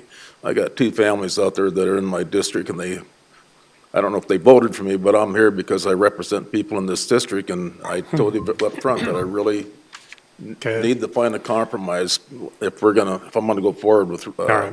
The only comment I'm going to make to that is I'm going to follow up with, and this is just an example of the statement that you just made. I'm looking at the situation, not whether they're in there, but I would look at the same concerns addressed by more than 2 people on the gravel pit situation, and I know how that vote went, so duly noted.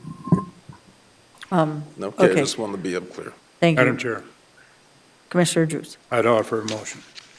Okay. Offer a motion that item 16 be amended to include quiet hours from 10 PM to 7 AM. Okay, I'll second that. Discussion on 16? Madam Chair, Commissioner Drews. I just think that it's appropriate that, I realize the wedding venue is not the same hours, but I do think it's appropriate that the quiet hours for the campground be consistent with basically what other campgrounds are in the Black Hills. I agree. Any other amendments? Your comment on that? What's that? Your comment on the 10 o'clock? I mean, I have no problem with it. It's going to. All right. I mean, people are going to be coming down from the wedding venue, though, that have been drinking at 11 o'clock. And we try to keep them under control.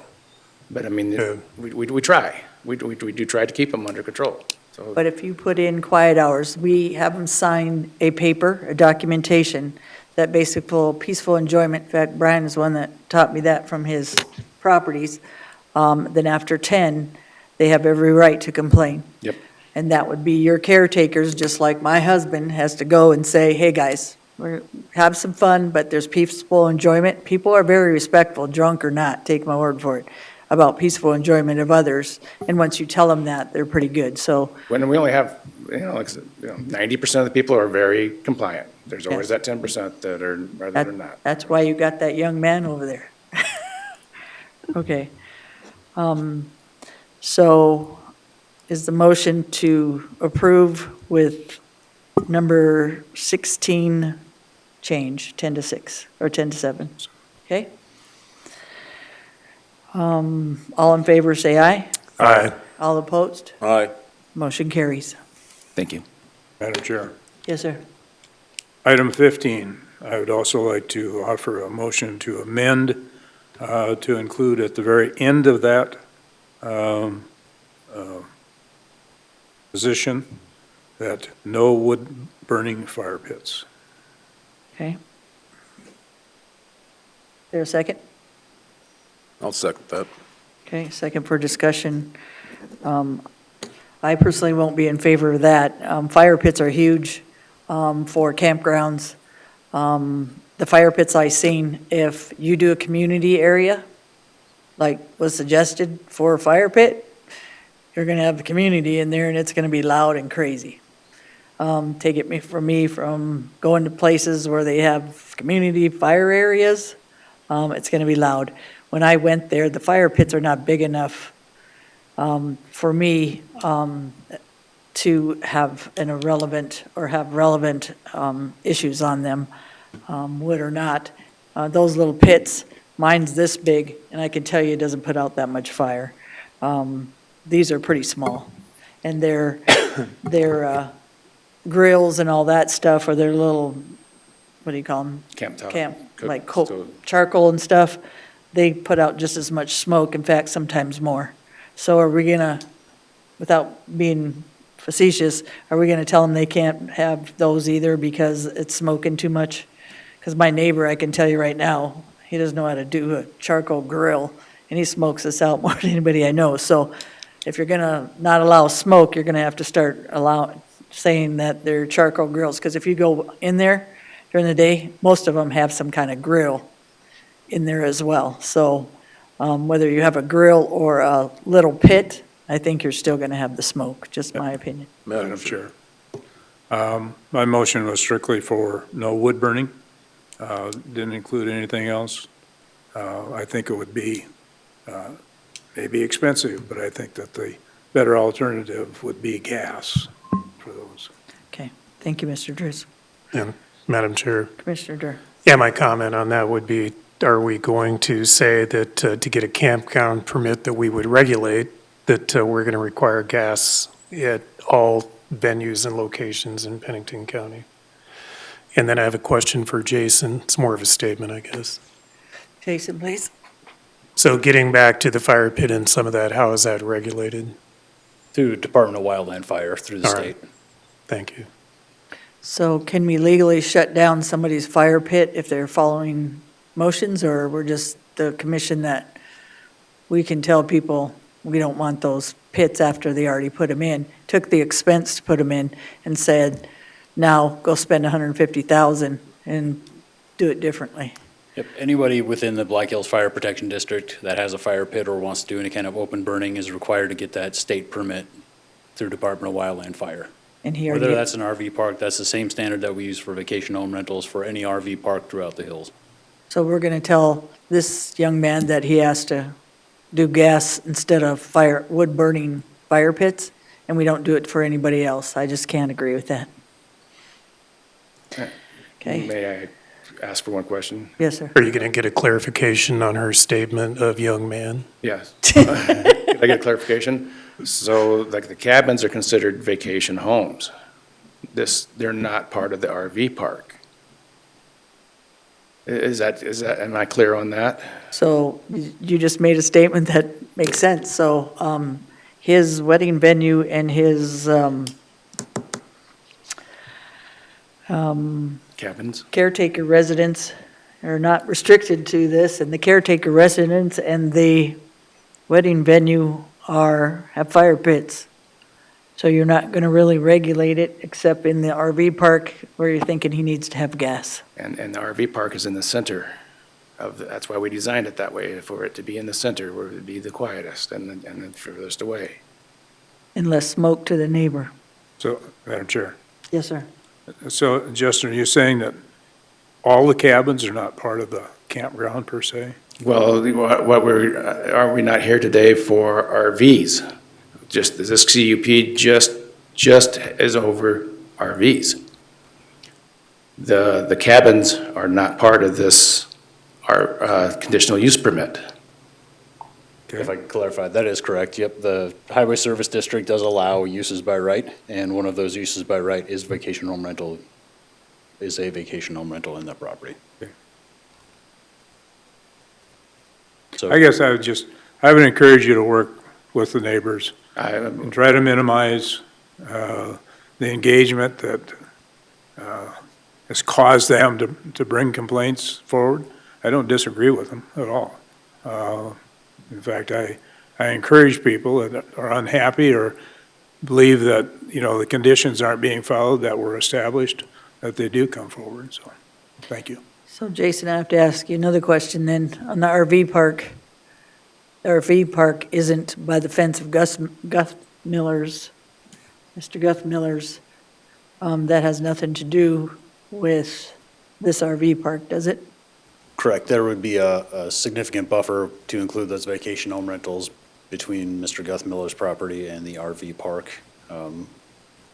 These are the RV spots here in the middle, as well as over here abutting Highway 16. But they wouldn't be by Gus Miller's. Right. You'd be to the northeast. So this is Mr. Guthmiller's property right here. The RVs are in this area, RV, that, south. aren't the RVs at the top, Jason? these I think the vacation rest are rentals? cabins. They're future vacation home. Okay, Those are so, just transformed now. so only these spots here are RV spots and along Highway 16. Yes, sir. So, do you want to take back your motion, or No, you're still going to I do don't. the fire pit thing? Even though there's no, has nothing to do with Gus Miller's and the two complaints of Madam your Chair. people? So Justin, obviously, the privacy fence isn't a condition of the 15 or whatever, but would there be some consideration trying to work with the neighbors on a privacy fence along the north? At least have that dialogue? Yes, and we will consider that, and we will have a discussion. Get the cost. I'm sure they'd be greatly appreciated. Okay, so the motion was to change, let's see, number 15 as well, so they couldn't have fire pits, Gonna have wood RV burning. park, Wood burning. wood burning fire pits in the RV park. All in favor, say aye. Aye. All opposed? No. Aye. Okay. So it passes 3-1. No wood burning. 3 to, It was 2-2, I think, right? Am I correct or no? Yeah, what was the motion again? To take out number 15. nope, Correct. nope, to keep number 15, but they'd have to use wood. Okay, once To add the again, language, no Let's- wood burning fire pits. Right. and I'm opposed to that. Okay, that's what I thought. So it's 2-2. Yeah. Gary and Ron Rosknecht are yes, Deb Hadcock and Jerry Durr are no. All right, that fails. So it goes to the next commission meeting? Or does it fail, Jordan? Goes to the I believe next that one just, it's a tie vote, so I think it is supposed to go to the next meeting. So unfortunately, I'll have to come back on number 15. Any other motions on this? Okay. If not, we'll move forward. So number 15 has changed, and number 16 is good. Number 15 will come back to the commission next meeting. Okay, any other questions, sir? No. All right, thank you for your time today. Thank you. Thank you. Okay, board. Next is items from commission office. Brian. Mr. Brian Ockbach.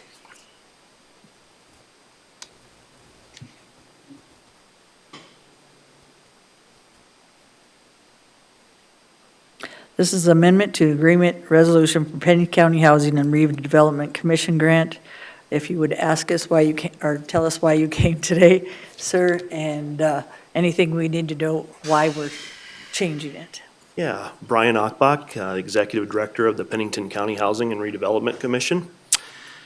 And I stood before this commission in October of 2021, and just kind of take you back here, and hopefully you remember this, and call me out if I'm misrepresenting something.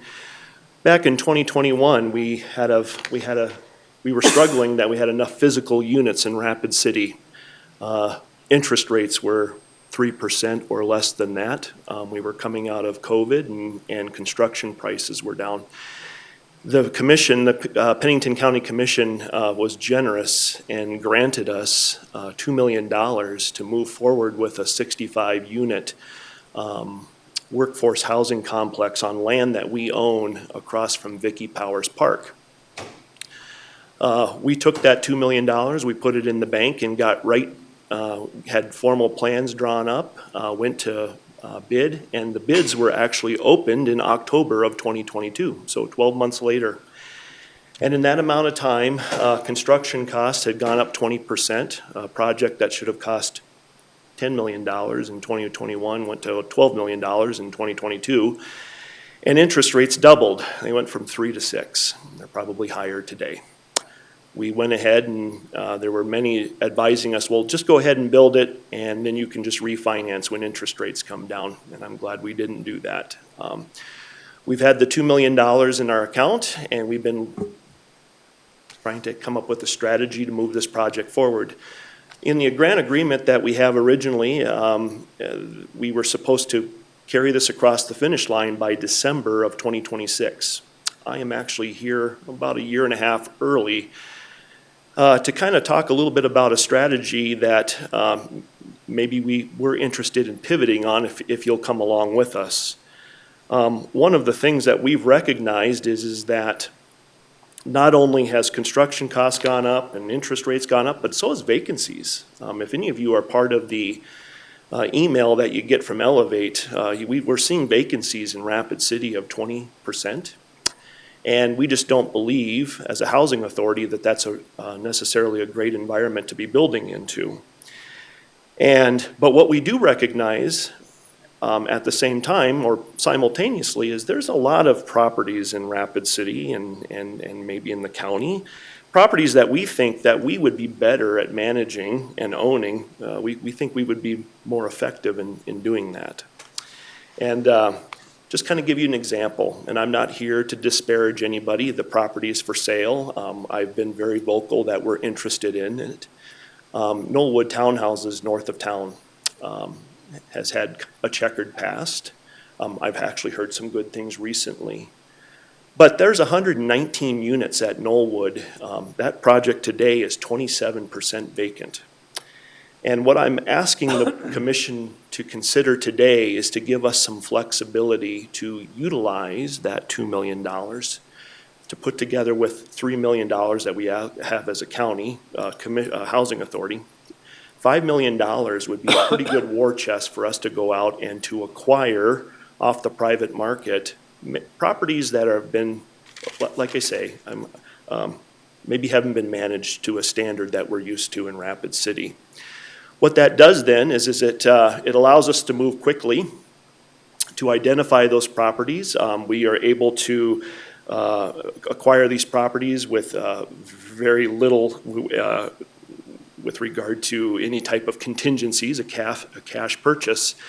And then we can get busy right away putting together a tax credit application with the state. These application processes take about 6 to 12 months.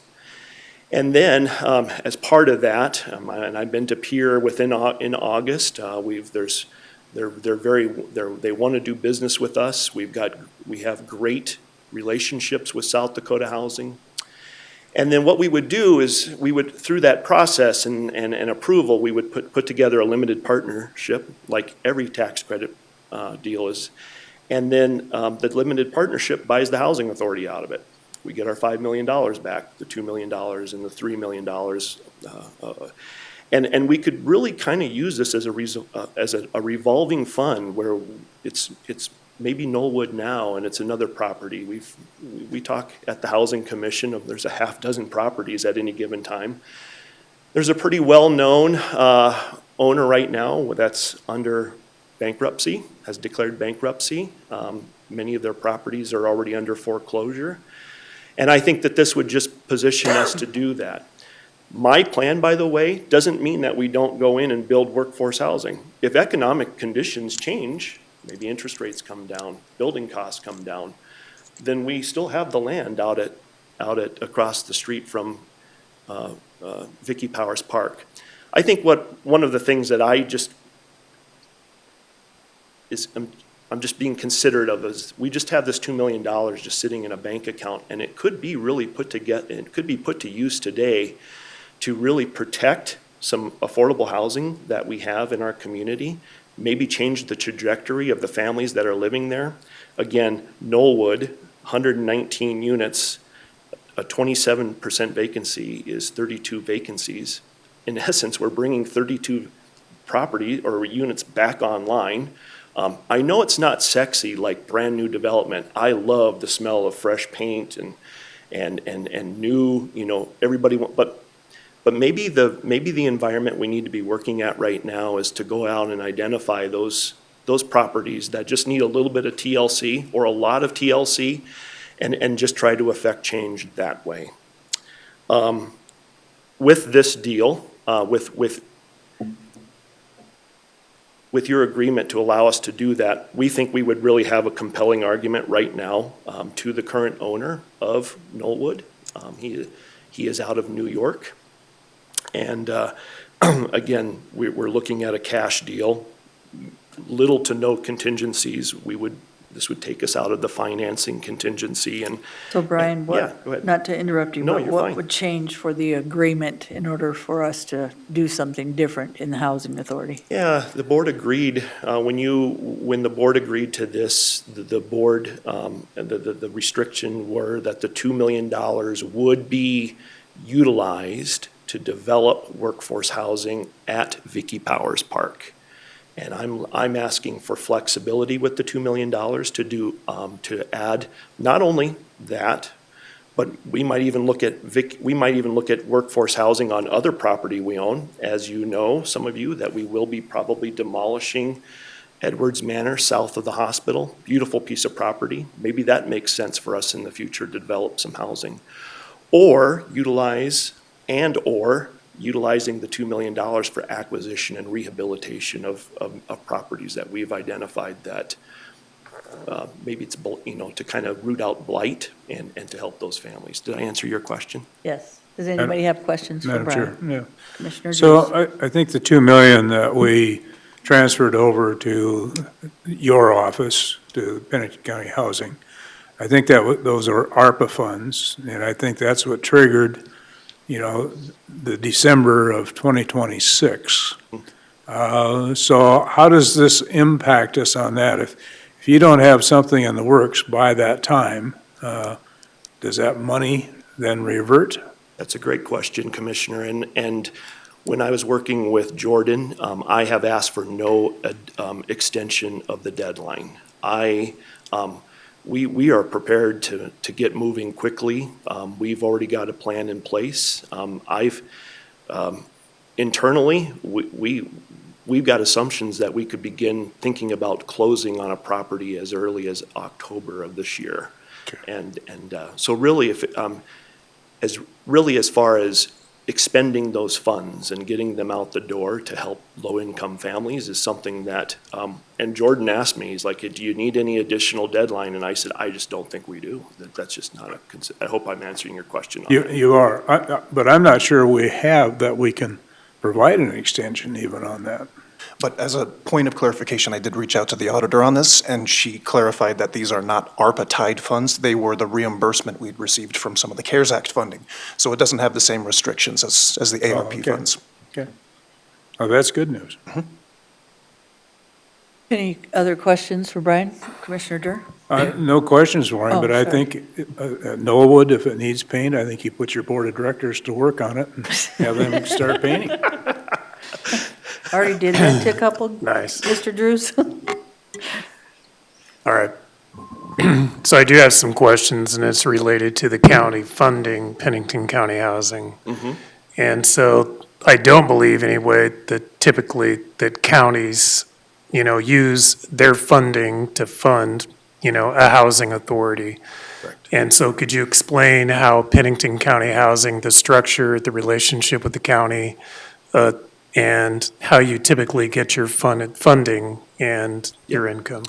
The whole reason we exist is because of an action by our state legislature. And the state legislature created housing and redevelopment commissions in every county, every municipality in South Dakota, if that's what municipalities and county wanted. Pennington County wanted that as a response, and actually it started even a couple of months before the 72 flood. We were created, and so we are a political subdivision of you, a component unit of the county. Our funding, while we do benefit from, we don't pay property tax, we pay payment in lieu of taxes. But outside of that, we receive no funding from the county. 90% of our funding really comes through the federal government. We exist to deliver federal programs to low-income families. And that comes primarily through the Section 8 program, Section 8 Housing Choice Vouchers. That's 1,490 vouchers. So there's housing assistance payments that come through our office, and we get that out in the hands of landlords. We also collect a management fee or an admin fee off of that. For every voucher that we serve, the government pays us roughly $75. We also have a public housing program. Those funds come to us in as operating funds and capital funds, 500 units of public housing. And then the housing authority, we get management fees off of that too. So the reason how the program, the properties, they're funded either with the rents that we collect, because even the residents do pay rent, but primarily it comes from the federal government. And then the housing authority, us as an entity, we obtain our revenue or derive our revenue from the management fees that we charge all of these different federal programs. We have 9 different budgets that we manage because we're not allowed to commingle. You know, you can't take the funds or the reserves from this project and put it over here because that would, in many times, is, well, that's a rural development project and that's a HUD. You can't do that. When I talk about, well, why do we have $3 million today? These are the fees over the years that the Housing Authority, we run a pretty tight ship. So the fees that we have, again, charged these programs over the years has allowed us to build up those reserves, has allowed us to acquire some land, things that we would only do to expand our affordable housing in the future. So did I answer your question? Yes. Okay. Madam Chair. Commissioner Roskinek. Brian, how many units do we have? So we have right now 657 units that we own and manage. I'm going to say manage. We're not really in the business to manage, but we are right now. Keystone reached out to us first of the calendar year. They were struggling. It's a rural development project. And we found out through, and really for the first 3, our first 3 answers were, no, we shouldn't do this. No, we can't do this. No, we won't do this. and at the end of the day, we ended up doing it because it's a rural development project. We have a project in Hill City that we manage. And we're helping, again, it's in Pennington County. These are our customers. And so we are moving forward, though, with the assumption of the mortgage and the rental assistance there. So 657 physical units that we own and manage, and then 1,490 vouchers. Just for a ballpark, but what percentage of those occupants do you think might be over 55 and older? A good chunk, because we offer a preference for elderly and disabled. So I would say, let's go ahead and say 50%. Okay, just looking for some Yep. rough numbers. And actually, it's going to be higher than that because all of our high rises and things like that in Rapid City, it's going to exceed 50%. And I like if you can get this done before the end of 26, I can certainly support that. Do we have a motion or more discussion? Tyler, would you like to speak? Okay, sorry.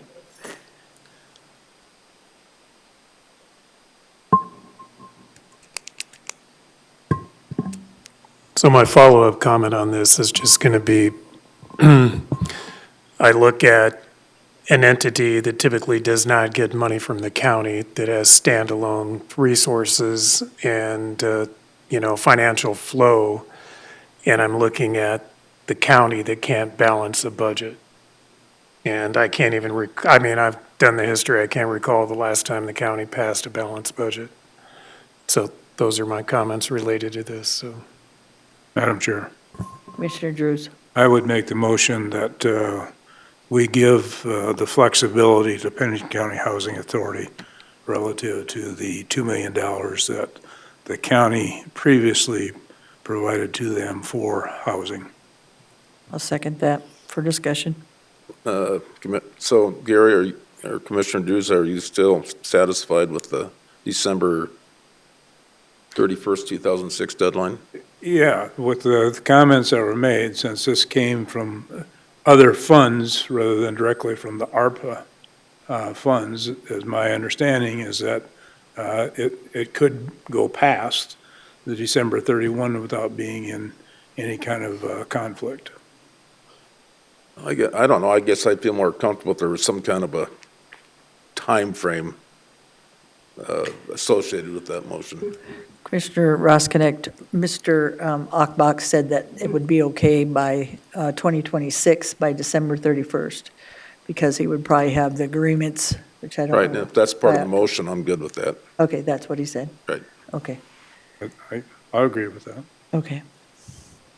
You're okay with that? Yes. Okay. Any other discussion? All in favor, say aye. Aye. Aye. All opposed? Aye. One opposition, 3 yes, all, motion carries. Next is Nemo Road. Thank you, Brian. Dynamic, I never heard of it called dynamic braking, but new word, restriction request. Tyler Sobzak, State's Attorney's Office. So we're here just based off of direction from the commission from last meeting regarding, I forget the nice man's name, but request from Nemo Road regarding dynamic braking regulation, how that works within our nuisance ordinance, and a little bit of discussion about scenic byways, which was looked into by our office. So, you know, the method of, I'm going to call it an outright prohibition on outright jake braking was discovered and unable to be causally linked within SDCL 31. However, I do think that as far as regulating this kind of noise emissions at this point, that a nuisance theory rather than a theory coming from the highway department itself is the most legally sound and probably easiest to prove method of regulation at this time. So we look into our ordinance 106. 5E discusses what we have declared nuisances, and that reads at this point as, I believe it's unreasonable or unnecessary noises. And I think that is, at least if you're asking me my personal opinion, I think that that's a fine wording, because given that this is really a form of safety that are associated with a lot of these larger trucks, there could be instances where they're needed to be used. You could be going 35 down Nemo and something comes up real quick, you need to do it. I would caution you to maybe over-regulate something too much to the point where it's outright illegal, because there may be times when this needs to be done. But certainly, you know, regulation through the nuisance theory is sound at this point, and I guess I'll turn to scenic byways. You know, that was also researched by me. It's really interesting, fascinating. I thought we would have more than 6 in the entire state, but apparently that's all we got. And I attached you in your packet what I'm calling the scoring system of what the Scenic Byways Committee looks at. They give it really on a 10-point basis for archaeological, cultural, historical, natural, and recreational and scenic features that are associated with these roles. Actually, it's a 10-point scale that goes down to a 2-point scale depending on what aspect you're looking at. But essentially, I guess the main takeaway of that is it's really hard to make one and to reap the benefits of those scenic byways. So, I mean, more often than not, I think a road that would be proposed as a scenic byway most likely wouldn't be, but, you know, there's no one-size-fits-all rule. We do live in beautiful Pennington County, so, you know, maybe there's some archaeological or natural or beautiful considerations that they would like, but, you know, there's no one-size-fits-all. And Nemo Road, in my opinion, probably isn't going to check those marks off. So other than that, I stand for any questions that you may have. Joe couldn't be here anymore. He had a 2 o'clock meeting, so I'm kind of taking notes for him, and he's filled me in on a little bit of things that I can respond for him as well. So Tyler, bottom line is unmuffled Jake brakes in areas, and I think even if you can put up a sign, it gives people forewarning that people are listening. If you have to use them, you have to use them, but if you're just using them You know what I'm saying? Yeah, I mean, Then I think a sign would be appropriate. Yeah. For and what- for I what don't it's think worth. a sign is a bad thing. Plus, that's that area, remember where we replaced that bridge? That bridge with all the trucks? So I think that's going to be a huge difference for some of the neighbors in some of that area, just putting a sign up, and that's just my suggestion. I think, Mr. Dury, you had done that in Meade County before. I don't know if it worked or if it didn't work, or Jordan, if you guys recall if it worked or not. No, it did work because we had law enforcement that sat there and monitored, did spot checks, so. Madam So- Chair. Go ahead, So Commissioner the Roski. county put up a sign that just said, be respectful of your neighbors and try to, you know, I'm just thinking out loud, would there be a liability for us? I can't think of any right now. I mean, I think the signing wordage needs It's to be. just an acknowledgement type of deal? Yeah, I mean, it's already a blanket law throughout the entire county that we don't want unreasonable or unnecessary noise. So this kind of just reaffirms that. I can't see any more liability associated with that as we stand here today. So what would you put on the sign? No jake breaking? You'd have to put something where Well, you could put I something think that's catchy, it. you know? Well, Ross Madam Connect Chair. says no, No, just be respectful. no whatever, what's No that, one- dynamic no breaking? unnecessary or unreasonable Right. noise. But put the word please, I think, you know, just, Yeah. sometimes I don't think these people are even thinking, if they see a sign, and I think it'd just be like the folks that came in here, Ron, just saying, hey, we're listening, you know, this is what we can do, and still Yeah. try to do something, but we can't enforce it. Right, absolutely. So go Joe's ahead. in agreement with that, and he'll pay for the sign, right? Yeah, he Okay. told me it'd be about $150. So. Okay. Madam Chair, Commissioner Drews? I don't think there probably has to be a lot of signage, you know, for Nemo Road, probably as you enter Nemo Road, leaving town, probably after, what's that bypass road, Ron? That goes, Ben Ocker, yeah, no, that goes across. Horse Peak, Yeah, Norris Peak, probably one after that. But I think the word's just really no jake breaking, and they understand that. Yep. That road is no different than a lot of other Black Hills roads where they pick up speed and then they're running into a curve and they use the jake braking often. And Or running it is, late. if I lived by one of those curves, I'd probably be frustrated too. At least from a legal standpoint, I guess I'll say that if we're going to be doing some signage out, or if that's what, the commission's thinking about doing, I think why not make it a little bit more broad than make it specific? You could have whatever, metal rock playing from your car that could be going 65 down Nemo Road. If we're going to capture unnecessary, unreasonable noises, why not just catch them all? I guess would be my 2 cents. So what do you want us to put on the sign? Oh, this is Tyler. Please do not. No, I mean, at least from a legal standpoint, I mean, I don't think a sign is necessary or anything, but I mean, if practically is different than legally, and, if it practically it's gonna help out a little bit more to have a sign there, I can certainly understand and respect that, so. Commissioner Durr?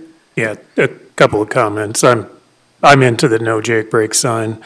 And then I'm reading the letter from Mr. Ronenberg, and it's talking about large belly dump trucks traveling Nemo Road, and I'm assuming it's from the pit up above. Yep. I believe after last meeting, we had the conversation on this, and Jordan, didn't Kenner make a comment about why don't we just get a hold of the trucking company and have a conversation and ask them to help out a little bit? So I think that's relevant as well, that we just, reach out to, is it might be Pete Lean Gary, or- do you know, is it I'm Pete not Lean sure. or? I don't Well, isn't that Pete Lane and Sons up there, they're iron? There's that pit, up above there, and I'm I think assuming that's, iron ore for the Pete Lane and Sons. yeah, so anyway, but I would imagine, there should be some outreach to the company and say, hey, we're getting a complaint about your Absolutely. drivers coming down, and kind of take it twofold, and because of that, we're gonna install this signage, we would ask for your cooperation. I think that'd go a long ways, and I think that'd be 100% behind it. Right. Where are we putting the sign? So whose district is this? It's mine now because it has, just kidding. Is this your district? It is, I think it's Ron's. Or Gary, are you on Nemo Road? No, it's mine. They're Ron's. Ron, Ron's got everything. yeah, would you be willing to make that phone call and Yeah, say that we absolutely. had this Yep. conversation? Yep. Okay. I will just say, at least if we're talking about having a more specific sign, the nuisance ordinance does read right now unreasonable, unnecessary noises. It doesn't read as a flat-out prohibition on dynamic braking. So I think, that defends your ordinance a little bit more than specifically talking about dynamic braking. But like I said, that's just my 2 cents, but I certainly understand the concerns. I think we're not gonna fine them thousands of dollars. It's just being courteous to people and hopefully reading it saying, we don't appreciate it. And one of them get busted, they'll tell 10 more. Just because I think, though, just the way the ordinance reads right now is that there could be circumstances where it is necessary and reasonable. So that's just my 2 cents, and I certainly respect and understand the direction the commission goes from here to there. And I'd hope they'd be smart enough to figure that out themselves without us telling them. Yep. So, is there a motion then to install and enforce signage on Nemo Road? So move. Second by Dur, Second. or motion by Dur, second by Roskinick. All in favor, say aye. Aye. All opposed, motion carries. Thank you, Tyler, for your help. Items from chair commission members. Tyler. None? Meeting committee reports, do we want to do those today? Okay. Consideration of the vouchers. Do we have a motion on the vouchers? I'll go ahead and make the motion to approve, relative to the vouchers, $563,140. Gotta do the one separate. Yep. Gotta do the rows in. Oh, okay, I'm first, so I have to abstain.